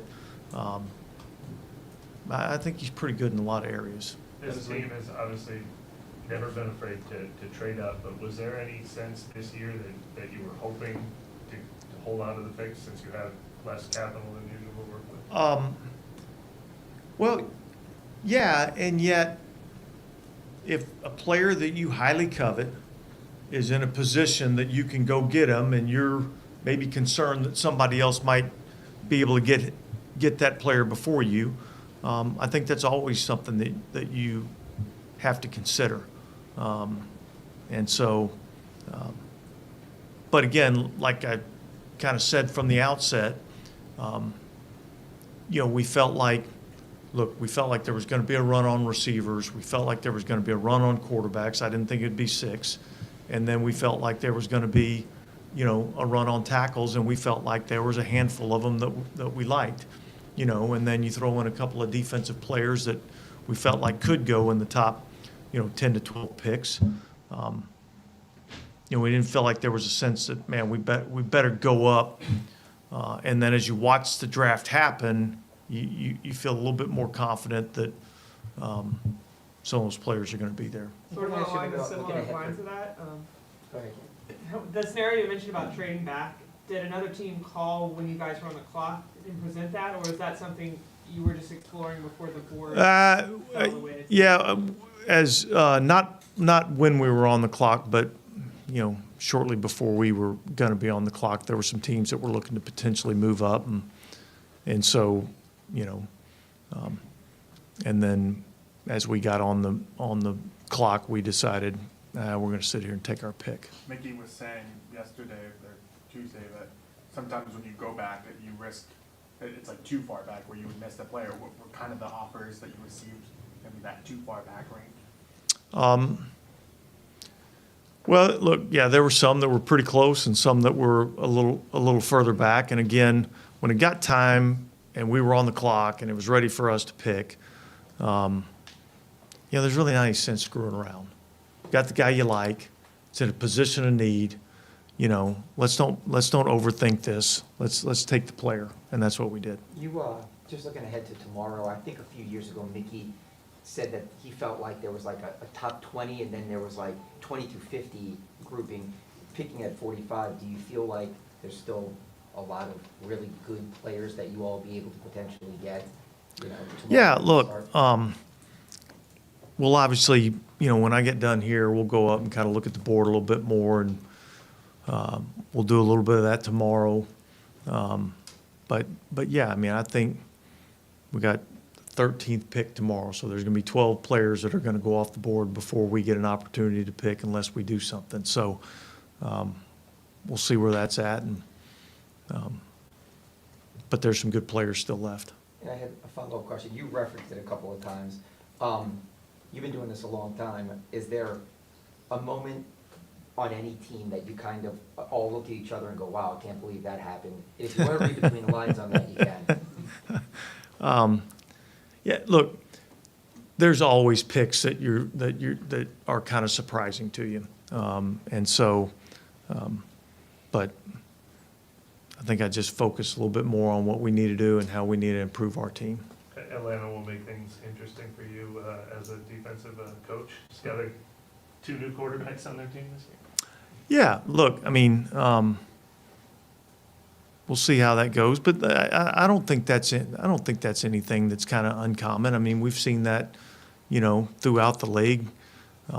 You have a quarterback and you draft a young guy and give him an opportunity to come in and sit and develop. So nothing really shocks me too much. Dennis, I'm sure that you're drafting a guy at 14th overall. There's a lot of tape you like a player, but is there anything in particular that just really stood out, like a particular game where you're like, wow, that's... Well, I don't know if I'm going to say a particular game, but I mean, they're like, again, I've said this. I just think like his play temperament, the toughness and the violence that he plays the game at, that really caught my eye. And being able to do that at a high level of competition, I thought was impressive. And then you go and look, here's a guy that knows he's going to be, call it a top 15, top 20 tackle. And he goes to the Senior Bowl and competes in the Senior Bowl. That doesn't happen very often. But that tells me a lot about the player and his willingness to go out and compete regardless of the circumstances. So that was impressive to me. When you guys take Penning like a few years ago and you take a tackle there, and maybe he doesn't, acknowledging that his development could still, like, it doesn't maybe pan out the way that you guys want. Is there anything that you use from that process to inform you looking for a tackle this time around, or is there anything that you take from that you learn from? Well, yeah, I mean, look, you're always evaluating, what you did well, what you didn't do well. And look, I'm at a position right now with Trevor Penning where I'm excited about seeing where he can go. I'm not worried about, where he's at right now. I'm thinking about where he can be, and I think this guy is a very talented player. I think he can be a really good player in our league. And I think he's been slowed by some development and injuries. And so, yeah, I mean, are there things there's things, yeah, there's obviously things that you learn, but I'm at a point right now where I feel like this guy's still I'm still excited about the prospect. Yeah, I guess I just mean like when you're looking at Fuaga, like you hear this notion of like Fuaga specifically being like a plug-and-play tackle, but you could also look at the scouting reports or the analysis at Penning at the time, and that would and I think each one of these are different situations.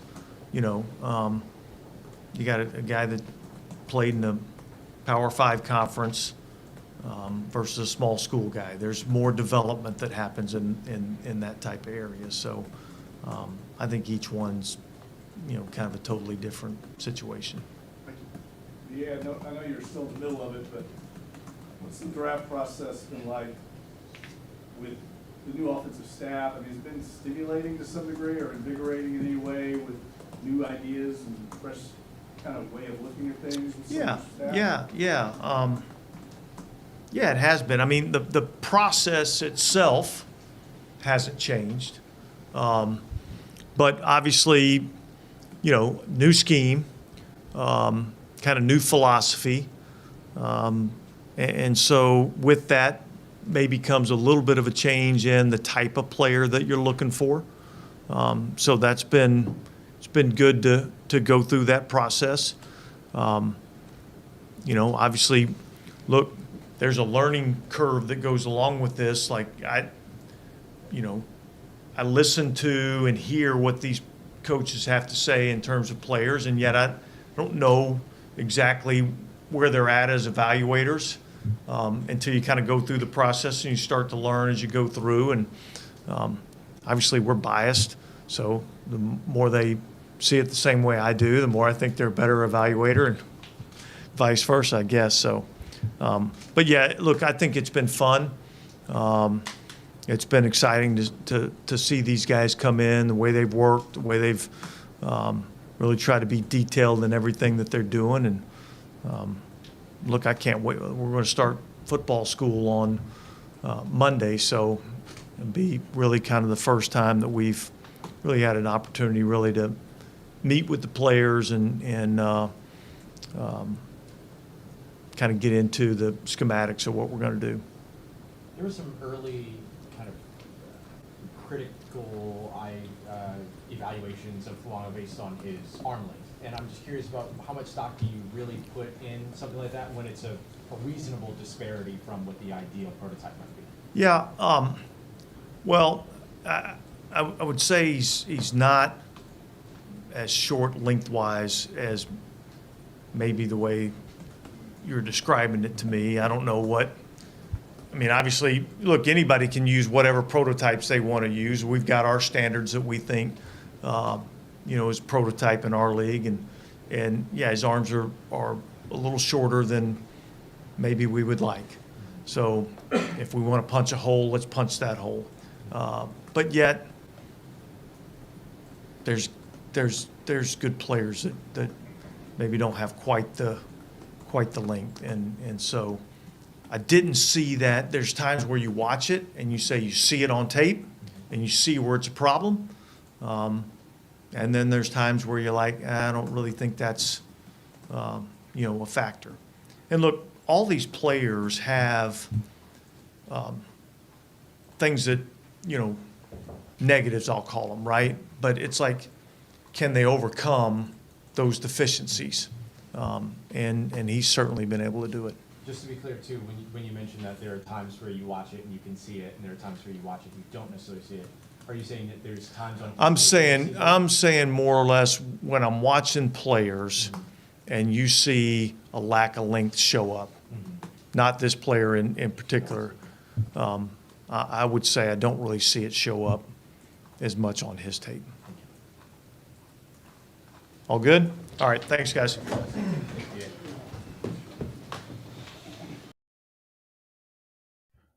All right, Who Dat Nation? That is head coach Dennis Allen talking about the first pick in the draft, Taliese Fuaga out of Oregon State. Think it was a good pick. I know some members of the Who Dat Nation aren't excited about drafting offensive linemen, but it was necessary. And can't get mad at the New Orleans Saints for going with something that is extremely necessary and not just going for something that some people will consider sexy. But tomorrow, the Saints get another opportunity. Excuse me. But I think everybody tired. My camera tired.